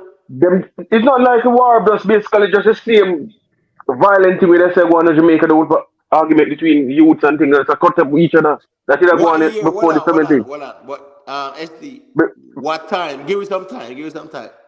no, I can't give you enough time. Like All when we right, talk but with my old man and them thing there. SD, if you can't give you no time, then you're in a problem with the argument in a real No, life. when we talk without my old man and them thing, them and show me the thing, they say, yo, this is strange to him because this thing is going a long time, long before 70. All right, so you You know what I'm ask him, you must say, right? Because we have to establish this conversation is a good one. When was Jamaica violent? Because what's this? If Jamaica was violent long time, 1962 could not be no Bustamante a normal man. They go meet with the queen and say, oh, we are going to political independence. You get me? I say? So what me I say now? Show us the time when the people them get violent and crass. Well, for Just define between, violent. With Jamaica. it's just violent between, you know what I mean, black and black crime, just like where you say I go on now. Right, yeah. And I subscribe to black and black crime as it relates to Jamaica. And as with any other country, Jamaica had crime that's not seminal or unique to Jamaica. There was a massive spike when it comes to criminality and other, the whole plethora of criminality in Jamaica spiked in the 70s. All right, Just so like SD, Mr. All right, what's a Robert post? A Robert is right. So SD, respond to that post there, right? According to the statistics, right, in 1962, there were 63 murders in Jamaica. So talk to me about how Jamaica evolved into being dark and angry and miserable and murderous after All right, 1962. I think, just like Miss Julia said, brother, there's something wrong with us. That I come from before. No, I'm not saying that something is wrong with us, but let me tell you, this is It's what like I'm saying. some Hold sort on, of let me DNA explain. thing. There's Yeah, go something to. that, okay, you see, just because, not because, I'm not going to say that our nature is such that we have no control over ourselves, or we are doomed by our genetics. I'm not saying that. What I'm saying is there are certain things that are in our genes that give us the propensity to rebel because of what was passed down and because of how it's been passed down and the environment in which it was passed down. You see what I'm saying? Because the environment isn't easy either. So maybe if we had a better environment, but from things, social things that could have been implemented and still should be implemented, maybe if we had a better environment, then it would bring out the best in us in other ways. But regardless of what it is, right? Even though we still have the crime, there's other things that come out of us as well, which is overcoming, right? Even our dancehall music, right? So we have to look at it in both ways. There's a whole lot there from the past that come true now, through hardship and through what we're doing. So not all of it is bad. That's all I'm saying. I hope you understand what I mean. Yeah, Can you hear me me? get to me get to you, sir. Yeah. Me get to you, sir. ST, 1 second, let me say this, right?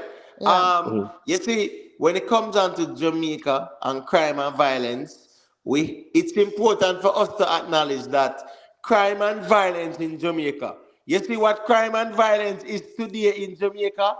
It is the root of the political instability that was superimposed on Jamaicans, aka black people, descendants of slaves, by these political pawns, right? And then play them game. JLP and PNP, right? Michael Manley send people them go to Cuba, right? They call them brigadists, that's who SD. Yeah. Right. Go sending people them go see America. Reagan and Nixon and them people, they train them. Right? So guess what going on now? There was always this opposition in Jamaica where you have PNP versus JLP, and it was a political ideology. In the Caribbean, Trinidad, Guyana, all these countries, it was a little bit different though. But you see, the thing is, brother, social disruption of a certain magnitude matters not what the source is. It is a disruption that's the issue, right? Yeah, this is true too. And if you have a country where there's a lot of rife terrorism, it will prevent economic growth and certain and those kind of things. So, and question, if we can look at, Bella, isn't the disruption predicated on the source? Of course it is, but we shouldn't focus on the source. The big issue really at the end of the day is the disruption. And when we look but at the disruption in cause and Rwanda, effect not true. genocide in Rwanda. Hold on. Can we agree that disruption is cause and effect? The disruption is cause and effect? Yes. Yeah. The discussion or the destruction? Huh? The discussion or the destruction? No, the destruction is cause and effect. So let me respond. Imhotep, yes. Remember, when you were saying that we have a rebellious history, I'm the one who brought up what transpired in the 70s, you know. So right. I am not excusing whether or not that is the source of the problem. Right. What I'm saying is that to the extent that we have a problem, we're not unique in that we have problems. Right. That's my argument. Right. And these problems are solvable. These are social problems, right? Not genetic problems, right? So no, I agree. Right. Because imagine if we had a genocide in Jamaica in the 80s or 90s. Lalibela, in the 80s, in Jamaica, and that's why we can talk about quote-unquote genocide in Africa and other countries, because in Jamaica, it was more based on,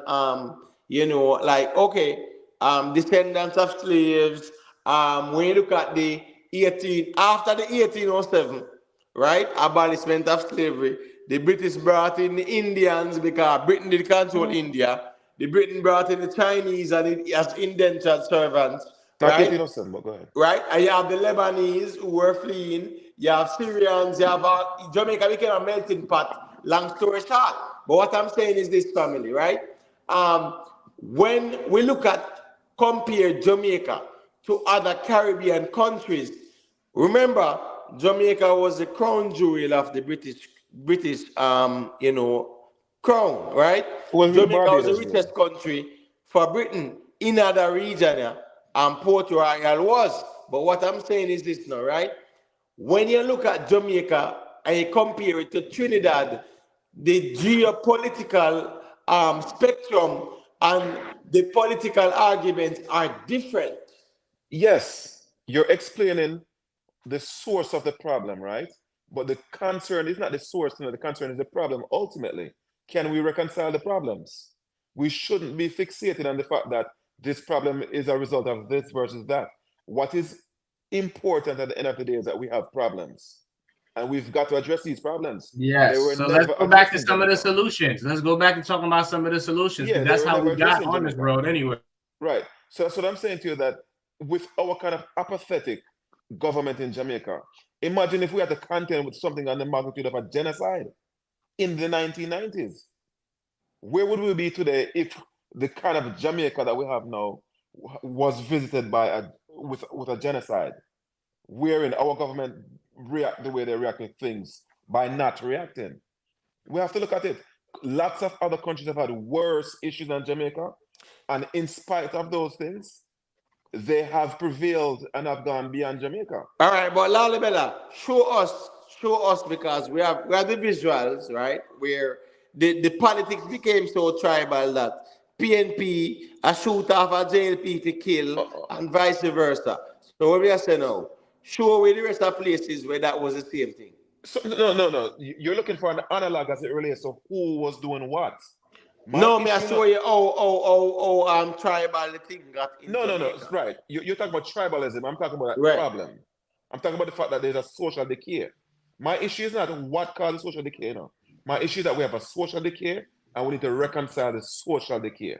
See? So I would posit that what transpired in Rwanda in the 1990s is exponentially worse than what we had to deal with in the 70s and 80s in Jamaica.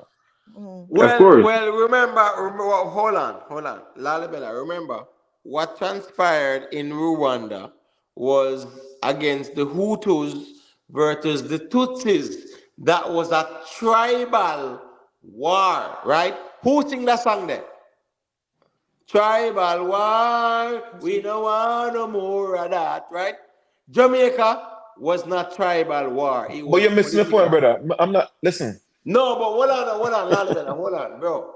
Once you mention Rwanda and the Hutus, we are talking about the Hutus and Tutsis, which was based on tribal. Jamaica was political. So we have to separate the political. I'm not disputing that, brother. I'm not disputing that. Let me land. What I'm saying, in Jamaica, Jamaica's problem was mostly or predominantly political. Jamaica's problem was never tribal. When we go Africa, whether Rwanda or wherever, it was tribal. Some more kind of fear in Jamaica because Jamaica was not tribal but political. Imhotep, when you have societal issues, the objective is to reconcile those issues. It matters not from whence they came. The objective is not to do anything else but to address those issues. And what I'm saying is that the civil unrest, the trauma of Rwanda was significantly worse, especially since it was tribal. My thing is not the fact that it was political here in Jamaica and it was individuals, tribes in Jamaica, in Rwanda. The issue is that we have a social decay. The key thing is, how do we reconcile the issues associated with social decay? All right, so Lalibela, right? The objective, though, is not to say, Rwanda was a tribal conversation. Jamaica was a political conversation. That's what you're saying. No, what I'm saying, that's the way it is. That's the way it was, though. But is your concern whether that one was tribal versus one wasn't tribal? Yes, because let me tell you why. Let me tell you why. No. Is your concern social decay? No, hold on. No. My concern was Jamaica was a political one, whereas people, even of the same tribal affiliation, were willing to quote unquote kill each other. In Rwanda, you had the Hutus and the Tutsis who, based on their tribal affiliations, were willing to kill each other because they are different tribes. What's this? In Jamaica, there were instances where people of the same tribe would go against each other because it was political. So, Imhotep, are you then Are you then positive? What on about? Make Lalibela finish and I need to grab the mic. Are you then positing now that because intra-tribal conflict took place in Jamaica, that was a more tedious concern to reconcile? All right, Jamaica wasn't intra-tribal. Jamaica was more political. No, intra means same. No, Lalibela. I might have to talk to you. We can't reason, man. What I'm saying, Jamaica's problem wasn't about tribalism or intra-tribal. It had nothing to do with tribes because what's this? I said before, black people of the same tribe, the same phenotype, the same E1B1A, the same genetics were on both PNP and JLP. In the Rwanda genocide, in the Rwanda genocide, the people were the Tutsis versus the Hutus. So in Jamaica, it was different. Let me interject, Lalibela, because I defend upon one of Lalibela. To be fair, Imhotep, it's no difference with the Jamaica and the Rwanda situation. All the Belgium, the people from Belgium did is get the people to go against them one another because they were the same people. They classified them and make them two different races. All right, let's stop. Hannibal, the Belgians had nothing to do with Rwanda. They had it to do with the Congo. 1994, the 1994. Hold on, Belgium had nothing to do with Rwanda. Belgium had to do with the Congo. The Congo. Not Rwanda, respectfully, bro. So, who was it? What country it was that get the people to go against one another? It was 1994. It happened. A recent time. Right, with the good the way we have to hold on, man. Remember, say Rwanda, right? Was about the Hutus versus the Tutsis, and that's why even France was based on an international legal investigation. France was revealed to be complicit or negligent in what transpired. No, my bad.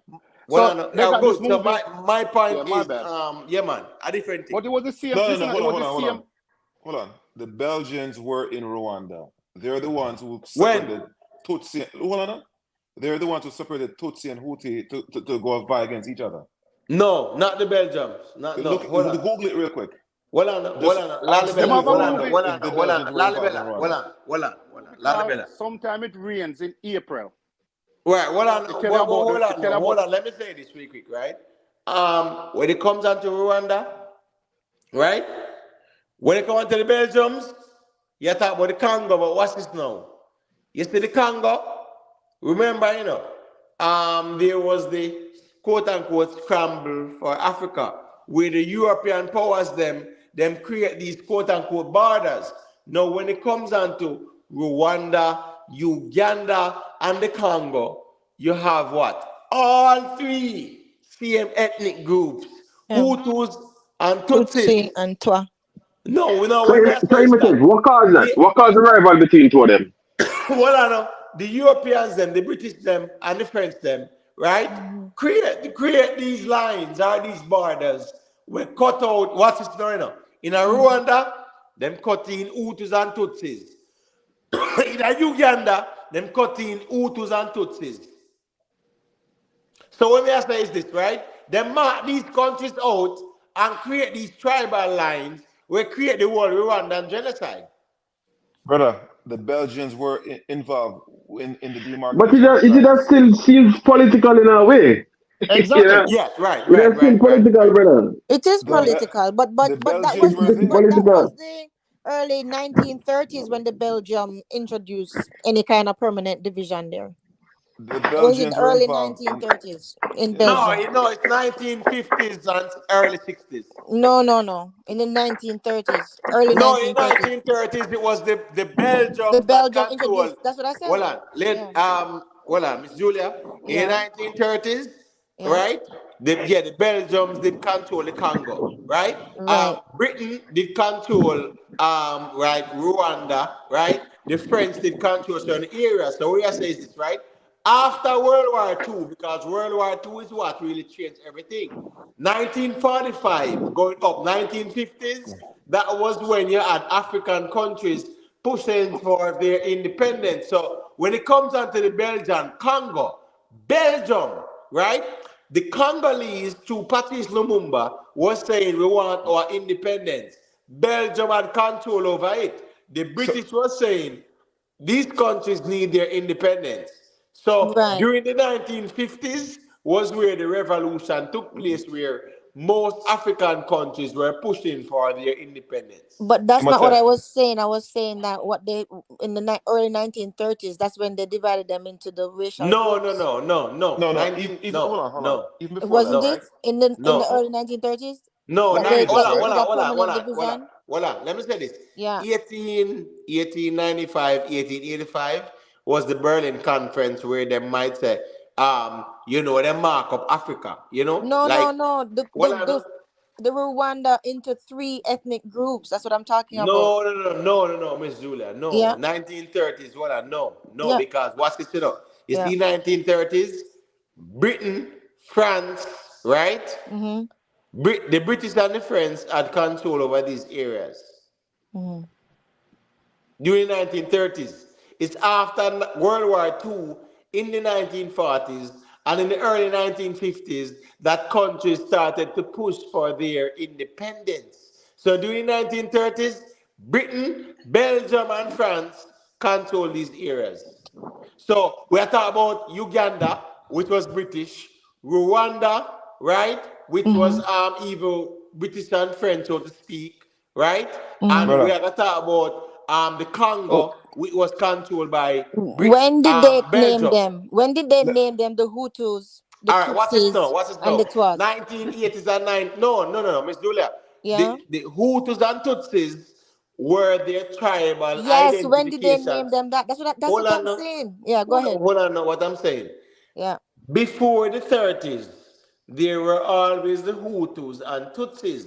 Now, what I'm saying, when it come on to the Congo, Mm-hmm. Belgium was the one who controlled the Congo under King Leopold. You Let get me me? I ch- say?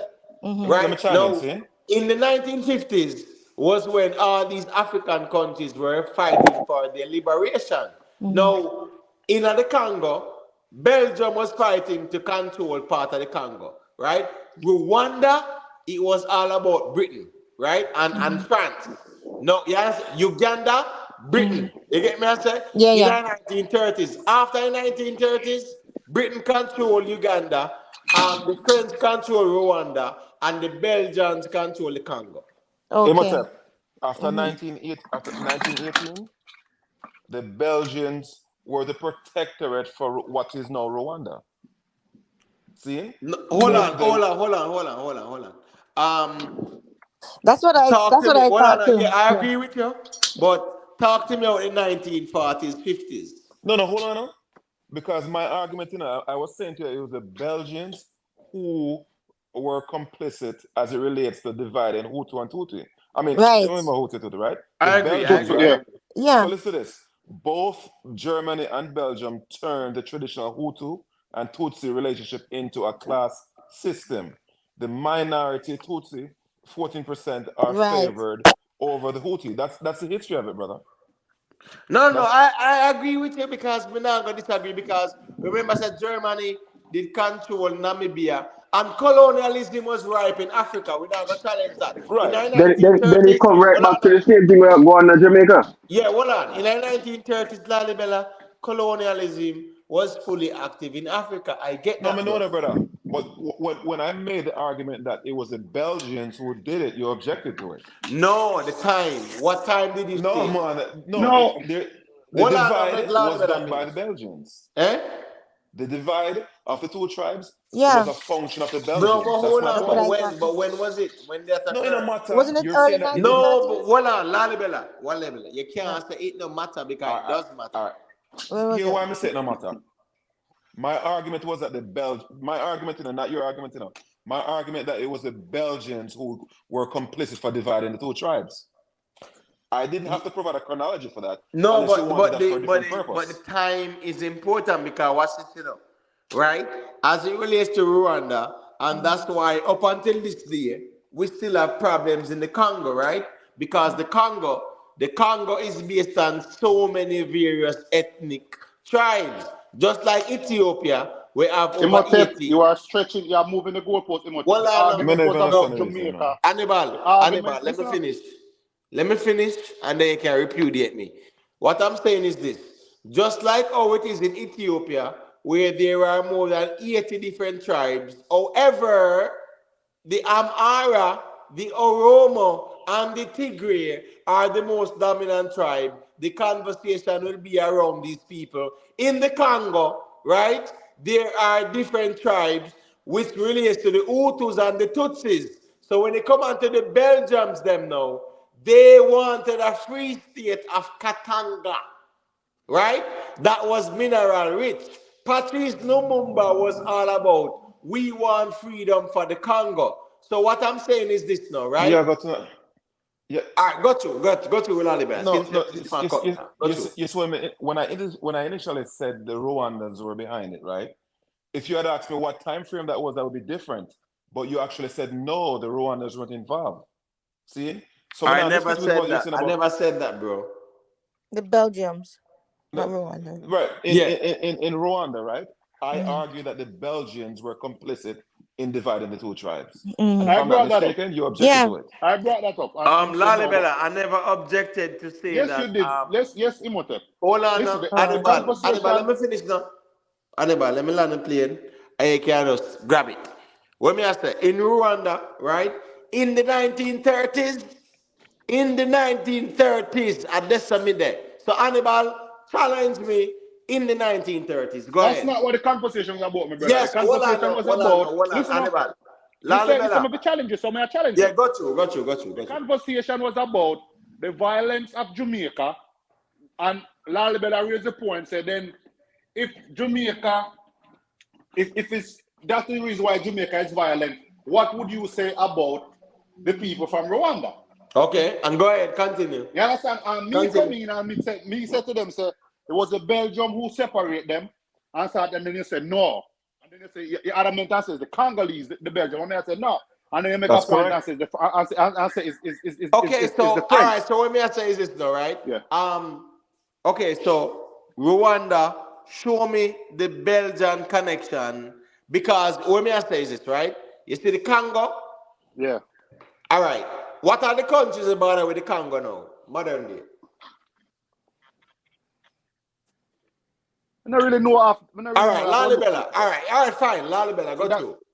No. What are the countries like I said, we're border with the Congo right now? We know the Belgians were in Congo, right? That's not no. Hold on, Lalibela. What countries border with the Congo today? I don't know off the top of my head, but I don't know what they have to do then. Yeah. Where's the Lalibela? No, brother, don't go down rabbit hole. No, me ask you. Imhotep, remember the conversation about the violence in Jamaica, you know? And Lalibela raised the point, and I said then, if it is true, the fighting a politician in Jamaica, and I said then, what about the Hutu and the Tutsi in the Rwanda? And my argument is this, me back Imhotep because it was political interference, why these two set of people were killing each other. And you said no.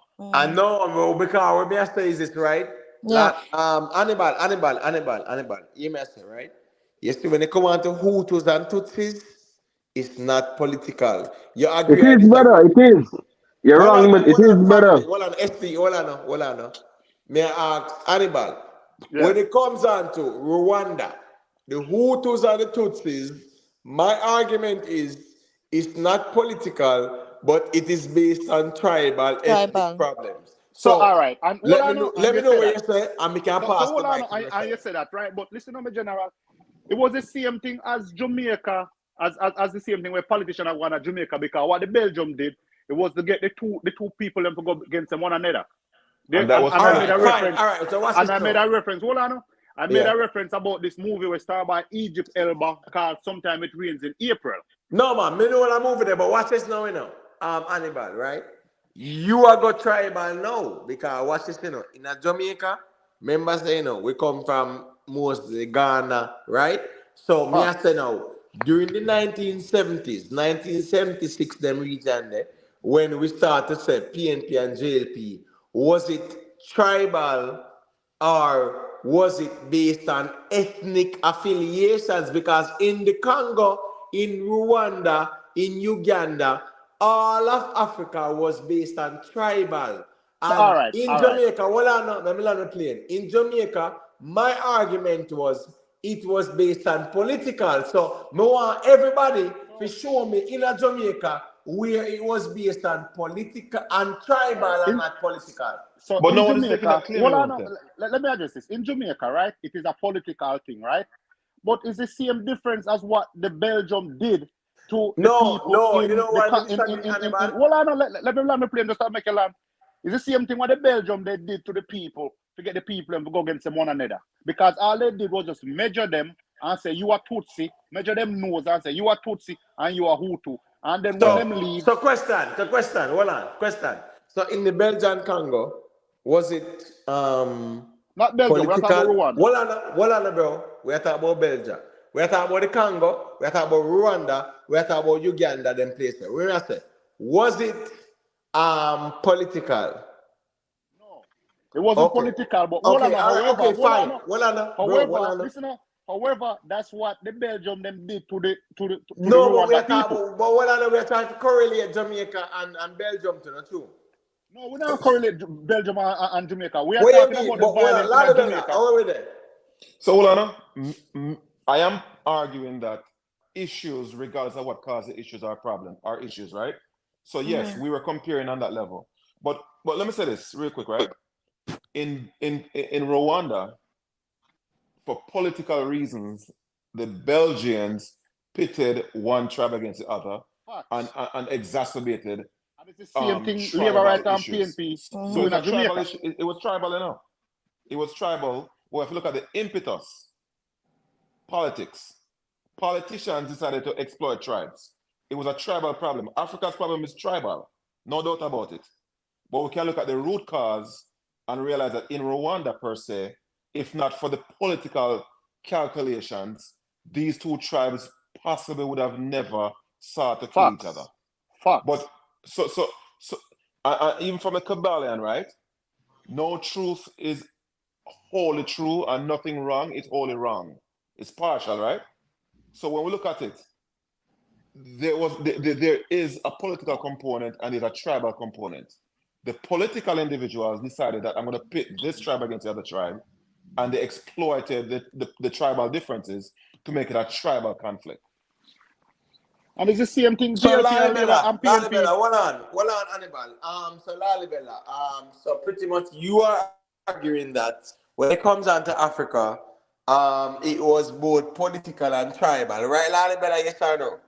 The issues in Africa are tribal. Okay, all right, fine. Tribal, so in Africa is tribal. Now, what I say is this, right? Yeah, cut out. Can't hear you. Hello? Yeah, we can't hear you. Yes, Julia, we hear you. Okay.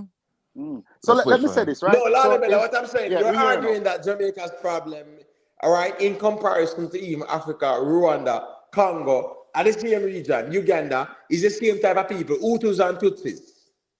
Hold on. What's the question? I'm saying, when it comes on to Uganda, when it comes on to, you know, the Congo, those places, the conversation becomes tribal. Yes. I am saying in Jamaica, it wasn't tribal, but political, and you guys are arguing against that. No, Imhotep, we're not arguing against it. You are the one arguing against it. None of us made the argument. Imhotep, None of us made the argument that Jamaica's issue is tribal, as in ethnicity, right? My concern is that we have social decay, and to the extent that social decay exists in one place versus the other, we can compare how we react to social decay, or even just come to the realization that, listen, social decay isn't permanent. And how do we have to reconcile social decay in the respective areas? That's my argument. Because a lot of times people will argue that Jamaica is so unique with its problems, and then they resign to the fact that there is no solving those problems. All right, so Lalibela, why are we comparing Jamaica to Africa? In terms of it's not to Africa. Imhotep, as a sociologist, it's social. as a posit, right? When you look at issues, do you only stick to the confines of Jamaica?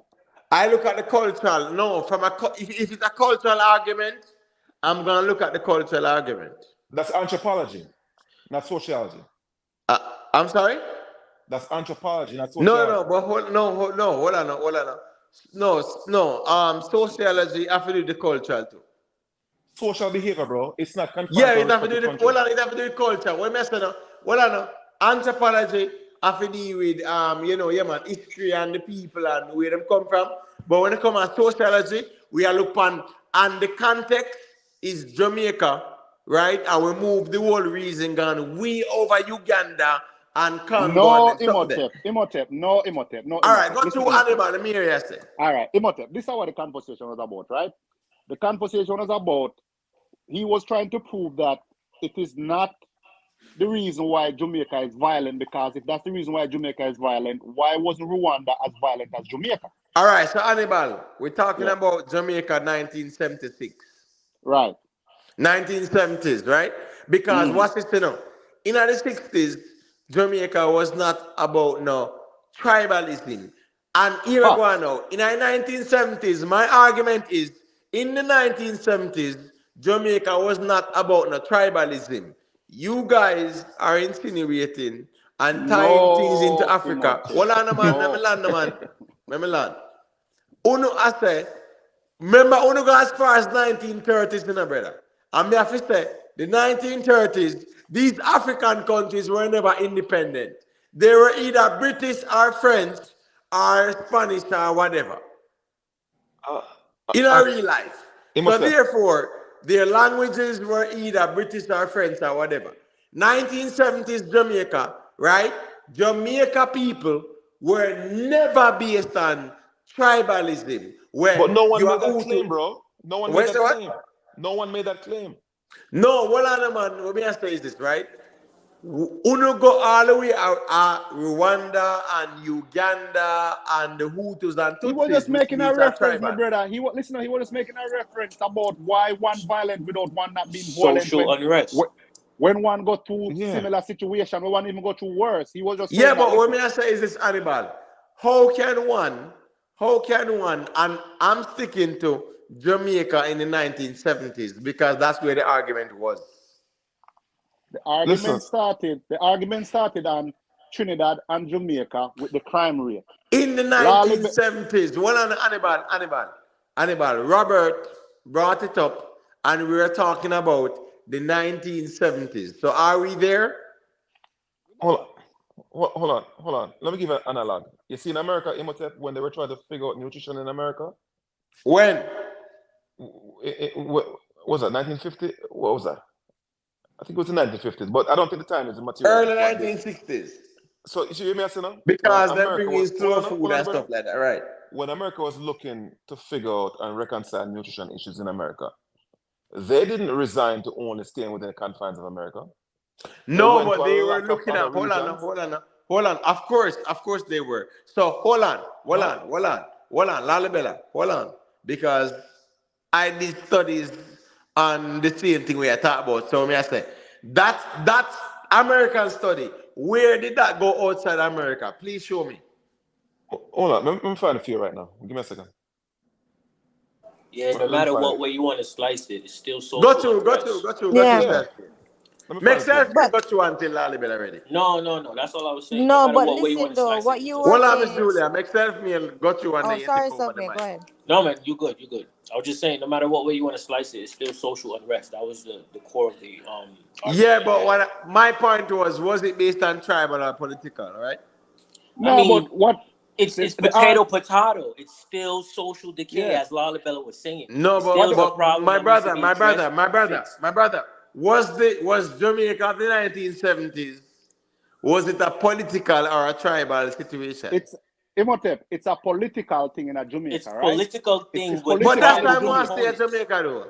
No, but listen up. What Lalibela, the point Lalibela raised, say, listen, okay, in a Jamaica it's political, but in the Congo, it was a tribal situation influenced by a political. Okay, I get that, but I want to stay in Jamaica, Hannibal.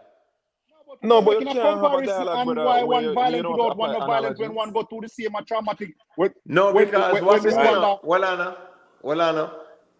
We look at the cause and effect scenario, and Lalibela, you can correct me. You are saying that Jamaica's problem, my argument is Jamaica's problem was a political one, But we're not disputing that. not tribal. We're not disputing that. So why you move the reason gone way over Africa though? No, the I'm reason giving why you the. He was just making a Hold on, reference. Hannibal. Let Lalibela sorry, Hold on. Mr. Grab the mic. What I was putting forward there is that we have social decay, right? To the extent that we have social decay in one country, it is instructive to look at other countries to see how they reconcile social decays regardless of what caused it.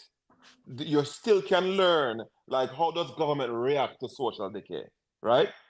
You know what I mean? We all countries look to each other. How do the people react? How are people affected by social decay? So You don't question have to say Lalibela. Jamaica.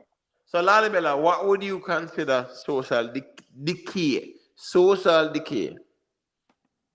Hyper violence, crime, hyper crime and violence. All right, so we're in. All right, so give us the example of Jamaica and Africa of these scenarios.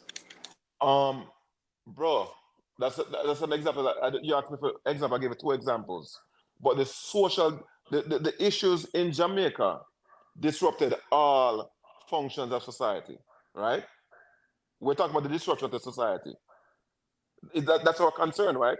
How society is affected by the decay, right? Yeah, socially, right.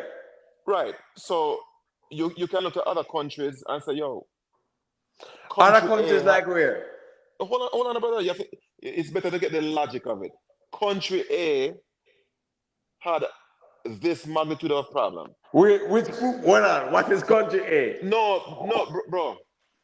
You don't need to. If they give you a country, El Salvador. you Give me don't a focus on the country, yeah, country. give me a country. In our logic or in our maths, we work with formulas and we have variables, right? And when you plug in values in those variable slots, you get results. When we come to social issues, you want to see how the people are affected, how they react, how the government are affected, and how they react. You can learn from other countries based on those things. Okay, well, I do agree with that, but what's it story now? Remember, I said that's even South Central America, right? Their culture is different from the Caribbean, but anyways, as I go, the reason there, we can just left that there, but Lalibela, all the ones and ones, more going to freemasonry, you know, in a real life. Are you ready for that reason, yeah? go ahead. I don't really know much. I don't really know much I'm about it leaving more now. than. See you guys later. Have Yeah, a man, good take night. care, Mr. All right, Mocha. take Big up care. yourself. Salut, Miss Julia. Right. Solid. Right. Yeah, man. So when we say Freemasonry, me I talk about Freemasonry in a dance hall. You never hear about Freemasonry in a dance hall yet? Oh, cartel, bring it in. Lally, but you know what I got, man. Hannibal, what you say about that? Self-made. I mean, that was the first time I see a reference to it. Was Where? True Cartel. Robert.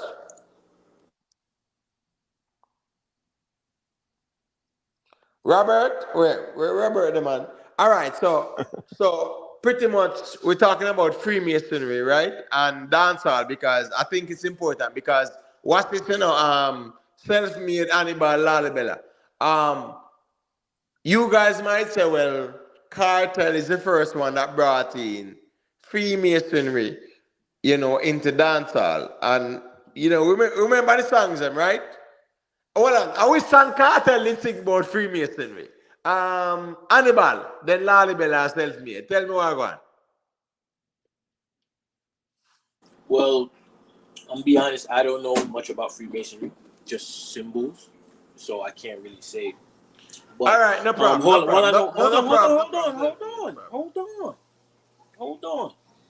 But I do remember he made a reference on the song 3 o'clock in the on 33 degrees heights of masonry, heights of evil, something like that. 3 o'clock in the morning. That's your name. When me I walk up and down with me thing, Yeah, we have a so woman. No. that's Oh that's yeah, the yeah. only reference Well, I hold remember on. them making. But self-made. Because as I was Hold saying, on. Self-made. The intro there, that part there with 3 o'clock in the morning, you have to start from the beginning, bro. the rhythm start. Him said 33 degrees of masonry, heights, something like that. Me no All remember. right, hold on, Brain kind of self-made. fuzzy right. Hold on, self-made. All Yeah. right, you know, so you're 90% right there, so Lolly Bella, somebody help out self-made there because self-made start out by saying 33 degrees of masonry. Him And said the heights is like well, he I was know, man. referring to That is from that's the Cartel. heights. Yeah. Well, I know. That is from Vibes Cartel when Vibes Cartel said 33 degrees of masonry. So, Hannibal Lalibella, someone can tell me the real context of the thing. If you can, fine. If you can't, me there. So, me can add. So, go through. Me go to the platform.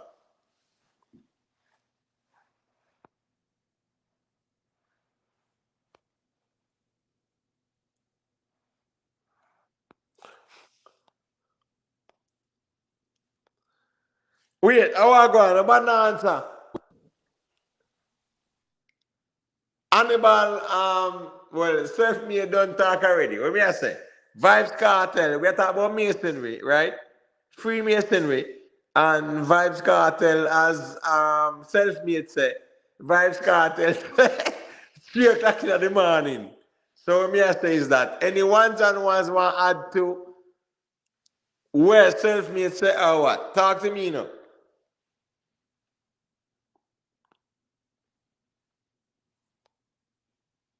Hold on, everybody hear me or what?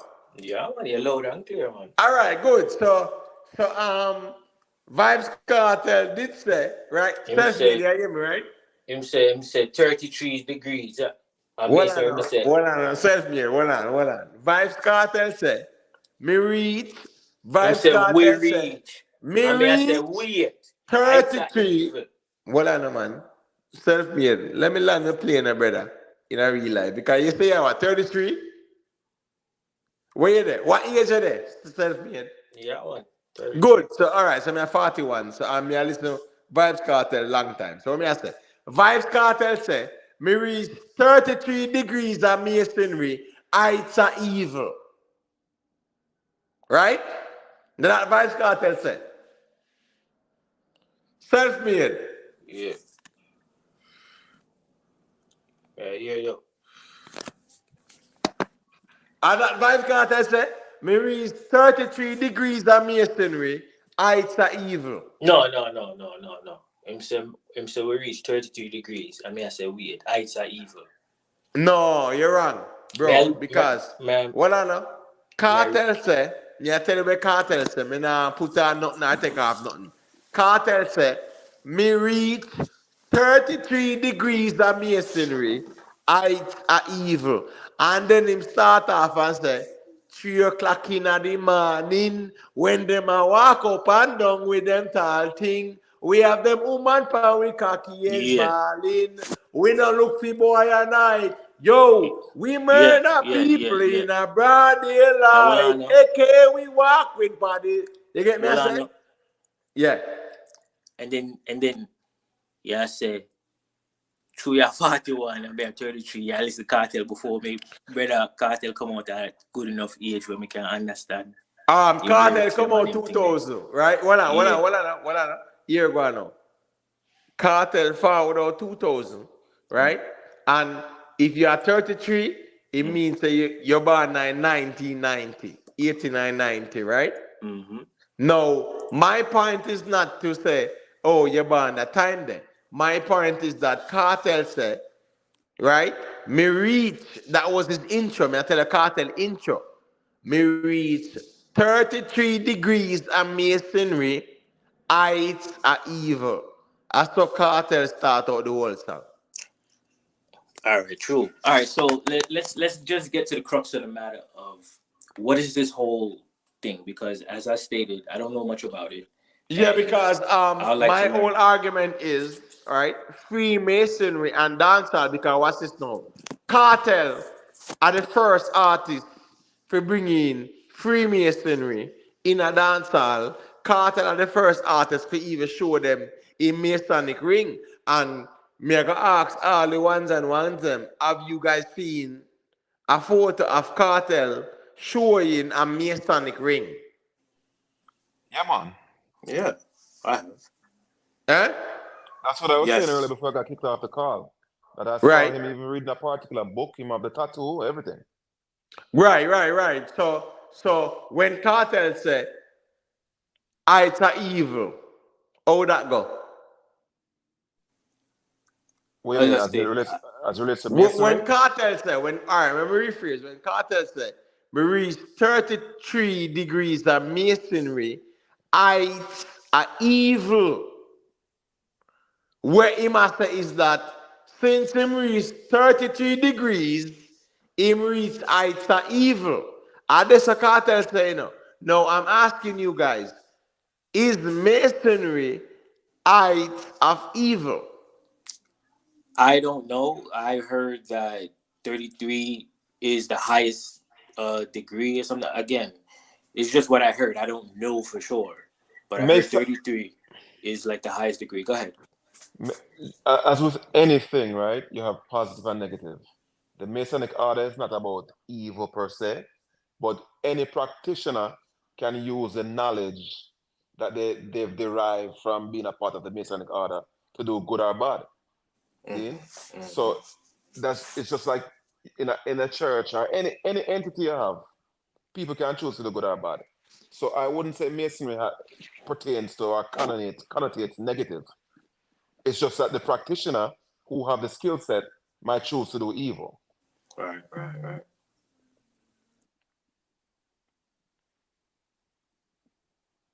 Imhotep. I didn't know anything about cartel masonry until when he got arrested and displayed the Masonic sign when them are transport him from court to jail. That's when I That learned too. about him being a Mason. That too. Fine, fine, I get that. So when Carter said, right, me reach 33 degrees of masonry, it's a evil. One thing about that, because more often know if you guys were aware of that statement, because the truth is though, right? Not everyone in dancehall was aware of that statement or what it meant. So me I say is this, right? When Carter said him reach 33 degrees in a masonry, it's a evil. How do you mean this, sir? And that's the thing with cartel. Enough lyrics go over people's head. That's him as an individual is going to use whatever knowledge he's secured to do evil based on him making his declaration.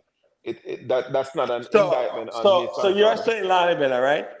33 degrees in masonry equals heights of evil? No, you're not. No, I guess you didn't hear Okay, what I'm all saying. right, so tell me. So hold on, man. Fine, just Listen, tell hold me. on. What does 33 degrees in masonry equals? No, you're not hearing me, man. I guess you didn't hear me when I was talking earlier. Right. If you're part of the Masonic order, if you're part of the Rosicrucian Masonic, you know what I mean, if you're part of any occult order, right, you can do what you will with that knowledge. And But me I some talk about people, cartel, right? And right? that's all. So hold on, that's what I'm saying. Him as an individual has elected to do evil, but that doesn't have anything to do with masonry. That's him, the So, individual who's choosing to do all that. right. So when Cartel said, right? When Cartel said him reach 33 degrees of masonry, it's a evil. It don't mean nothing at all. You're not getting where I said, brother. He basically Imhotep, what Lalibela is saying, he's speaking from his own individual standpoint, because as Lalibela stated earlier, whatever knowledge you gain from being a part of the occult is up to the practitioner what he chooses to carry out, whether good or evil. Right. That's All it. right, I So get that. if So so, tell me now. okay, So tell so me now, hold right? on. When Cartel said that. Hold on. So let's just say, just for the sake of the conversation, Movado said the same thing, but he's put it in a positive connotation to it. Then what? That's hypothetical, which I don't want to go there, right? Because I want to focus on what Vibes Cartel said as it relates to masonry. He's speaking for himself. He's not speaking for the Right. Masonic order. He's speaking Yeah, for no, himself. hold on. Vibes Cartel said, and remember, before that, Vibes Cartel was the first dancehall artist to wear a Masonic ring. Mm-hmm. Okay. Does everyone agree with that? Are all you guys aware of that? We are aware of the fact that he has worn a Masonic ring. Right. To the No, extent no, that he's no, the no, no. first, Hold we on, don't know. Lalibela. We're not talking about has worn Vibes Cartel as a dancehall artist. Yes. In Brother, all ways, there brother. was no has because he never take it off. No, hold on, man. I don't, brother. You asked me to speak to something that is Yeah, but you're saying he unfalsifiable. has. Hold on, Lalibela. Hold on, man. Brother, You're saying he has worn a Masonic ring. And do me, I I know that say, he's wearing a Masonic ring now? hold on, bro, Lalibela. You said he has Vibes Cartel has worn a Masonic ring, That's a correct and that's statement. past tense. When me I say Vibes Cartel as always in from him come from the dancer scene and drop the line there. Okay. Him always have on the Masonic ring, But and if you Imhotep, look on Oh, Vibes Cartel okay. photos, Imhotep. hold on, please, guys. If you look on Vibes Cartel photos, when Vibes Cartel taking picture and I hold out him and you see the Masonic rings. Is he wearing it Wrong now? or right? Is he wearing it now? Eh? Is he wearing it now? How is that relevant to the conversation? No, Because that's of why I what he provided said. it. That's That's why I made it. That's why I No, framed my statement. no. I'm talking in the context of him singing the song. Me reach 33 degrees of masonry. It's a evil. And then that's when they counteract Movada, right? Right? Imhotep, hold on a Hold moment. on, Lalibela. Hold on, Lalibela. When he was counteracting Movado, right? Him not bringing in the line there. We're not disputing that. Okay, Yes, he so what did. me I say is this, right? When Vibes Cartel said, me reach 33 degrees of masonry, it's a evil. Vibes Cartel are wear that ring that even before my mother start war. So what Not me I being say is this, disputed. though, right? My point is this, right? When it comes down to masonry, Vibes Cartel saying him reach 33 degrees of masonry, it's a evil. Was he right or was he just being facetious and want counteract? So let me respond again, brother. Because you said, you made a few claims, and I want to respond to a few of them real quick. I will exercise brevity. You're saying that he's the first to wear it, and what I was saying is that In dancehall. right. But what I'm saying that I don't necessarily know that. I'm not disputing your Okay. claim, but Okay, I I got cannot you. confirm that, right? And okay, I move on from that. Now, as it relates to the statement that he made, is he correct or not? What I posited is that he's not necessarily reflecting the Masonic order as it relates to getting to the 33 degrees. Him, the individual, interpreted his knowledge, his power as such. In the Right. individual, Right. not the Masonic order saying this is what you are and this is where you are. Or at this is 33 our degrees. agenda. Right. Right. So that may have stuff from we earlier, brother. Yeah, that's fair enough. That's okay. So let's get to the crux of the matter again.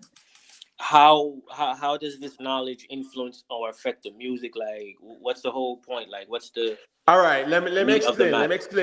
Let me explain. All right, right now, all the dancehall artists, right? If you look at what they're wearing Masonic rings. Yeah, I've seen that. Yes. Valiant, Masonic. Valiant might not know or he might not understand. Most of these artists have no clue I agree. because the problem is they think that wearing a lad's ring or a Masonic ring have to deal with the Obi or a Guzu. You get me? I said? So you realize a Valiant, the whole all these young artists, them are wear them rings and it's a Masonic one. Yeah. You get me? I say. Yeah, I've seen it. Yeah. Yeah. So what I'm saying is that most of these young artists, right? Vibes Cartel is the first dancehall artist to really introduce Freemasonry in dancehall. No one's disputing that. Okay, so what I'm saying is that as a result of Vibes Cartel's introduction of Freemasonry into dancehall, most of the man them, right? Even the younger artists them, even the ones them are dealing with Guzdu and all that, lodge rings or Masonic rings with the compass and the square. Yeah, I don't think they understand what even they get themselves into. I agree. Or what They kind don't of understand, energy but guess what? Even for the artists them, even Valiant them, the young artists them, yeah, them are wear the ring, never have a clue what it mean, but So how about you enlighten us? no, what I'm saying is this, right? When it comes down to masonry, right, or Freemasonry, there is that. There's also that connotative linguistics where black people are us. We might think, so, hold on, Freemasonry. Oh, masonry, that's evil and that's from the devil, blah blah blah. You get me? I say, but most people do not understand that when it comes on to masonry or Freemasonry, it has its African origins. You get me? I say. Okay. Yeah, so Freemasonry never started in Europe. No. To ones and ones who might read otherwise, they might say, okay, Jacques de Molay and Knights Templars are saying they are the ones who created Freemasonry. But no. Yeah, man, what you would consider as the first Grand Lodge, if you want to codify it as that, would have been from Egypt, right? Seeing? And so forth. And of course, we speak about even the Grand Lodge in is it Bristol, England, or wherever that is? Right. They were just emulating what they saw in Africa, right? But the masonry or any of the occult that derive from the same source aren't necessarily good or bad because they're from or not from Africa. But I do get your point. But what are the implications of dancehall subscription to Freemasonry? All right. So I don't see any implications because what's this now? Masonry, aka Freemasonry, has always been a part of our society in a True. Jamaican perspective because what's this now, you know? Remember, say, Jamaica, our politicians are Freemasons, right? Can we agree on that? Yeah, man. Our private sector people, the movers and shakers, are Freemasons. You get me? I say? Yeah, man. Those are the ones who control the industry and them control the Jamaican economy. They are Freemasons. So the thing about masonry or Freemasonry, it has always permeated the Jamaican society. So from a Jamaican perspective, all of these so-called private sector, public sector, all the people that push on it, that talk about say, oh, they are powerful, influential people. Most of them are Masons. Or Yeah, they man. practice Freemasonry, or they are affiliated with certain lodges. And I say that to say this. You say they come out to Masonry, even in politics in Jamaica, you have the PNP and Labour right in the same lodge. So across the whole Western world, right? The occultism is just like that, right? It is a secret thing. You have to be initiated, right? And that's what you're seeing at Jamaica. And I totally agree with that. But those people who are truly a part of these Masonic orders and so forth, right? They gain from it.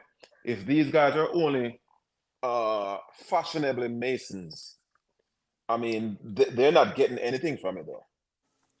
Nothing at all. Hold on. All right, got you. No, I have nothing to say. Go ahead. No, what I was saying is that like because more kind of keep it local in a Jamaica, right? And more and try to say, oh, Vibes Cartel is the first one to say, oh yeah, me reach, 33 degrees in a masonry. It's evil because when it come on to masonry, the general perception is that, oh, masons are evil and all that stuff. But the reality is that, right, when it comes on to masonry, it has nothing to do with evil. That's the problem. So tell us what you know about the order.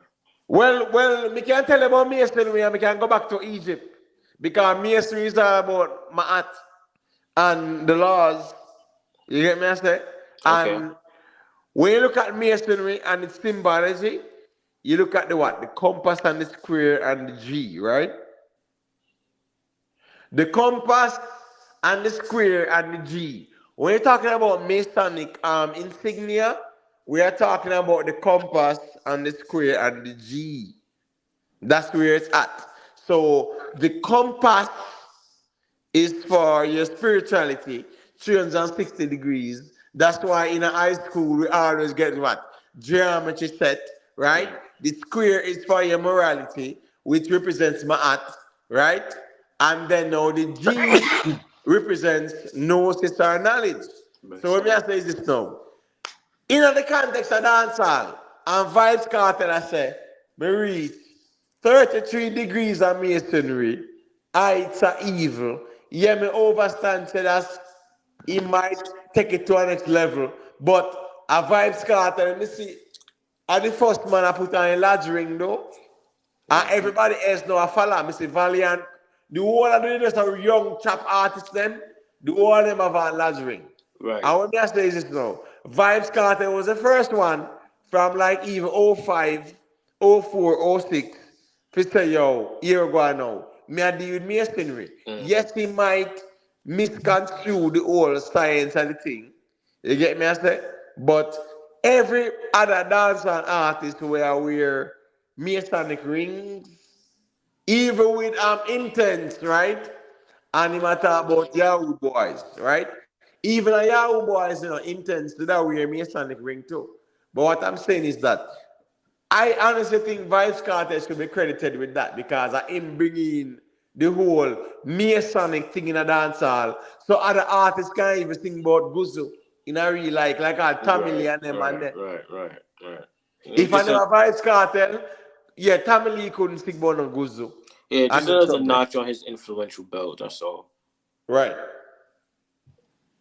But how does again? So you explain how it dates back all the way to Egypt and whatnot. So bring it back forward now to modern day and how it affects the music or. Oh well, in dancehall, right? Yeah. I'm gonna stay in dancehall because I want to keep it there, right? Right. Vibes Cartel is the first one that brought it forth. No one's disputing that. Right. So he is the one that says, okay, we reach 33 degrees of masonry, it's a evil, right? And every picture where him take, he must show him Masonic ring. You get me? I say. Vibes Cartel influence Tammy Lee them to go that route there. And all right, fine. Tammy Lee go to prison and that kind of vibe, they kind of dead out. But what's this now, Valiant and all them young artists, dancehall artists there. When you look on the ring where them are wear, Masonic rings. And them kind of formulated in a Guzu connotation. You get me, I say? But I really Vibes Cartel set the trend where them man they start wearing Masonic rings as dancehall artists.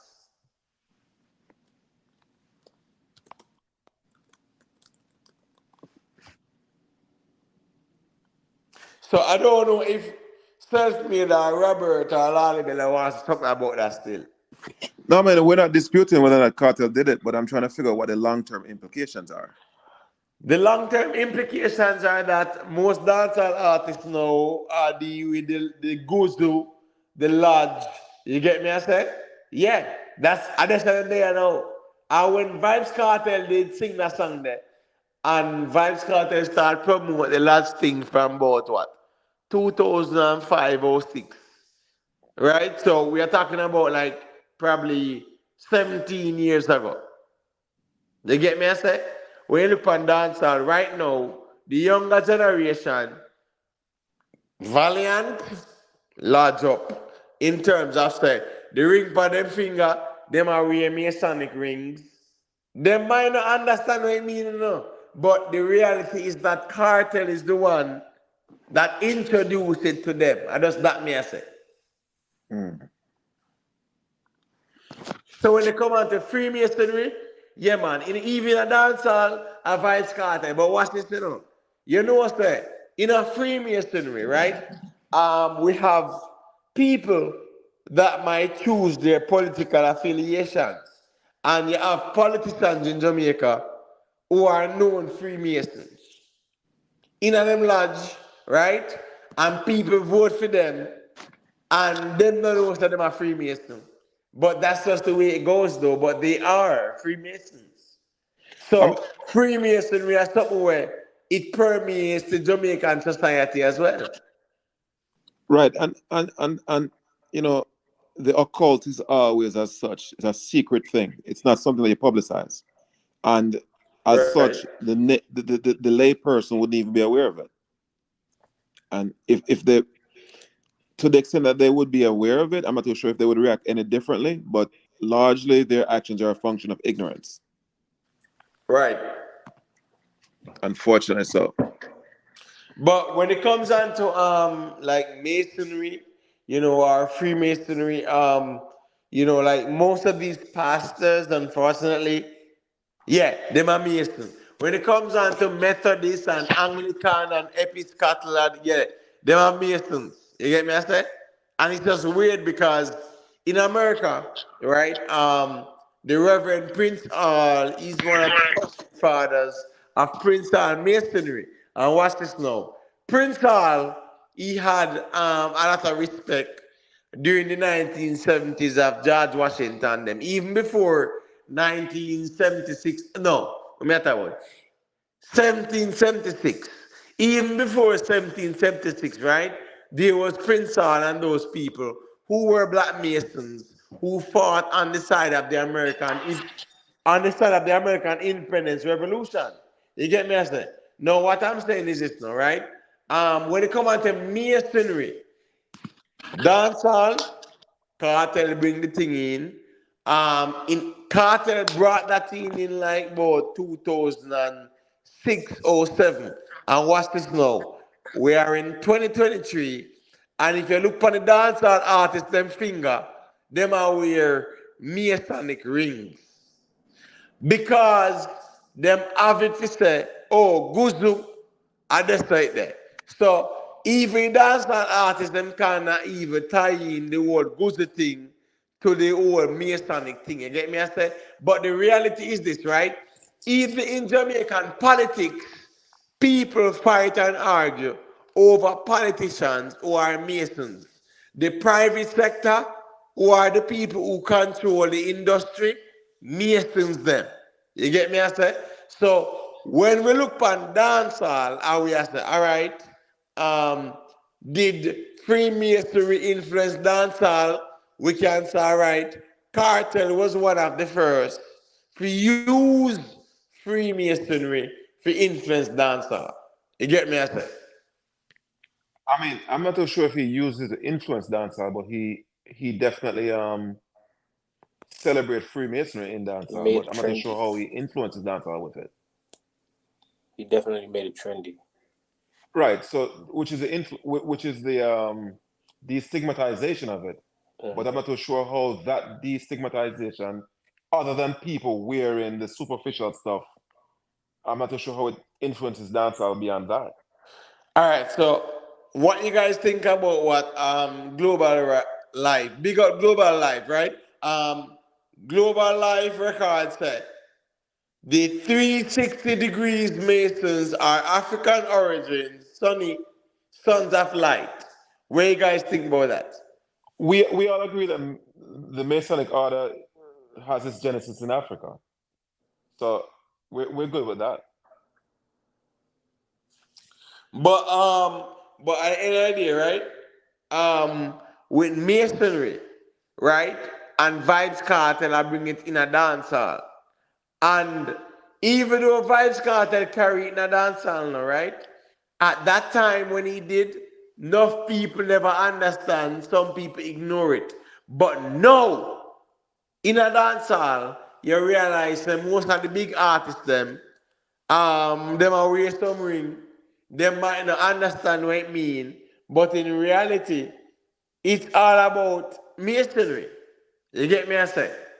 So Vibes Cartel, him always have an Masonic ring. Always. And him taking picture them and him show it in your face. So when me ask that, now, do we think that when it comes on to masonry in a dance hall, it's all about playing games or trying to get some hypes and stuff like that, and probably Vibes Cartel, you know, him go best with the wrong science and things like that. What do you think? I mean, masonry, as far as these artists since Vibes Cartel, ostensibly they are full of dabbling with with masonry, right? But when I hear them say, "Oh, guard ring and them thing," there, so I mean, we don't even know what the youth them I think, what them I pray. So I'm not too sure what they're thinking. I think the masonry is just a surface type thing for them. To the extent that cartel mess with whatever that screwed them over. No, I'm gonna subscribe to that. Vibes Cartel just got caught up like any inner city youth can get caught up, but I don't think that has anything to do with his occult subscription. Right. So pretty much to that said that even though Vibes Cartel they talk about say him reach 33 degrees that masonry heights are evil, him never understand what he must say. No, That's we never maybe said his that. own interpretation. You know, whatever that means to him. You But know? but hold on, but self-made. When Vibes Cartel and I say me reach 33 degrees in a masonry, Imhotep, we heights heard are you. We evil. heard you. Huh? We heard you when you're saying that. So we're saying that. What do you think he means when he say that? Because you've been asking us that. No, yeah, because remember, right?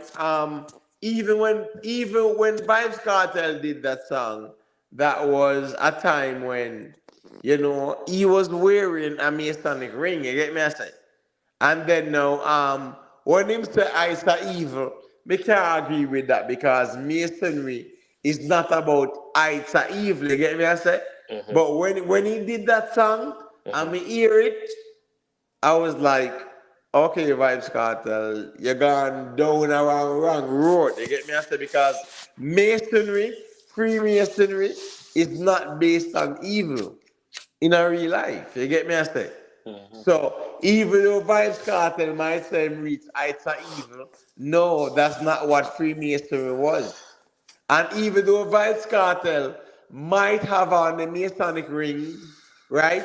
And you might have other dancehall artists now where I wear Masonic rings and they might coin it into guzu or whatever. When it comes on to Masonry, bro, Masonry has nothing to do with evil. Well, Right, as right. Lollybella stated earlier, with everything comes duality. So again, it's up to the practitioner to what they decide to choose to carry out.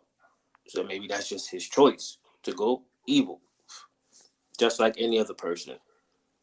Right. You know. He elected to interpret it that way and do whatever he did. No doubt about it, he made use of poetic license. Right. Even if he didn't even hold that view, if he were true, if he's a true Mason, he also understands the zeitgeist of the community, Jamaica, and how they perceive Masonry. So he might have been exploiting that poetically while holding personal views that contradict that.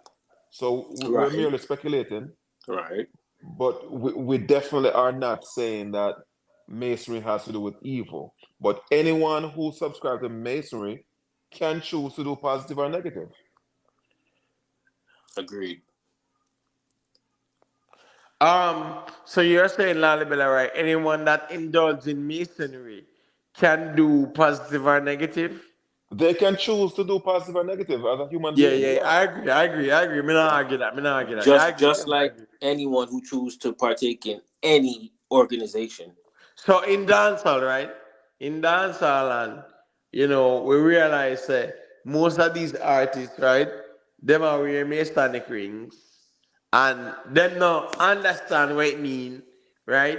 Should we say, all right, them are do them thing, and we have to just make them be, or what? Or, yo, do you know what it mean? Oh yeah, we wear something. Even these nowadays artists, right? Them are wear Masonic rings, and if you ask them, yo, that ring that we are wear, what it mean? They can't tell you. You're like, Right. should someone be wearing a Masonic ring in dancehall as a dancehall artist, not knowing what it means? You get me? I say. Yeah. You know what it is? Like, for example, Cartel introduced it, right?